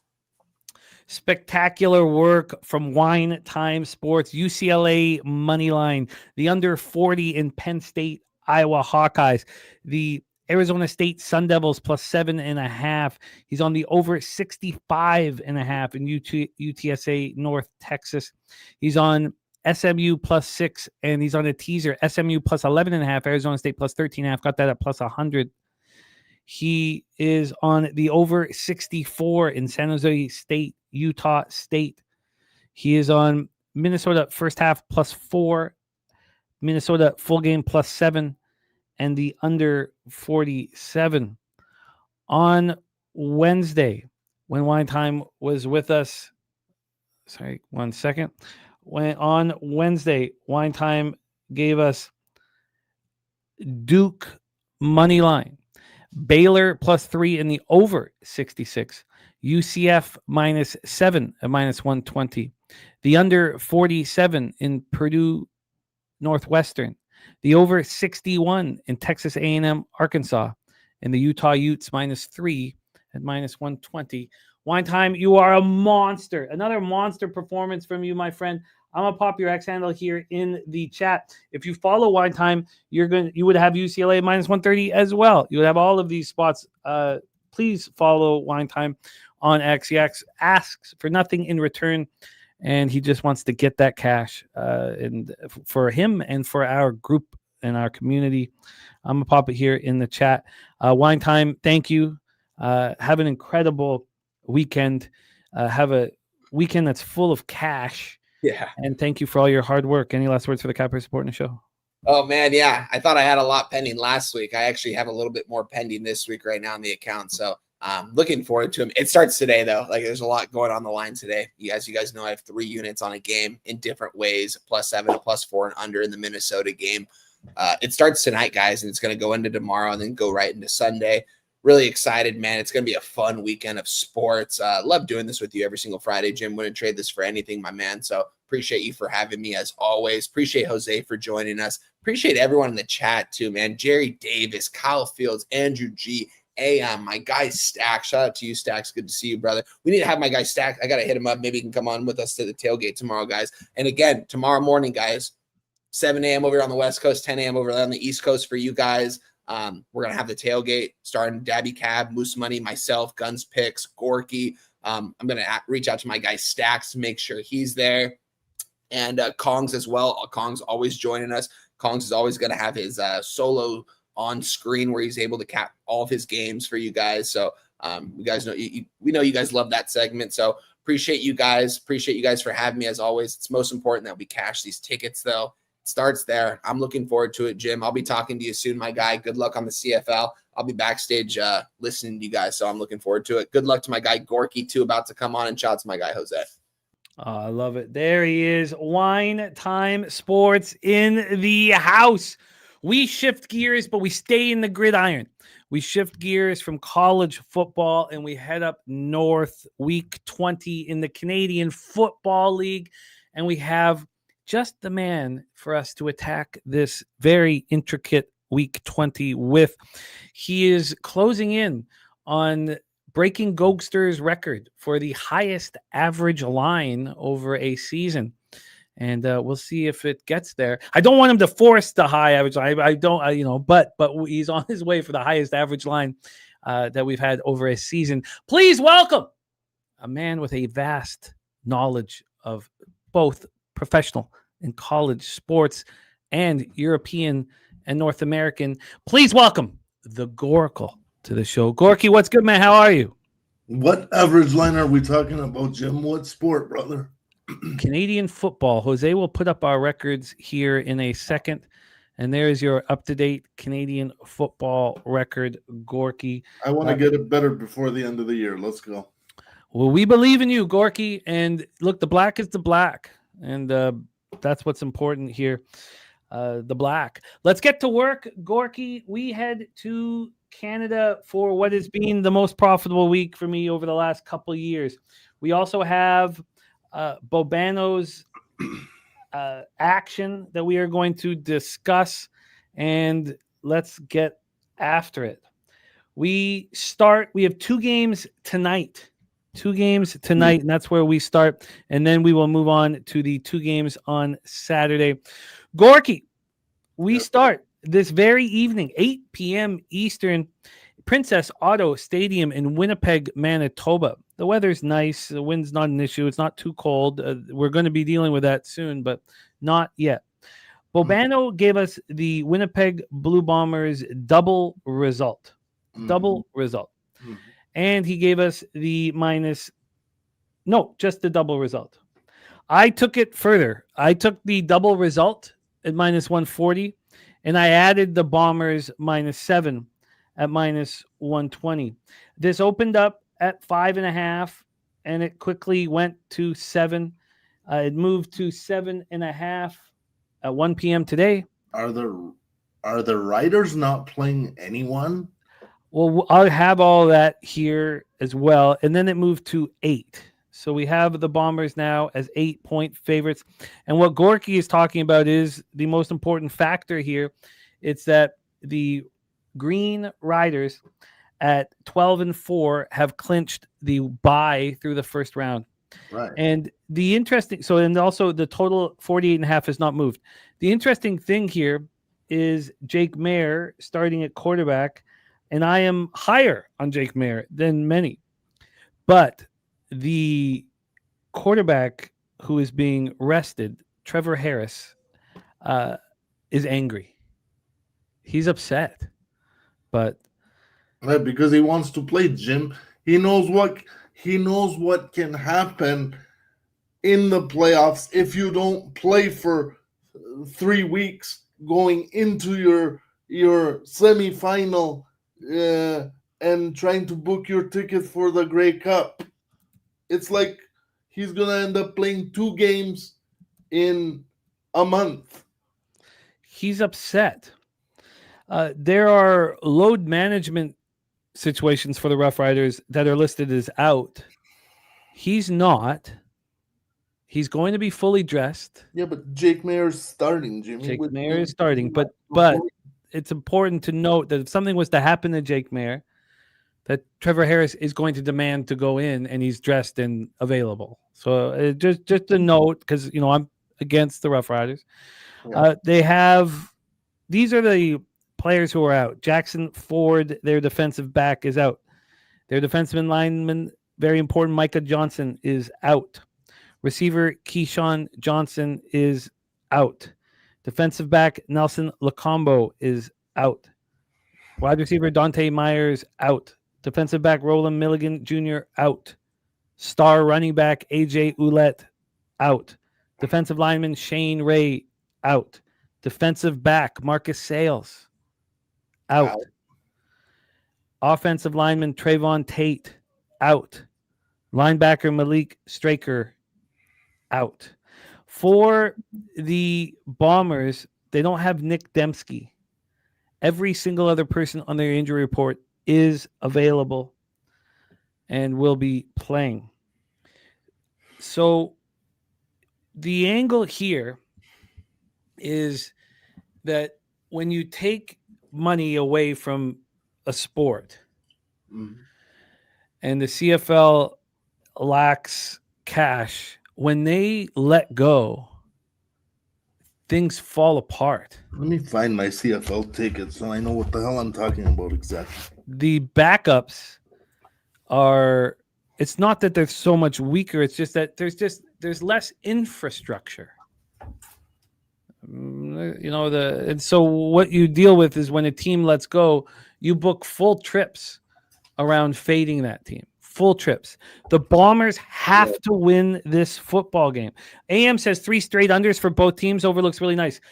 I don't disagree about that at all. It's just when I feel like I have an advantage, I need to keep it clean. Just before we hear from Gorky on his plan of attack, happy birthday to our guy, Strategic Investments, an author on sports capping books, coming to us from the Dominican Republic. We're lucky to rock with you. A shout out to you, Strategic Investments. Yes, a birthday play. Absolutely.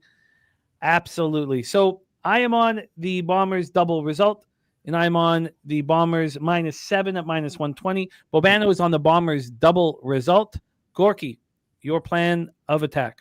So far, Jimmy, I have this Bombers team as part of a parlay with BC and Calgary in regulation tomorrow to pay me plus 100 odds on that 3-teamer. Do you have any concern in this spot at all for the Winnipeg Blue Bombers? Because notice that Bobano is not on the Bombers -7. It has moved to 8. Do you have any concern? I don't, Jimmy, because the Bombers are lucky to be in the position that they're in still, where they still control their own destiny, even after last week's crazy debacle of an outcome that I didn't see coming, but you did. So congratulations to you on that. And maybe we should have taken the Elks more seriously all year. But I'll tell you what, brother, the Elks are going to be a hell of a play as long as they have a quarterback for next year. Winnipeg is part of a 3-team moneyline parlay for Gorky. Let's move on to game 2. We're here with the Gorkle on Pub Sports Radio. Like Winnipeg has everything to play for, whereas Saskatchewan is like, we don't even want to play this game. Like, what the hell are we doing? Exactly. By the way, Collins Clips is on UCLA as well. I'm right with you, Gorky. This is the only game on the CFL schedule this week. There's 4. The only game where both teams are trying to win. Edmonton Elks 7-9, 2-6 on the road at the BC Lions 9-7, 5-3 at home.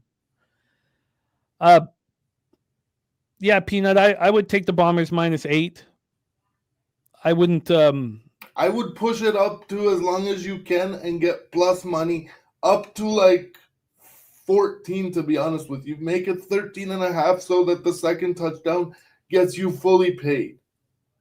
I think it could be a bloodbath. Yeah. And again, for those of you who don't get double results, see if you need to find a halftime, full time as well. But yes, I would take the 8, Peanut, or like Gorky's saying, bring it up. I personally, I wouldn't want it.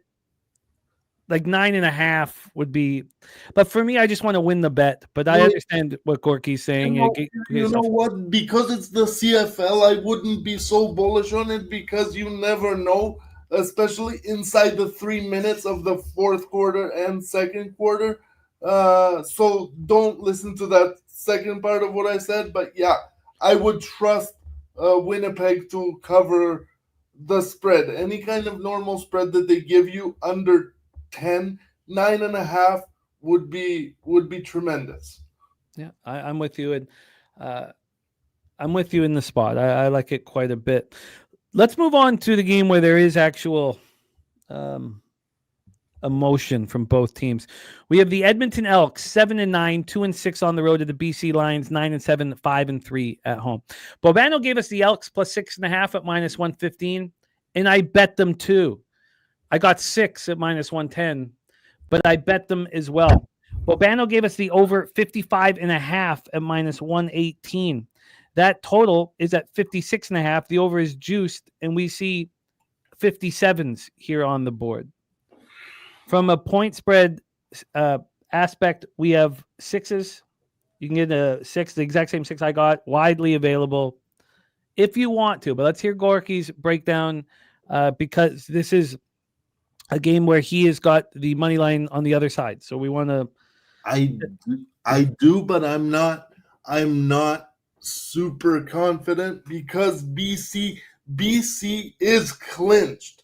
So yes, they want to like get a higher seed, whatever, but they know they have to play the semi. Whereas Edmonton kind of scares me because they have to play with their hair on fire. This is an elimination game for them, yes, Jimmy? Yes. Yeah, like if they lose, their season is done. If they lose, their season is done. So yes, BC will want to, come out, put up 30 points. That's the norm for them. That's why I say it. But Mark Killam has this team playing well, and like I said, as long as they get a quarterback for next year, they will probably be one of my favorite teams to play at plus money odds. Well, let's set this up. AM says, personally, I see a game on a 5-game against the spread streak catching this big of a number. I think books want Elks money here. It's what are they on, 10-2 spread streak as well? Pretty much. They're just covering and covering and covering and covering, and it's just too many points for me. You couldn't line this at a 3.5 or a 4 because I think the money would come in with the lines, but I think it's a very valid comment that you have there, and absolutely nothing wrong with it. Let's set this one up here. We have Fajardo going up against Rourke. We have an Edmonton Elks team that has gotten better every single step of the season against the Lions team that I have question marks around. And I want to dive into this a little bit more here with you, Gorky, because I don't agree with this move and this being such a high total. I've also cashed on unders in this very similar situation here. 50. When we talk about the defense that we're getting here, I'm not certain that it's as bad as everybody is, made this out to be. I think that we can trust the Elks defense and the Elks ability to play at a slower pace. Whereas right now, when we look at Edmonton, they are fifth. They're allowing 27.1 points per game. Lions are averaging 28.4. Of course, if you put that together, that's what this total is. Like, there's not too much to it. If we look at, net offense allowed, Edmonton is allowing 383.2 yards per game, which is last in the league. But if you cut that down to just the last 9 weeks, you get a completely different story. If you look at opponent rush yards, Edmonton is allowing less than 100 yards. BC is allowing just a bit over 100 yards. It's the passing game where Edmonton is being hurt, allowing 294.6 a game. But that has changed in the second half of the year. And I want to, attack that. Edmonton has not allowed big plays. They are third in the league, allowing 30-plus yard completions. They are improving every week. And then, so Gorky, I want you to talk, because Bobano's on the over. The line's moving in this direction. But this is playoff football. This is everything on the line. Yeah, but I just think that the BC Lions if the BC Lions have to push the gas pedal offensively every game. And with a quarterback like Cody Fajardo on the other side, he's going to do the exact same thing. So I understand the over being the play here, Jimmy.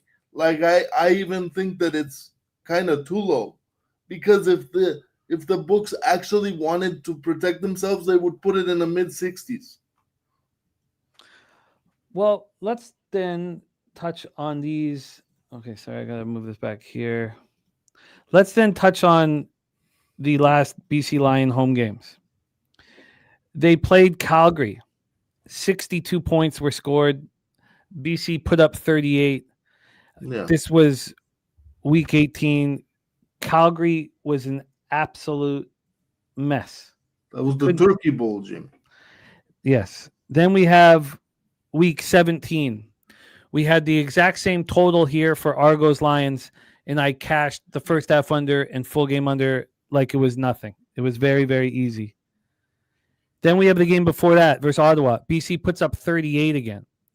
So in these games that are going over this very high number, it's because the Lions are putting up 38 points in both those games. Because the Lions can get stops, but the Lions brass cannot trust the Lions defense. The Nathan Rourke has to play outlandish offensive football, air out the ball. I don't even like it when they run the ball, Jim, because you never know. On second down, you're going to be punting on third down before you know it.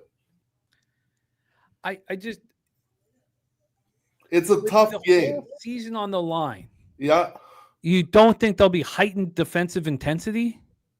I don't know that they have the ability to do it. Otherwise, they would be one of my favorite, one of my plays futures to win the Grey Cup. They would have been a month ago.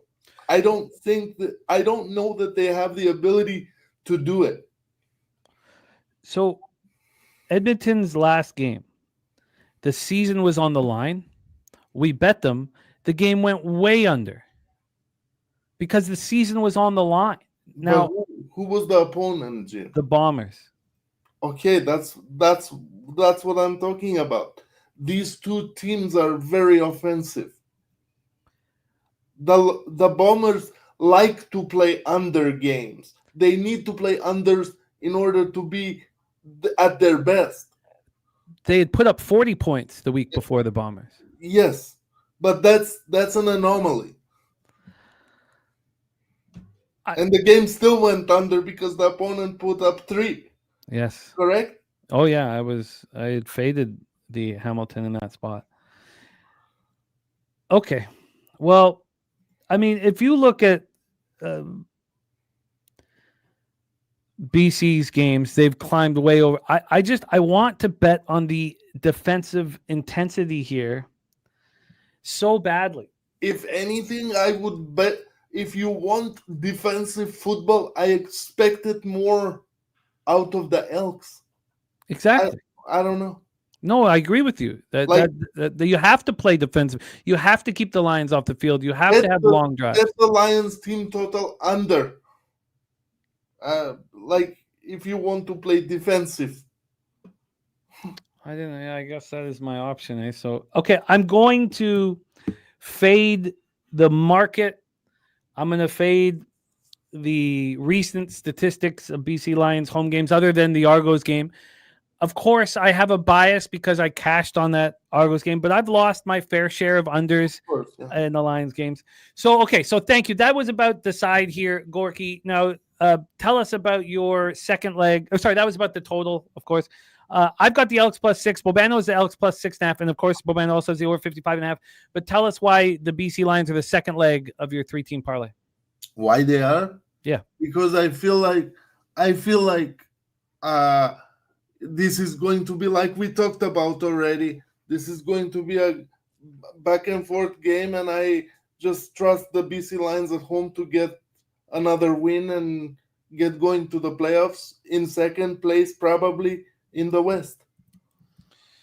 I'm interested in backing the Lions as an underdog if we get that opportunity in the playoffs, and it's possible that we do. Yeah. And I know you're very high on that as well. Yeah. But okay, so we have Gorky. These are the first 2 legs of his money line parlay. They start tonight. Winnipeg money line, BC money line. I like if football was only an offensive game, this Lions team to me is the best team in the CFL this year. With a ball spinner like Nathan Rourke, he's made for this league. He's absolutely made for this league, and Buck Pierce just lets him even call his own plays. He does. Yeah. Well, Buck is a quarterback, so he knows how to handle a quarterback. So I like it all. Let's move on to Saturday action, Gorky. So again, when I'm talking about how profitable week 20 is, I'm talking about when one team is trying and the other team isn't. And we don't have that in the game we just talked about, Elks Lions. We have this again here. Yes. We have Bobano moved on the Alouettes. Oh, sorry, my man? Very exciting. Nothing, Jim. Okay. Very exciting. Bobano moved on the Alouettes double result. I added the Alouettes double result. And I added the Alouettes -9 at -120. Let's talk about this line history.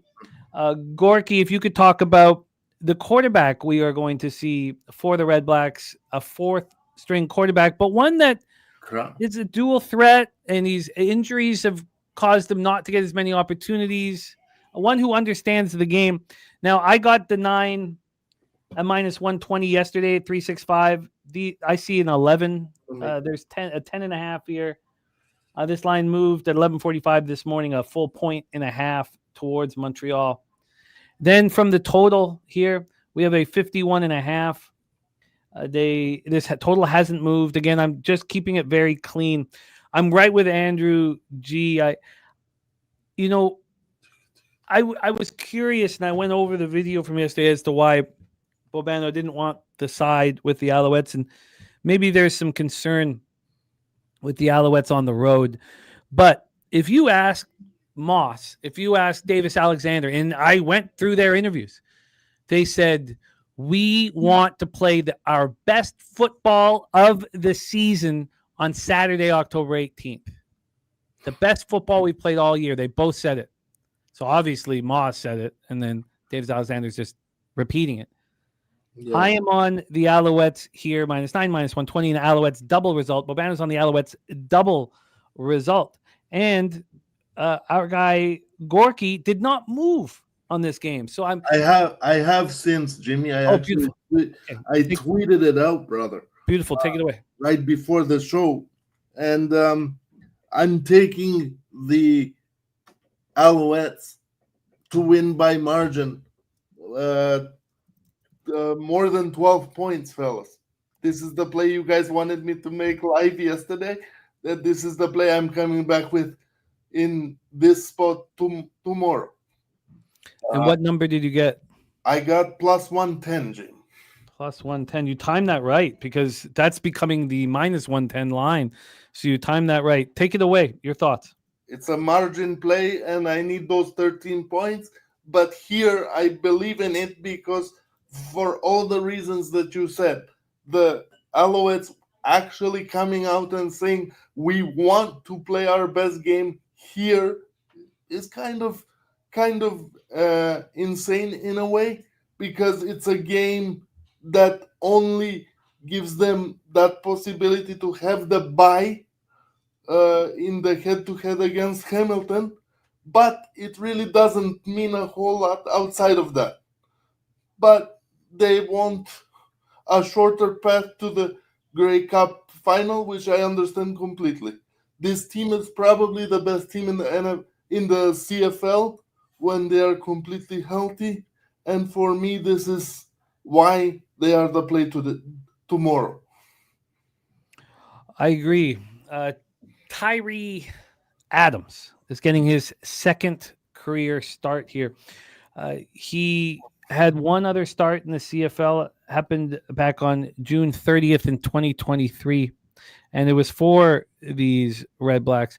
He has been a depth quarterback here for a long time. He was the reason Dustin Crum was signed, I believe, yes? Because they discovered that he couldn't get the job done. They gave him like 3 or 4 games in a row after Mesoli went down, and the reason why Dustin Crum has emerged. If you guys remember Tyree Adams, he was a Catamount, Western Carolina Catamount from 2016 to 2019. In the one start he went 14-20 for 185 yards. He added 3 carries for 31 yards, and they won 26-7. He was diagnosed with torn ACL and meniscus, and it ended his season. So, Don Play, I would take the Elks to cover the 6.5, not the under. The under is me taking a stand. I would take the Elks +6.5 personally. But again, when we talk about why we destroy Week 20 CFL, it's not when two teams that are trying play against each other. That goes back to our regular ROI and our regular season statistics. It's when you have one team trying and the other team not trying. Let's talk just before we put this one to bed, let's talk about the injury report here and who is in and who isn't in for Ottawa, as it has changed a little bit. Again, though, what Gorky's saying, I went over the interviews, and I went right when I heard them both say, no, it's our best football right here. This is as healthy as they've been all season. It's just James Letcher Jr. that's out for the Alouettes. For the Red Blacks, we have of who do they need? Defensive back Bennett Williams out. Defensive lineman Chase McGowan out. Mustafa Johnson is in, yes, Jim? Yes. Okay. We have defensive back Charlie Ringland out. Linebacker Lucas Cormier out. Onyeka, their defensive lineman, out.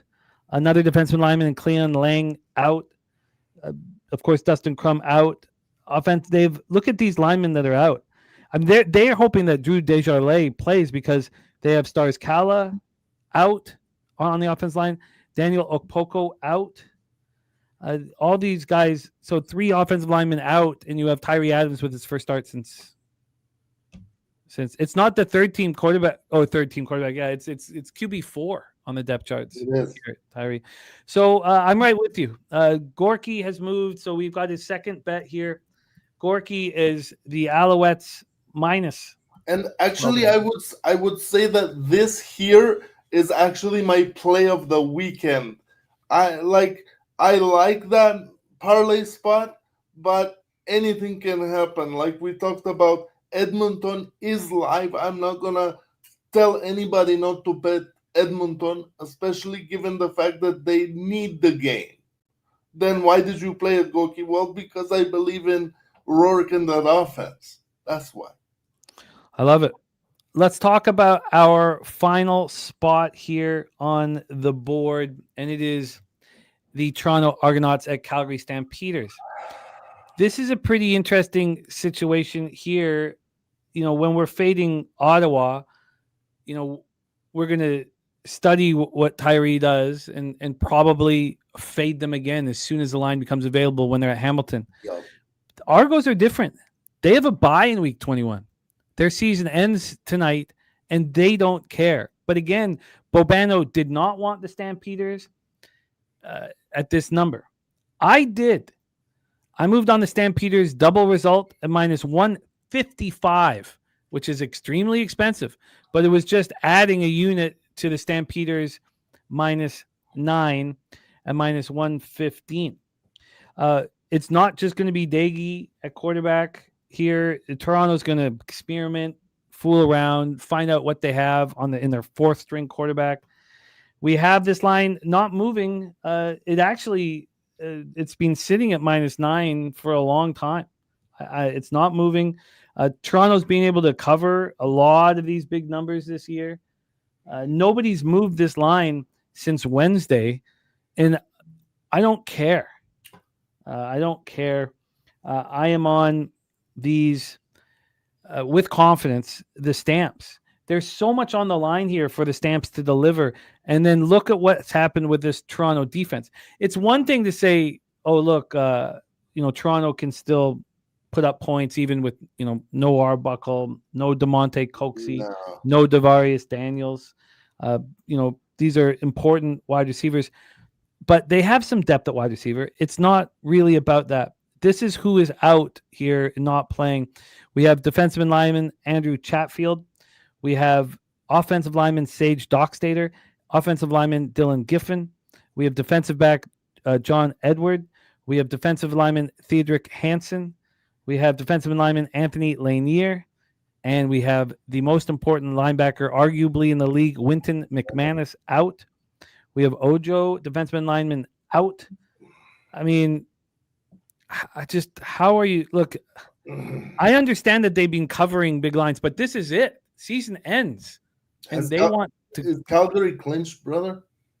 They have not clinched. No. Okay. They have not clinched. So take it away here, Gorky. I'm on the Stamps. They right now are 9-7, but as you said, BC has clinched. Calgary is not. Winnipeg's at 8-8. Edmonton's at 7-9. The Goracle. Take it away. So the West crosses over into the East. Is that correct? That is correct. Okay. Well, and BC controls their own destiny, right? That is correct. They hold the tiebreaker. Okay. So basically, we're gonna see the Stampeders come into the Eastern Division to play another another Western team in the Grey Cup if they get that far. But no, we assume it's Winnipeg that's crossing over. Okay, yeah, gotcha. We assume that Calgary is going to go to BC, but BC has to beat Edmonton. But that's our assumption at this point. So Winnipeg is the weakest one out of all three of them? At this point. Okay. But they still need to win, correct? They have to win. Tonight they have to win. If they lose here, Edmonton takes over and it's done, yes? Well, Calgary plays Edmonton next week in Edmonton, and everything will be on the line for the crossover and for making the playoffs. Because for Winnipeg both teams, yes? Sorry? For both Calgary and Edmonton, yes? Yes, but no, see, it's kind of wild here. But that's why I want to talk it out with you. Hamilton has to win on Friday night next week. If they win, which we expect them to win very, very easily. Yeah. If they win, then they are top. They're going to be 11-7. But the problem is that I believe the Alouettes hold the tiebreaker over the Tiger Cats. They do. So then Montreal plays at Winnipeg for a chance to get the bye. Right. So we expect Winnipeg is in danger here. Yeah. Winnipeg must win against Saskatchewan. Must win. Yeah. But that's the situation. Yeah. Okay. So here for me, it's Calgary. Like I said, it's Calgary. Why? Well, because they need it, and because Toronto is playing for nothing but pride. But pride teams are dangerous. Now we don't know what they're gonna do at quarterback, which is dangerous in the CFL, especially if you watched the Stampeders team early in the year when what's his name, JP Walker, was in.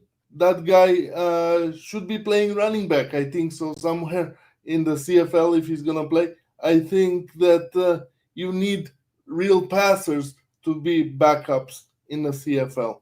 Like Jake Mayer, to me, is the best backup in the CFL, Jimmy. I don't know if you agree or not, but that's the kind of guy I want as my QB2 if I'm a CFL team. The story here, and the reason why I moved on Calgary, is because Tucker Horn's coming in. So Tucker Horn is... They drafted him last year, yes? Yeah, they signed him. They just signed him. So Tucker Horn is coming in. He was an Abilene Christian in 2018. He transferred to Trinity Western. This is not... I mean, he was a champion at Trinity Western, the SAA, but so Tucker Horn has not played. It's just so different when you get on this wide football field. So even if Daggy looks great in the first half, which is within the realm of possibilities, even though I think that the Stampeders just destroy them, then Tucker Horn comes in and everything falls apart. If you guys are watching this game and the Argos are up at halftime, you can't live bet until you see Tucker Horn run onto the field. That you have to sit there waiting for Tucker Horn to run on the field, because as much as they say they're going to play Tucker Horn, you have to wait and make sure that they do. The last thing you want to do if Daggy's having the game of his life is make a move at halftime thinking Tucker Horn's going to start the second half and there's Daggy out there again. So because live betting CFL has been spectacular this year. Sorry, Gorky, take it away. Brother, you don't have to apologize to me ever, especially when you're dropping knowledge like this to the people. But my question is, would Ryan Dinwiddie actually want to win this game? Does he? I mean, If you I get yeah, I think, inside his head? yeah, I think he'd like to win this game. I think he wants to. Yeah, I think he. You know, he could be fired at the end of the year. No way.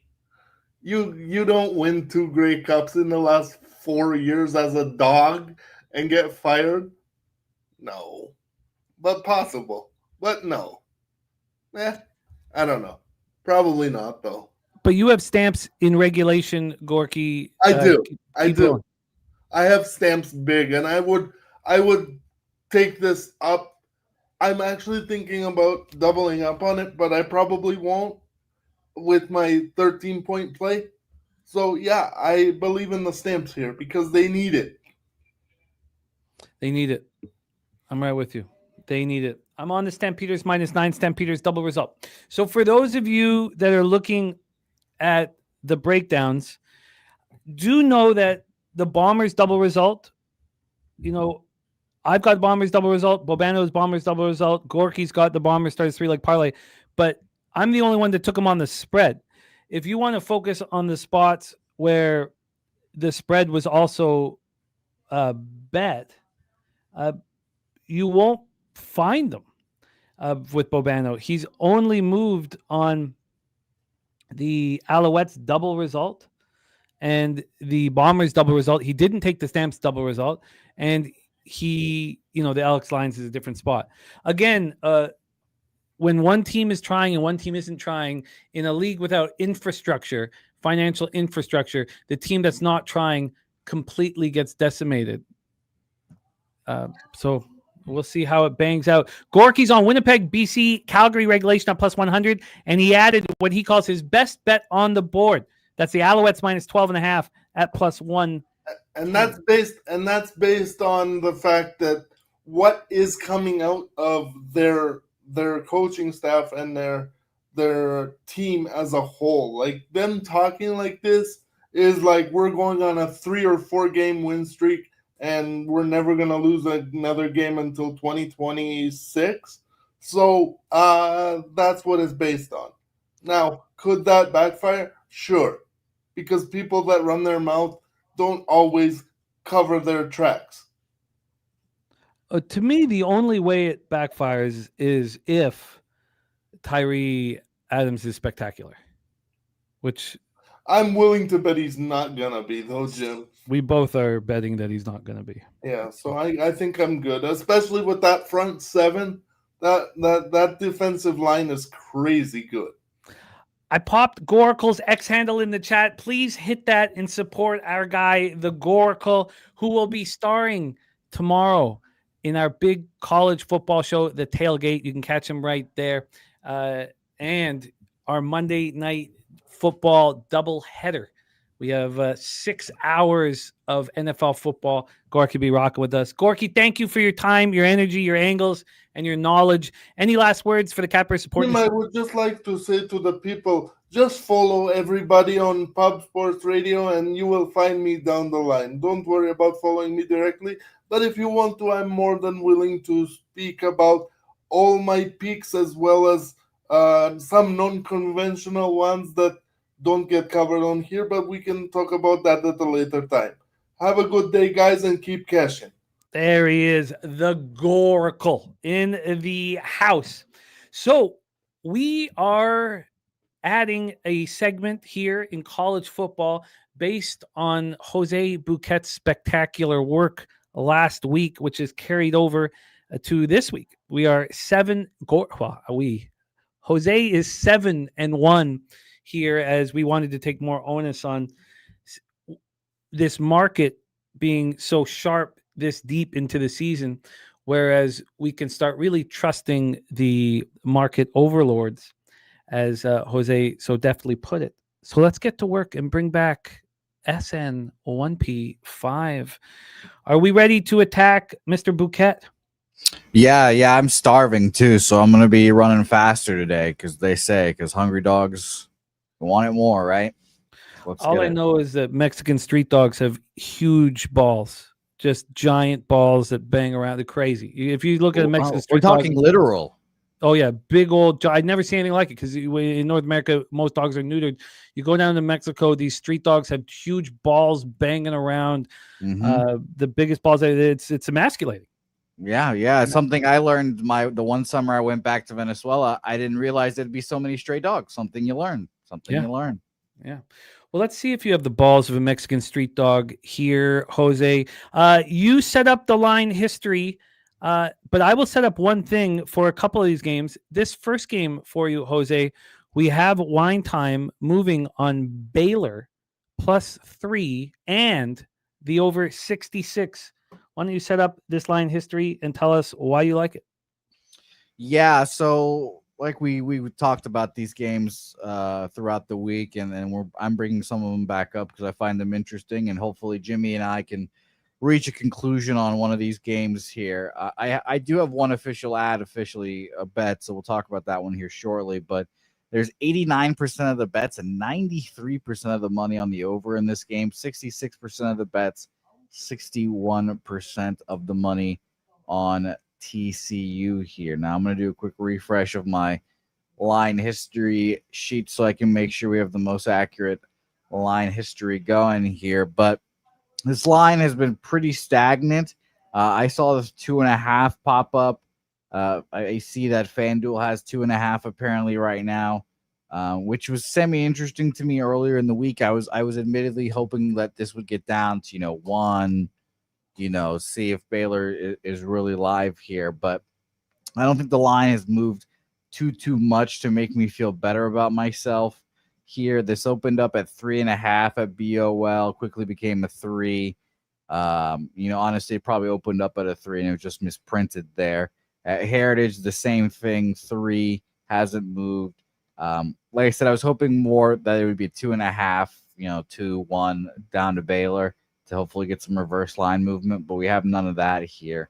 As for the total, which has a shitload of bets and money on the over here, we're down to a 65.5, which again is interesting. And I hate kind of like lumping all these total bets in the same bucket, but we've seen a couple of these today. 68, 67 openers, dropping down to a 66.5. A few hours after it opens here, gets up to a 67 again, comes right back down to 66.5, and now 65.5 here. So the under is obviously something that interests me is here as well. Jimmy, what do you think?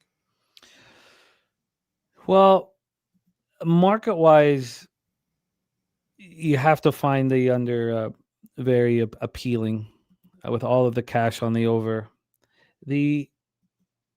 You also have to find Baylor appealing. But I can't sell TCU. I don't want to sell any team low unless that latest loss came at home. If the loss came on the road like it did to Kansas State, I mean, Baylor just barely got past Kansas State at home. So the market's telling us that Baylor is the bet and that there's no bounce back from Hoover. Hoover threw 2 interceptions last game. I tend to think that there's a ton on the line. Now, Wine Time moved on the over 66, which is Don Play says I can't trust TCU after the K-State game. Dope AM, thank you, man. I'll catch it in the Discord. I'll be down. I'll be around it tonight when I get a chance to breathe. But so I that was my problem when Wine Time initially gave out Baylor, was that I'm just, if the public sentiment is that there's something seriously wrong with TCU, it's possible they can come home and fix it. So then you have to ask yourself, well, if they fix it, it's probably from an offensive variety because Baylor always puts up points. But clearly, the books are opening up their arms to anybody who wants to bet the under. This is a pretty spectacular spot. I mean, I don't see how it could get better than this. I think you found a spot where the market is telling you what is going to happen. And then again, you'd have to say, well, there's so much on the line. That's the only reason for why we would guess. Let's just take a quick second look. We talked about the weather on Wednesday, but let's just take another look at the the weather in Fort Worth because there's all these thunderstorms. So they have thunderstorms and light rain. The wind's not an issue really, but thunderstorms and light rain. So yeah, I guess I like the under. I guess you're right. I like the under. Is that something where you'd want to attack the first half under rather than the full game under? I'd have to study that. But I mean, Baylor has put up 80 points in the last 2 games. They've also allowed 61. It's not a fun, under to bet. In the last 3, well, I guess we don't want to count Abilene Christian games. So if we cut Abilene Christian, just focus on TCU's, FBS competition, they've scored 70 points in their last 2 home games. So why would they be dropping this total? It doesn't make sense. Now, it's not like yesterday where we saw a total that made no sense whatsoever as the opening line and then move against where you would expect it to go. But yeah, I like this under. I think there's something here. If you believe that there's going to be real intensity, do you? Yeah, that'll be the big question. And this is semi rivalry game as well, with these 2 religious Texas schools. Baylor, Waco. I think there's a semi rivalry aspect of it as well. I don't like going up against Wine Time, but I'll take the 65.5 under -110. Okay. Jose has moved on under 65.5 at -110. I would much rather be moving on sides. I don't feel as comfortable with totals yet, but the market speaks. We have to listen. Let's roll on to LSU Vanderbilt. Yes, LSU Vanderbilt, a game I'm surprised no one really talked about throughout the gambling week here. By the way, catch the tailgate tomorrow because obviously these games will be broken down again heavily with Wine Time Cab and Company. There, I have to go give Guns a receipt because he laughed at me. He's like, ha, ha, ha. If I'm wrong at this game, you could come back and tell me that I was wrong. So now I'm going to have to go in there and shove my nuts in his face there. But we have LSU Vandy here. LSU, 55% of the bets, 60% of the money on LSU here. Total 73% of the bets on the under, 76% of the money on the over in this game. So fascinating market there. And the line movement is interesting. This one gives me Texas versus Oklahoma vibes. If I'm being honest, I felt much better about that game than I do about this one. But this opened up at 2.5. I believe. Let me double check here. At least, okay. It opened up at 1.5. Excuse me. Gets up to 2.5 and then comes back down to 1.5. And the fact that Vanderbilt was favored to begin with was like in my head at least, I think LSU is overrated. Brian Kelly, the whole deal. Maybe that's just public perception. I like Pavia. Believe in this team at home. Think they can just get the win here. Again, we'll go back to the market and say that there's 55% of the bets and 60% of the money on LSU. I would very much prefer there to be more money on LSU. That's kind of the main reason why I've stayed off. The fact that it's moved back towards Vanderbilt is also a little worrisome. But like tomorrow morning, like for the LSU or for the Texas Oklahoma game, where we talked about it on Friday, it moved towards Oklahoma. And then by tailgate time tomorrow or yesterday or Saturday, whatever, it got back up to 2.5 here. So I don't think I'll move on it now. But like if I see this game again tomorrow back at 2.5 too, I will be probably moving on Vanderbilt. I guess 2.5 will probably be a little bit too juice for the money line at that point. But Vanderbilt interests me in this game. Yeah, they interest me a great deal because we saw them off a low point, losing badly to Alabama, Bama getting their revenge, and then the bye week. So Vanderbilt sitting in that anger. This is the first time Vandy's been a favorite over LSU in forever. Presidential-minded Kings liking LSU says by 6 or 5. The only time we have seen LSU on the road, and we've only I mean, they took out Clemson in week 1, and obviously the shine came off of that real quick. And then they lose to Ole Miss 24-19 on the road. One thing about that Ole Miss, or that lost Ole Miss, was Ole Miss had almost double the yards of LSU. LSU won the turnover battle and, scored a late touchdown to make it, a game. And by the way, sorry to interrupt, Jimmy. I forgot I wrote this down yesterday when I was looking at these lines. It was yesterday's 55% of the bets and 80% of the money on LSU. So forgot to mention that. So you're saying then that money came in on Vanderbilt, and the line moved towards LSU. Yeah, so I forgot to mention that as well. I wrote that down. So when I initially capped these games, obviously looking at the market, when I saw 55 and 80 line going to 2.5 for Vanderbilt, I was like, okay, great. I'll probably be on Vanderbilt at that point. And then all this extra money comes on Vanderbilt, and they move the line to LSU. So yeah, that's a great note. Like, I'm glad I wrote that down, but that's what will probably get me off. Well, what about backing the under here? LSU plays a even more defensive style on the road. Yes, Vanderbilt's angry, sure, but you have 76% of cash on the over, and this is moving towards the under.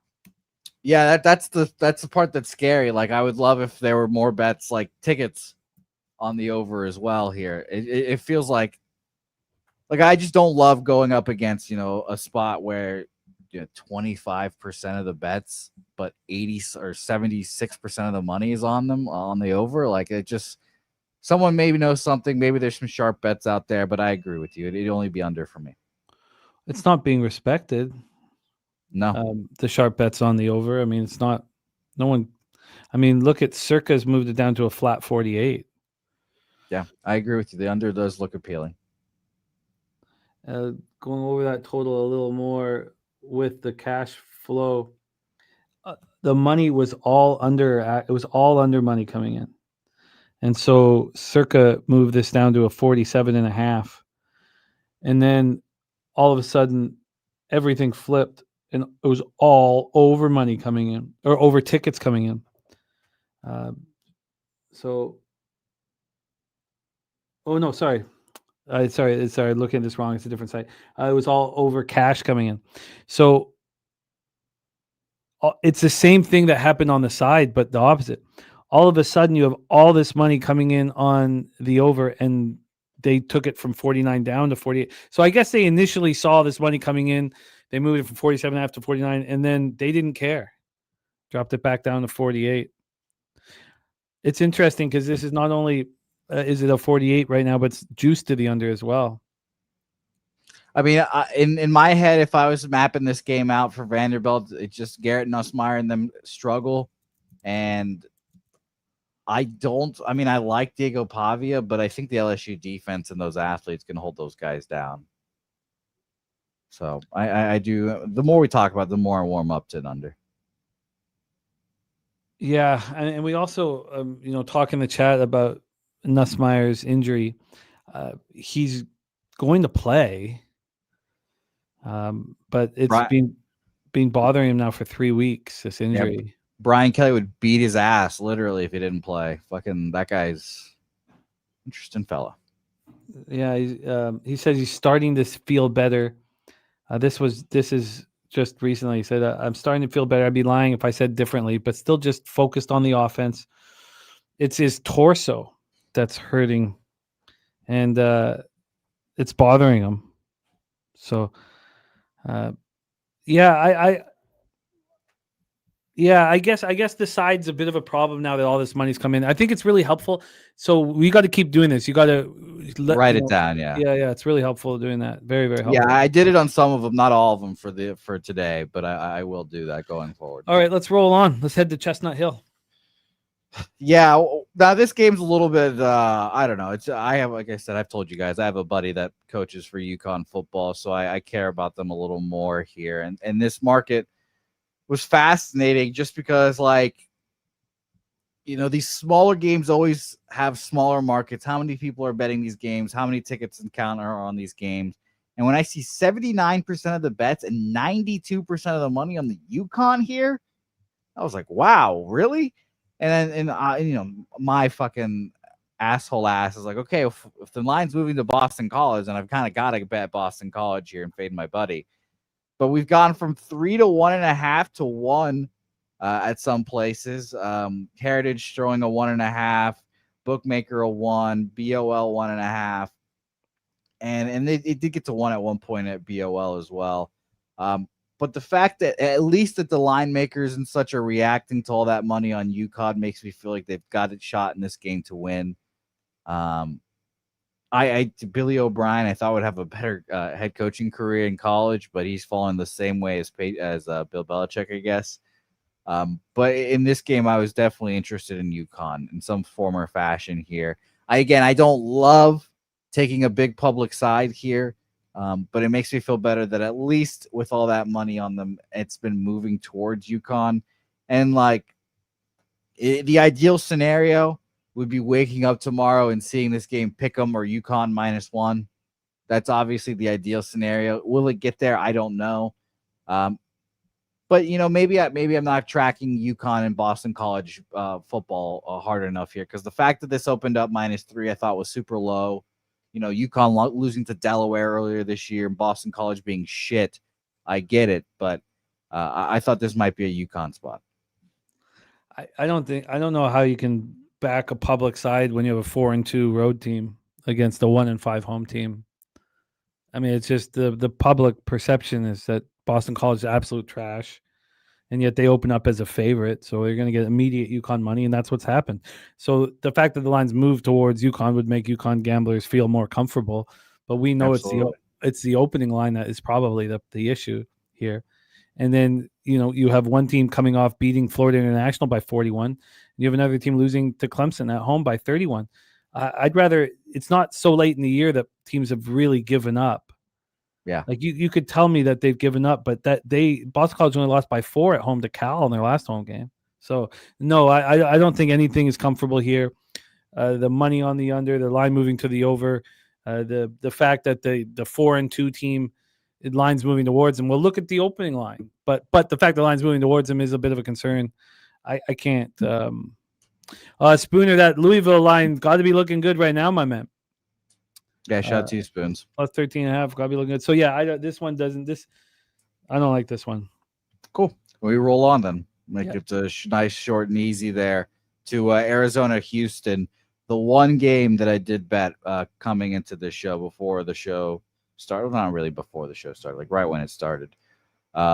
Market in this game here, as I have to find these games here. It's a little bit of a pain in the pussy to try to find all of these matchups here, but we have 71% of the bets and 78% of the money on Houston here. And we've had the line just basically plummet towards Arizona here, which is, a classic spot. This opened up at 2.5 Houston. Now there might be an injury or something, I don't know, like we saw earlier in the game in the show, but opened up at -2.5 Houston, has gone to 1.5, went to pick 'em, went to -1 again, came back to pick 'em, and now Arizona's favored here, -1. Again, with all that money on Houston, Arizona becomes dog to favorite. It just felt like an Arizona spot to me, so I didn't overcomplicate this one. It was Arizona money line for me, -115. The concern is we've seen Arizona on the road one time, and I bet them, and they were horrific. One time they've been on the road, and they got destroyed by Iowa State. So that's obviously I had to live it. So you got Arizona -115. Yeah. So I don't like that, at all. You have Houston coming home, the first time home since that 35-11 loss. Their only loss this year at home to Texas Tech. They beat up on Oklahoma State. Who cares about that? You have Arizona probably really angry about losing in double overtime to BYU. You would expect them to show out. So what the hell? Why were they so bad that first game on the road? What is it about? Maybe it's just, look, Iowa State obviously is a much tougher place to play than TDECU Stadium. So I'm letting all that cash and bets on Houston and the line move towards Arizona really buoy my confidence right now. And that's fair. See, and the whole thing with this is you can say, look, Arizona had the terrible road game in a much tougher environment. They'll handle all other environments, that much better. 71% of the tickets, 78% of cash, and Arizona's gone dog to favorite. I think you have every right to like where you stand here. Every right. So, yeah, I think this makes sense here. I think obviously what I talked about is just because I lost a bet on them. They came back and destroyed Oklahoma State. And then, they're probably really angry about what happened against BYU. They could have easily won that football game. They're, 2.5 point dogs. They could have, should have, but didn't. Yeah, I bet you they want to get back out there. They want to get on the road, and this isn't a tough place to play. And I'm interested. I'm interested in joining. I will study that afterwards. Let's roll on. All right, we roll on here to Purdue Northwestern. I think we talked about this game earlier. We did. I could tell you what happened. Wine time's on the under 47. And my statement here that I have in caps was that I wanted Purdue, but they were just way too public. So the question was, would they stop being this public? And you have the answer to that. So take it away. They are not becoming less public. 82% of the bets, 95% of the money on Purdue here. And I was with you. I wrote down the same thing, Purdue ? Earlier in the week. And now, as we sit here, I'm like, man, do I have the fucking balls to do the flip? Do I have the balls to go up against all that money? And I get it. Northwestern coming off of beating Penn State in Happy Valley. I understand it all. But it hasn't moved really at all. And I'll double check this here right now. But I've got Purdue opening up at even money +3. It's now -110 for that 3. And again, all of that money on Purdue.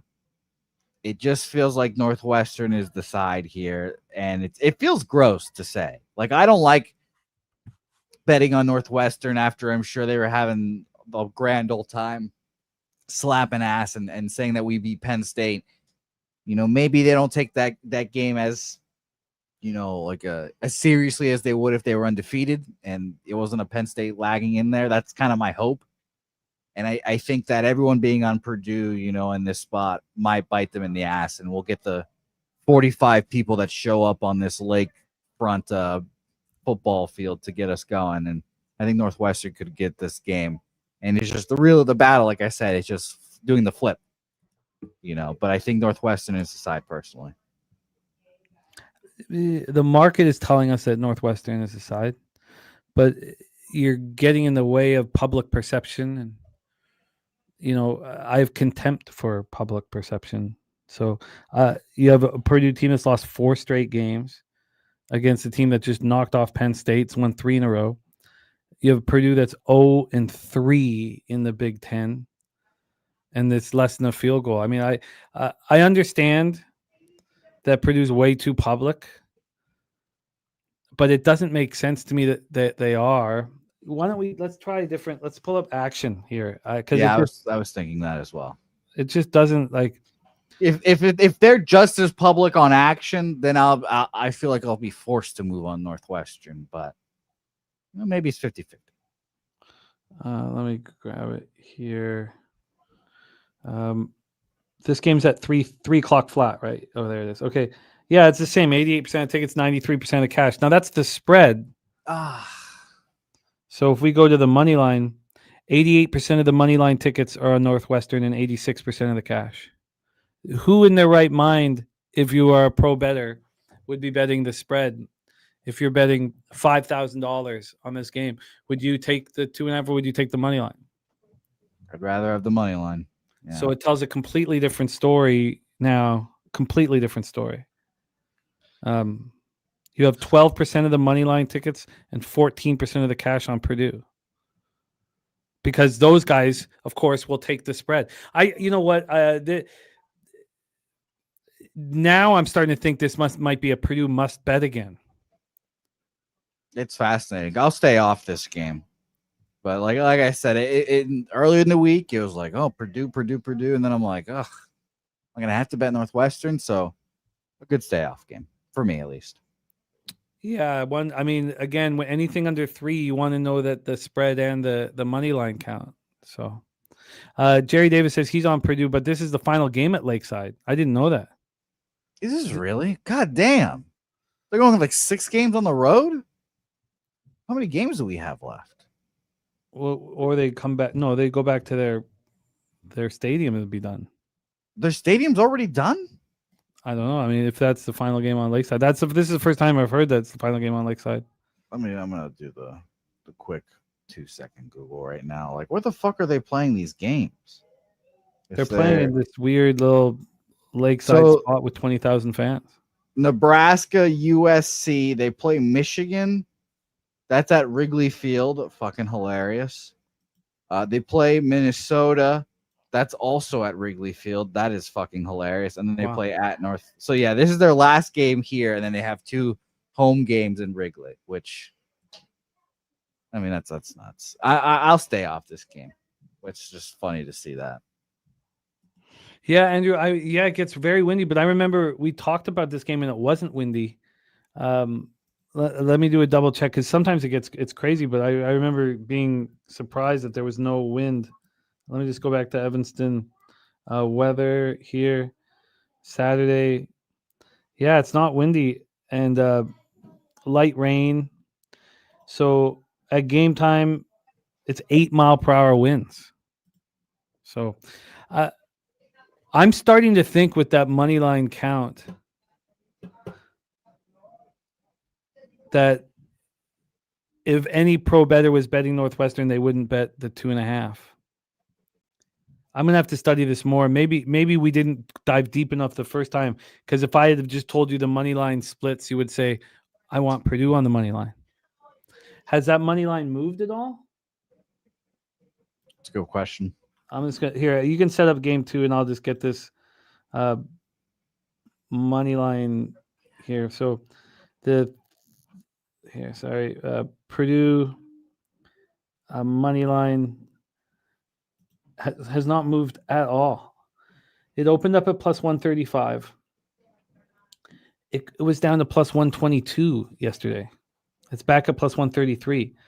So you're saying that 88%, 90% of the money line bets are coming in on Northwestern and this line's not moving? I think it's telling you a completely different story now all of a sudden, isn't it? Yeah, it's a weird one. And yeah, so I'm glad I'll stay off that one. I'm glad we talked it out. At least for me. I think I'm going to bet Purdue now, but I'm going to study it after the show. Let's roll on. Yeah, big game. Shout out to you, Justin McKelvey, wherever you are. Ole Miss, Georgia is next on the board here for me. And it's just like a kind of just another classic road dog, very popular spot here that I kind of wanted to go against. Don't love laying 7 points in anything really, but this spot was very interesting. So I haven't bet it yet, but let's get to the market here. If I could find, I always look for Ole Miss instead of Mississippi, and it pisses me off. But we have 79% of the bets and 70% of the money on Ole Miss here, which I find to be just interesting in its own right. Seeing all that money, Jimmy, if you care, the look ahead line was 12, but that doesn't matter because we had a 6.5 earlier this week, and then that 6.5 gradually moved to a 7. And now we had some 7.5s, and then this morning it moved right back down to 7 at BOL here. If we used Heritage for another example of what the line movement here is, 6.5. The next day it moves to 7, gets up to 7.5 for about 11 minutes at Heritage, and then comes right back down, gets up there again for a few hours, and then this morning again it moves to 7 here. So yeah, I think this is just kind of for whatever reason, a very popular road dog in Ole Miss. And I think Georgia might be the side here, thinking that they could roll by more than 7. Jimmy, what do you think? Chambliss is a problem, but this is a incredible opportunity to fade Ole Miss. They've played 4 straight home games. They've been on the road once. That was September 6th against Kentucky. That's it. This is a line that's big enough, to surprisingly big enough too. I didn't think this would be as high as it was, or it is. I mean, this is an incredible spot. The only other time Ole Miss was on the road, that was when they were ranked 20th. We're going back to September 6th, but they opened up at 9.5, closed at 7.5. Line moved towards Kentucky, and Kentucky covered, and it was a very close game. Now, again, that's before Chambliss. So when Simmons was the quarterback, it's different. But wine time. I'm gonna look at Georgia double result, and I think that might be the double down spot. We've been watching. Look at what the Steelers did. Steelers have played 3 straight home games. This is worse. This is 4 straight home games and a bye. This is 5 weeks they've been at home. You have to take advantage of Ole Miss. Have to. Now, again, the only enemy of this would be you'd say, well, Chambliss is so good. But truthfully, when was the last time we saw this? Well, we just talked about, Jose, Arizona hadn't been on the road. Now, again, Ole Miss was on the road once on September 6th, but this is a wake up. Now, again, the quarterback on Ole Miss, is he that spectacular? Can he change all of this? This is a fascinating situation where, again, we have to monitor these situations because Troy is now hyper aware of this, and this being a team that's been at home for way too long and fading them. This is a Georgia must bet. If we're concerned, you could say, I'm concerned about the line movement. Why? This opened up at -6.5.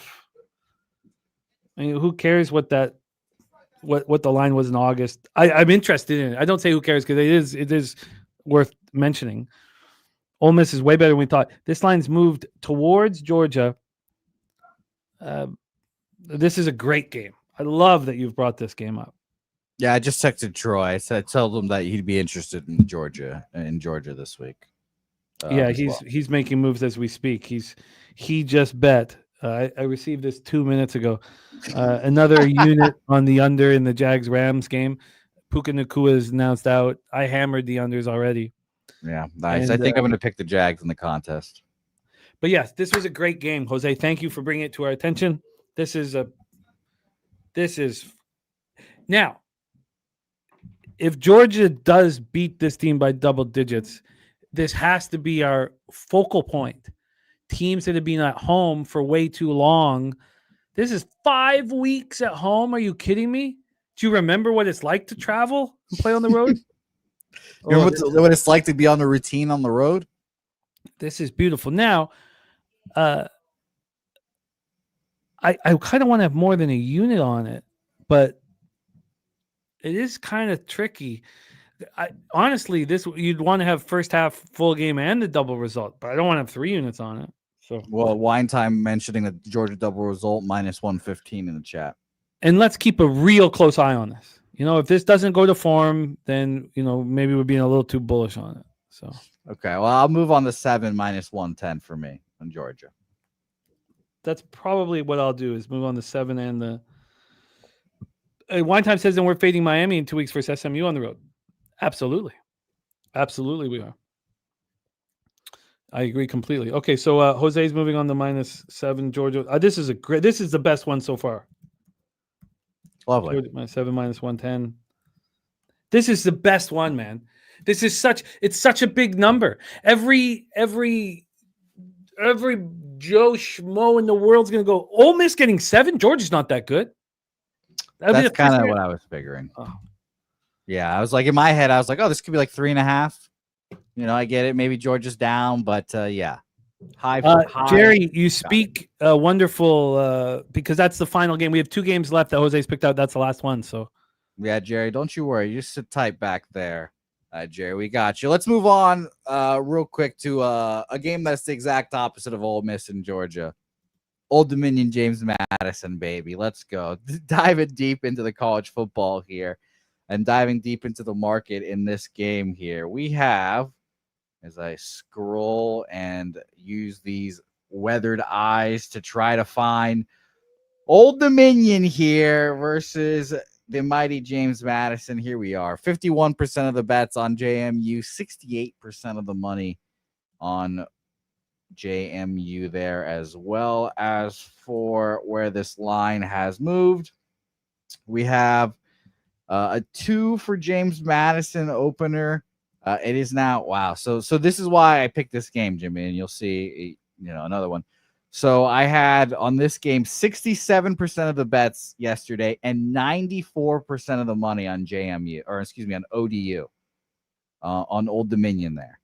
And now we have 51% of the bets and 68% of the money on James Madison. wow. So when I looked at it, I saw that and I was like, wow. And this line was a pick'em yesterday as well. -1 JMU pick'em and is now back to 2.5 JMU. So I will probably stay off, with all this movement and everything, but Wow. it's gone back and forth. There was a lot of money on ODU. I'll say it again, 67% of the bets, 94% of the money on ODU. And we've done a complete flippening in the market with a bunch more money now on James Madison. So fascinating, but difficult for me to parse. What do you think? Wow. Shout out to our guy Gorky, the Goracle. This is a fascinating. The books are respecting this money that's coming in to James Madison, but what the hell happened to ODU? They look at who they were playing. It's just you never really want to back a team after they beat somebody by 40. No. Marshall were 14.5-point dogs. I mean, this has got to be the buy low spot on ODU. ODU turned the ball over 5 times. They lost. Remember, the only time this happened in the NFL this year was with the Patriots. They turned the ball over 5 times. What did we do? We backed them the next game. They beat Carolina by 30. Yeah, what are the odds they get that shitty turnover luck again? But everything went wrong. Wow, double result at +110. Ooh-wee, Wow. ODU. This is, I wish I'd like to be on ODU here. I really still might. I don't think this line, I don't think any of this gets me off of it, but it's not the wheelhouse, certainly. The change is being dramatic and the books have taken notice. So I guess you have to stay off. Yeah, like I said, I initially was ODU as well. And I would have loved, and it'd have been a little more difficult if it was that public again. But the fact that whatever dumped a bunch of money on James Madison and the line has moved accordingly is the thing that's gotten me off, basically. I'm with Shannon here. Shannon Hall saying ODU should win because they had major upset in look ahead spot. Yeah. 5 turnovers, get crushed on the road. It's so I guess we just have to see if I'm going to wait for this market a little bit longer. Jerry Davis says it's a huge rivalry. I'd love to be on the home team.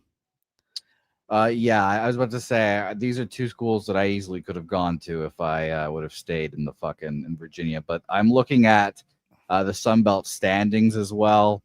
5-1, 4-1, but James Madison's 3-0 in the conference. 1-1 is JMU, or excuse me, is ODU. So big game for ODU here. Let's look at the Harrisonburg weather here for tomorrow. Quickly, we have. Oh, it's gorgeous, beautiful. Okay, nothing untowards there. Wow, that's Gorky on Old Dominion money line. I want to back Old Dominion badly. I wonder what this line would have been if they had taken care of business last week. It's hard to think of ODU as a favorite on the road at James Madison, but wow, that's a fun one. That's a really fun one. Wow, let's roll on. Yeah, I will stay off of it, but again, I'll probably go on the tailgate tomorrow. We'll talk about it one more time. Guns loves this conference, so we'll hear what he has to say about it as well. Final game on the board for us here. And by the way, I don't have any baseball action. I've been focusing on the football, obviously, but I was interested in betting the Blue Jays again here today. I didn't move on it though. Jimmy, did you have any thoughts on, or any action on that game, by the way? I wanted to, but I'm really getting tied into, as you can tell by this football cap, tied into somebody being in the same situation for too long and getting out of it. And Gossman's had 4 straight home starts. Yes, that was a very interesting. You said he hasn't had a road start since like fucking December or whatever the fuck. So, yeah, mid September 17th. I remember it's been a full month. Yeah, so that's sketchy right there as well. So I agree with you, but I'm not going to move on anything. I'll be fascinated to watch. Our friend Pavi said that it was a definite under. So shout out to Pavi as well. Missouri Auburn, our last game on the board. Shout out to our guy Jerry Davis who mentioned this game here. I don't know why people love betting Auburn, and like the market is. I feel like I've talked about Auburn in the last 3 weeks every time because they've been in weird market spots here. But Auburn in this game, there is 75% of the bets and 91% of the money on Auburn here. Jesus. And I was like, oh my God, that big of a home dog here getting all that love. I was like, okay, that's fascinating. And now we go to see where this line is moved. And let me just make sure this isn't the look ahead. No, this opened up at BOL -2 Auburn. So immediately I'm like, okay, well let's see what happens here. And now we're getting Pick'em. And then we get a -1 Mizzou. And now it's -2 Missouri. I mean, so I'm sitting here like it's kind of like two things battling in my head. Like it's an unranked team opening up as the favorite that I typically want to back, but then is everyone dumping money on Auburn as a home underdog here, and then the line swings to Missouri? It feels like I have to bet Missouri here. A Missouri team I pushed on last week, whenever that was, against Alabama. And was I fortunate to do so? I don't know. They didn't look very good, but I generally trust a Missouri team that I don't remember what they did to stop the run against Alabama, like how well they stopped the run against Alabama. But if you stop the run against Auburn here, I have full confidence in Missouri being able to win in this game. So I was thinking Missouri money line again here, backing the Tigers, but want to hear what you have to say. I don't think you can bet Missouri. Haven't played a road game. They have not played a road game this year? No. Good God. I think that the focus should be on the opening line. I don't know. So I'm going to wait. But you have a team that's lost 3 straight games. They're coming off playing Georgia at home.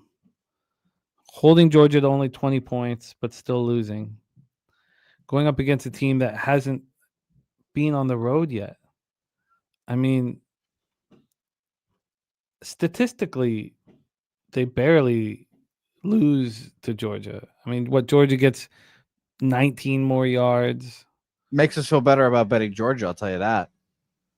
Makes me feel better about betting Georgia because they had such a shitty performance. This is a mind mess. Yeah, it was definitely, again, like I said, it's the two things that I like betting. It's the unranked team that's favored over a highly ranked team, but then everyone bets that side, and the line flips to Missouri -1, -2 here, and I'm just like, fuck, like, yeah, I think this is probably too much. And if the line flipped and it was everyone betting Missouri, I'd be like, okay, it's Auburn. But again, like what Spooner's talking about is that we are talking about the spread. Yeah, and who would bet the spread in this situation? If of like point. So let's go take a look at this and the money line. The money line is 62% of the tickets and 58% of cash on Missouri. So that's not overwhelming, but I guess. I think that maybe we should wait until, the Georgia Ole Miss game, to see if our assumptions are right, because and I think we should, but this is Auburn written all over it. This is Auburn written all over it. And so, of course, you're going to get the bulk of the money on the Auburn spread. People taking the 2 and the +1 or whatever, which doesn't make sense to me. But whatever. But then the money line's coming in on Missouri. It doesn't make sense in college football; it's fair. But then the money, all the money, not all, but the bulk of the money line bets are coming in on Missouri, who hasn't played a road game all year.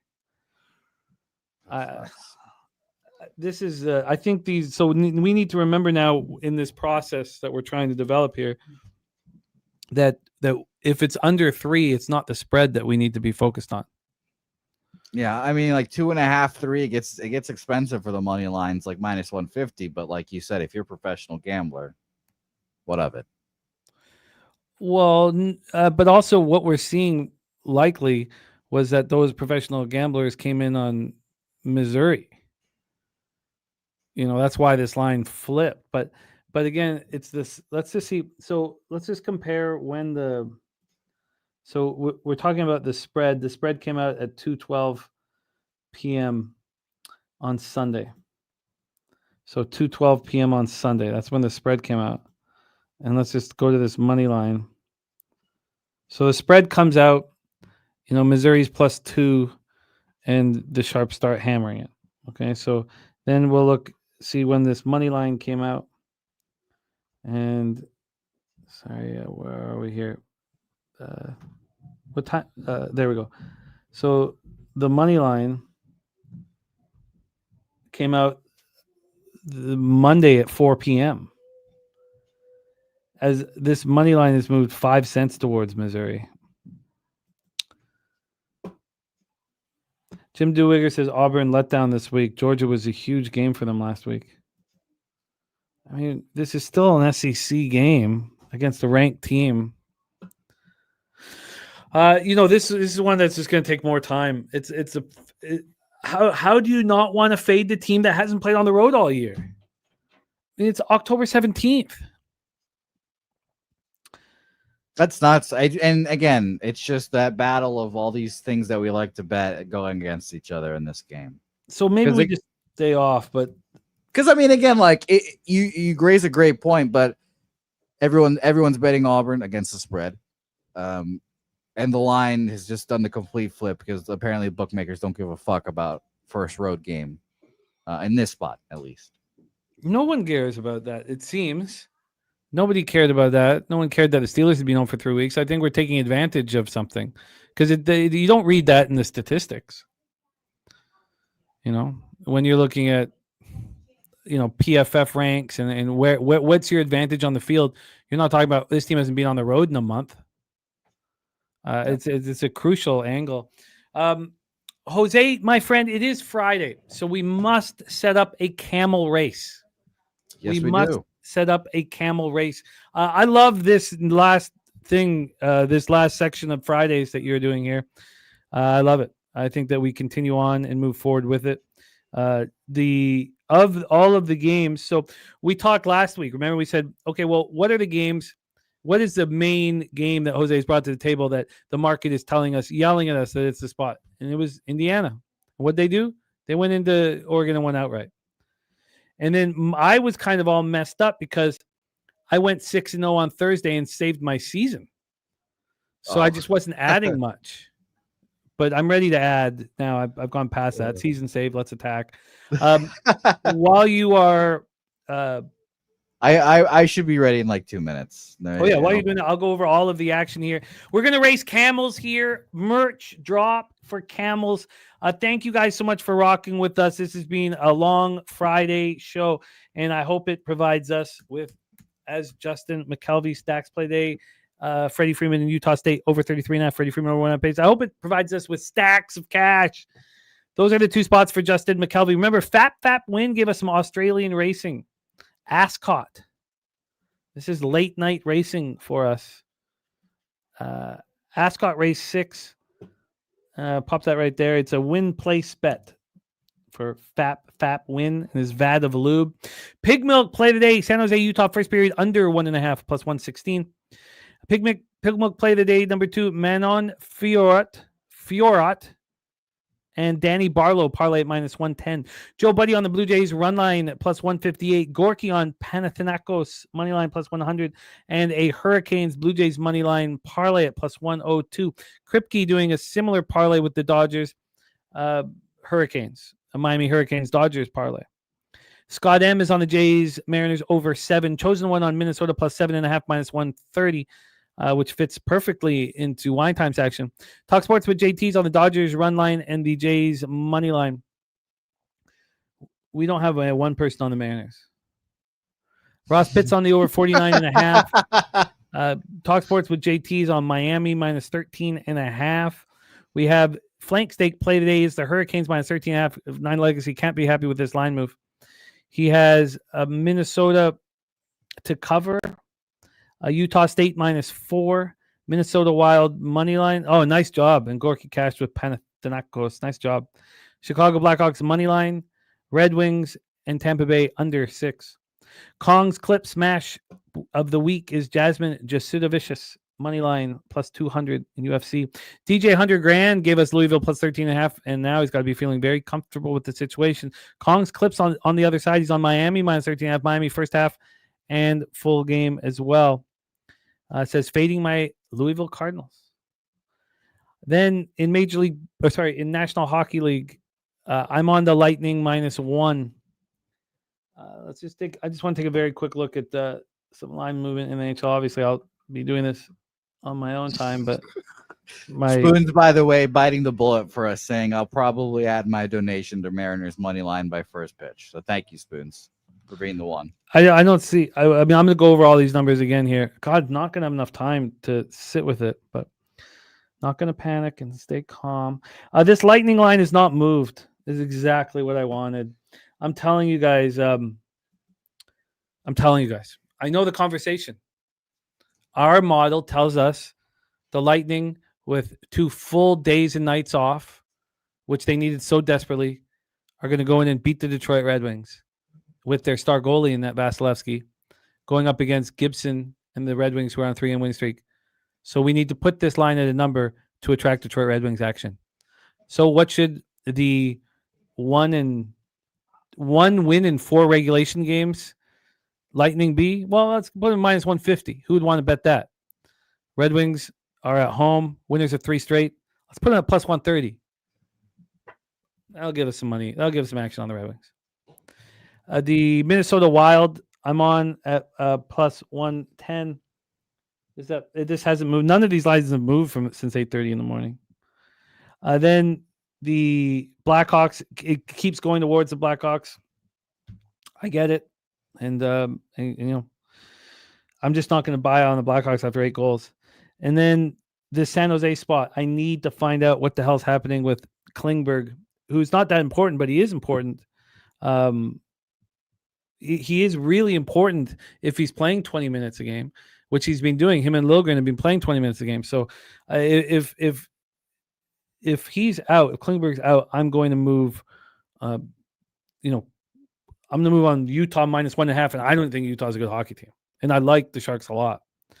Wine Times on the Blue Jays money line at minus 110. Let's just see what's happened now. This show's been on for 5 hours, so let's see what's happened with the line movement here. We have the Jays still there, but lines moving.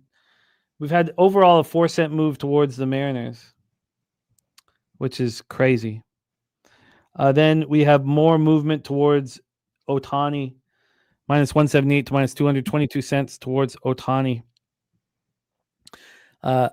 Wine Times on the Brewers first 5-team total 1.5. I haven't bet it yet, but I'm going to be on the Brewers to score first and the Brewers first 3. I'm going to fade Shohei Ohtani and see what the hell happens.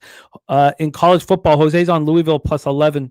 Wine Time's on Louisville team total under 18.5. And Wine Time's got the Miami money line tied with the Iowa money line. Wine Time's on Minnesota first half plus 4, full game plus 7, and the under 47. I'm interested in both Minnesota and the under. I may just move on Minnesota.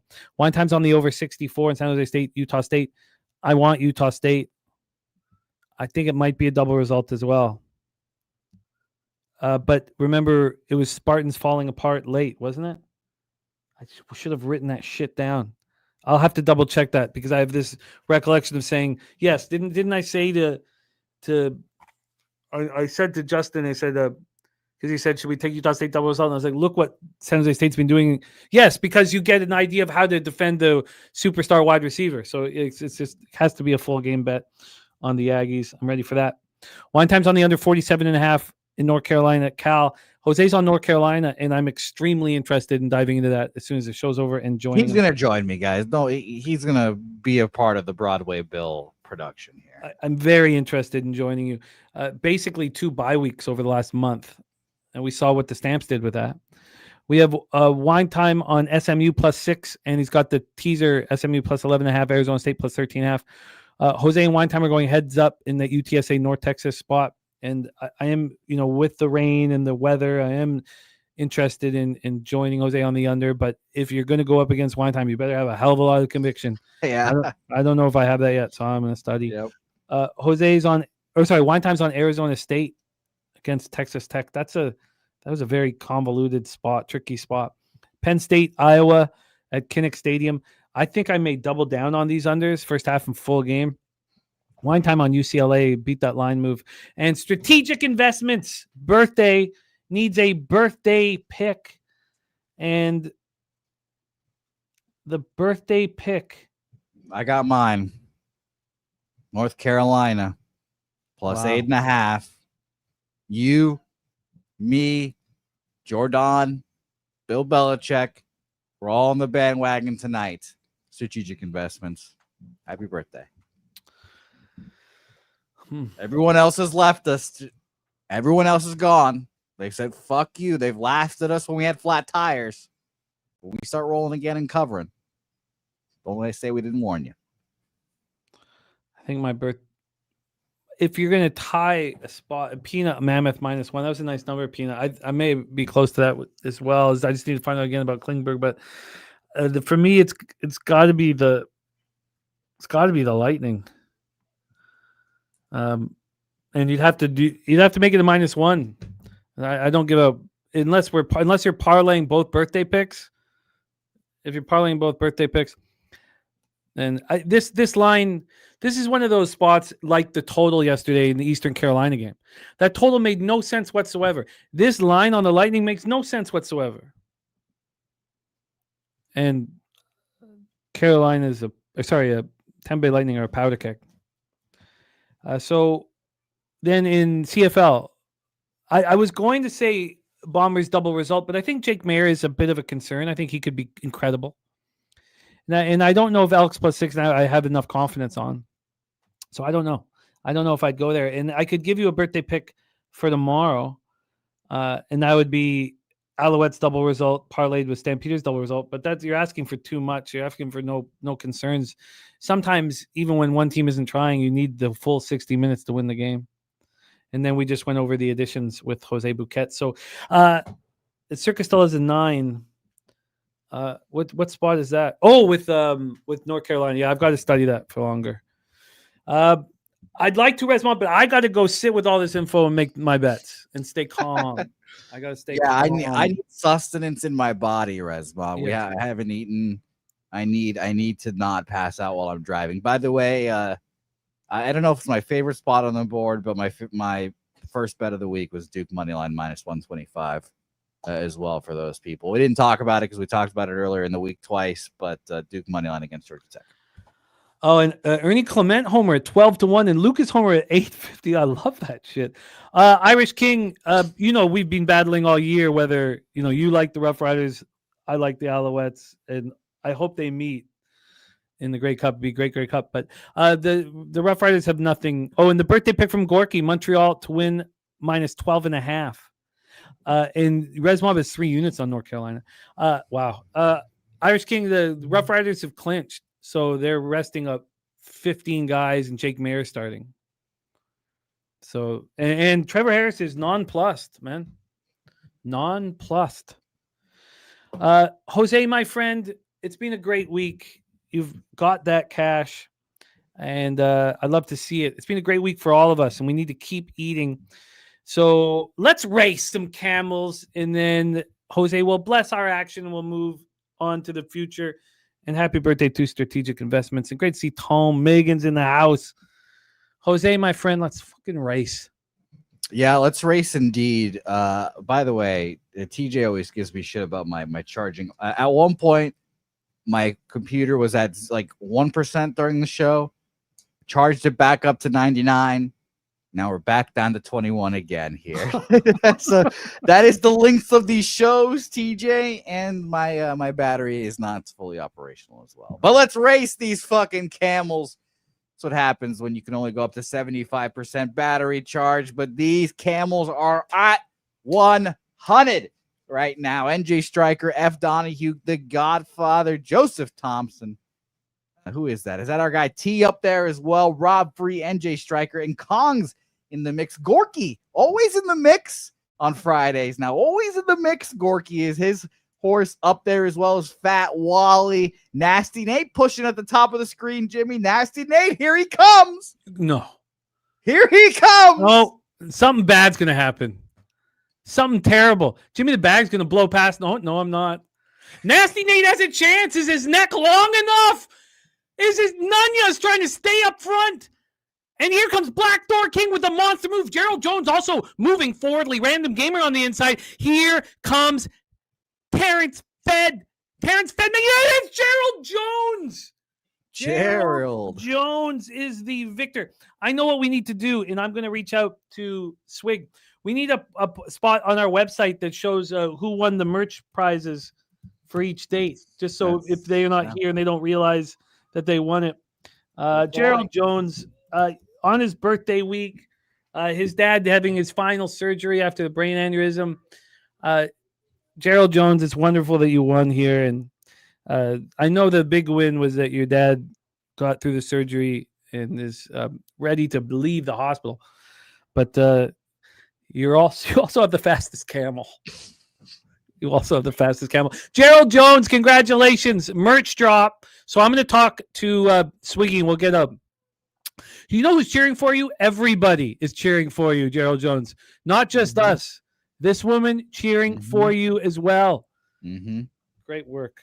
Great work, Gerald Jones. Buy a hump, says Spooner.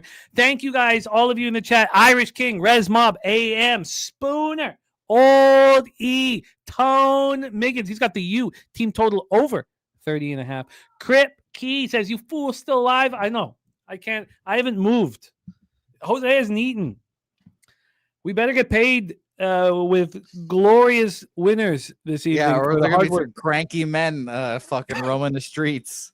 We don't. Yes. We need to win. Lucas Ryan in the house. Peanut, thank you. Turnsy, Top Set, Res Mob, AM. Jim Dewigger, thank you, Jim, my man. Dab Fenn, Wine Time Sports, The Goracle, Jerry Davis, Shannon Hall. Thank you guys so much for rocking with us. Oh, there's Gerald Jones, man. Yeah, shout out to Gerald. But I think he bounced. Barry Smith says no AHL today. Sadly, Barry, no. Shout out to Barry. Today. But it's coming. It's coming because Tuesday, the Gokster's back. The Gokster is back on Tuesday. It's going to be fun. Hopefully, we can get him on a firm schedule. But yes, Gokster returns on Tuesday. By the way, it's nice to see Barry Smith as well, who was having troubles in his home front. But I'm glad that he's spending some time with us. Yes, we love you, Barry. I know. And check out my fucking college record, Barry, you son of a bitch. Check it out. Oh, no. How about that? You know what's going to happen. You're still a bum, Jose. That's what Barry's going to say. That's I'm guessing. Yeah, that's it. And you know what? The shoe fits. You got to wear it.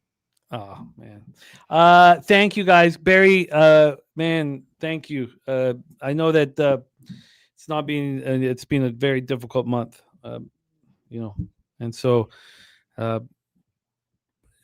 there's nothing anybody can say except we love capping with you. And so thank you for joining us, man. Yeah,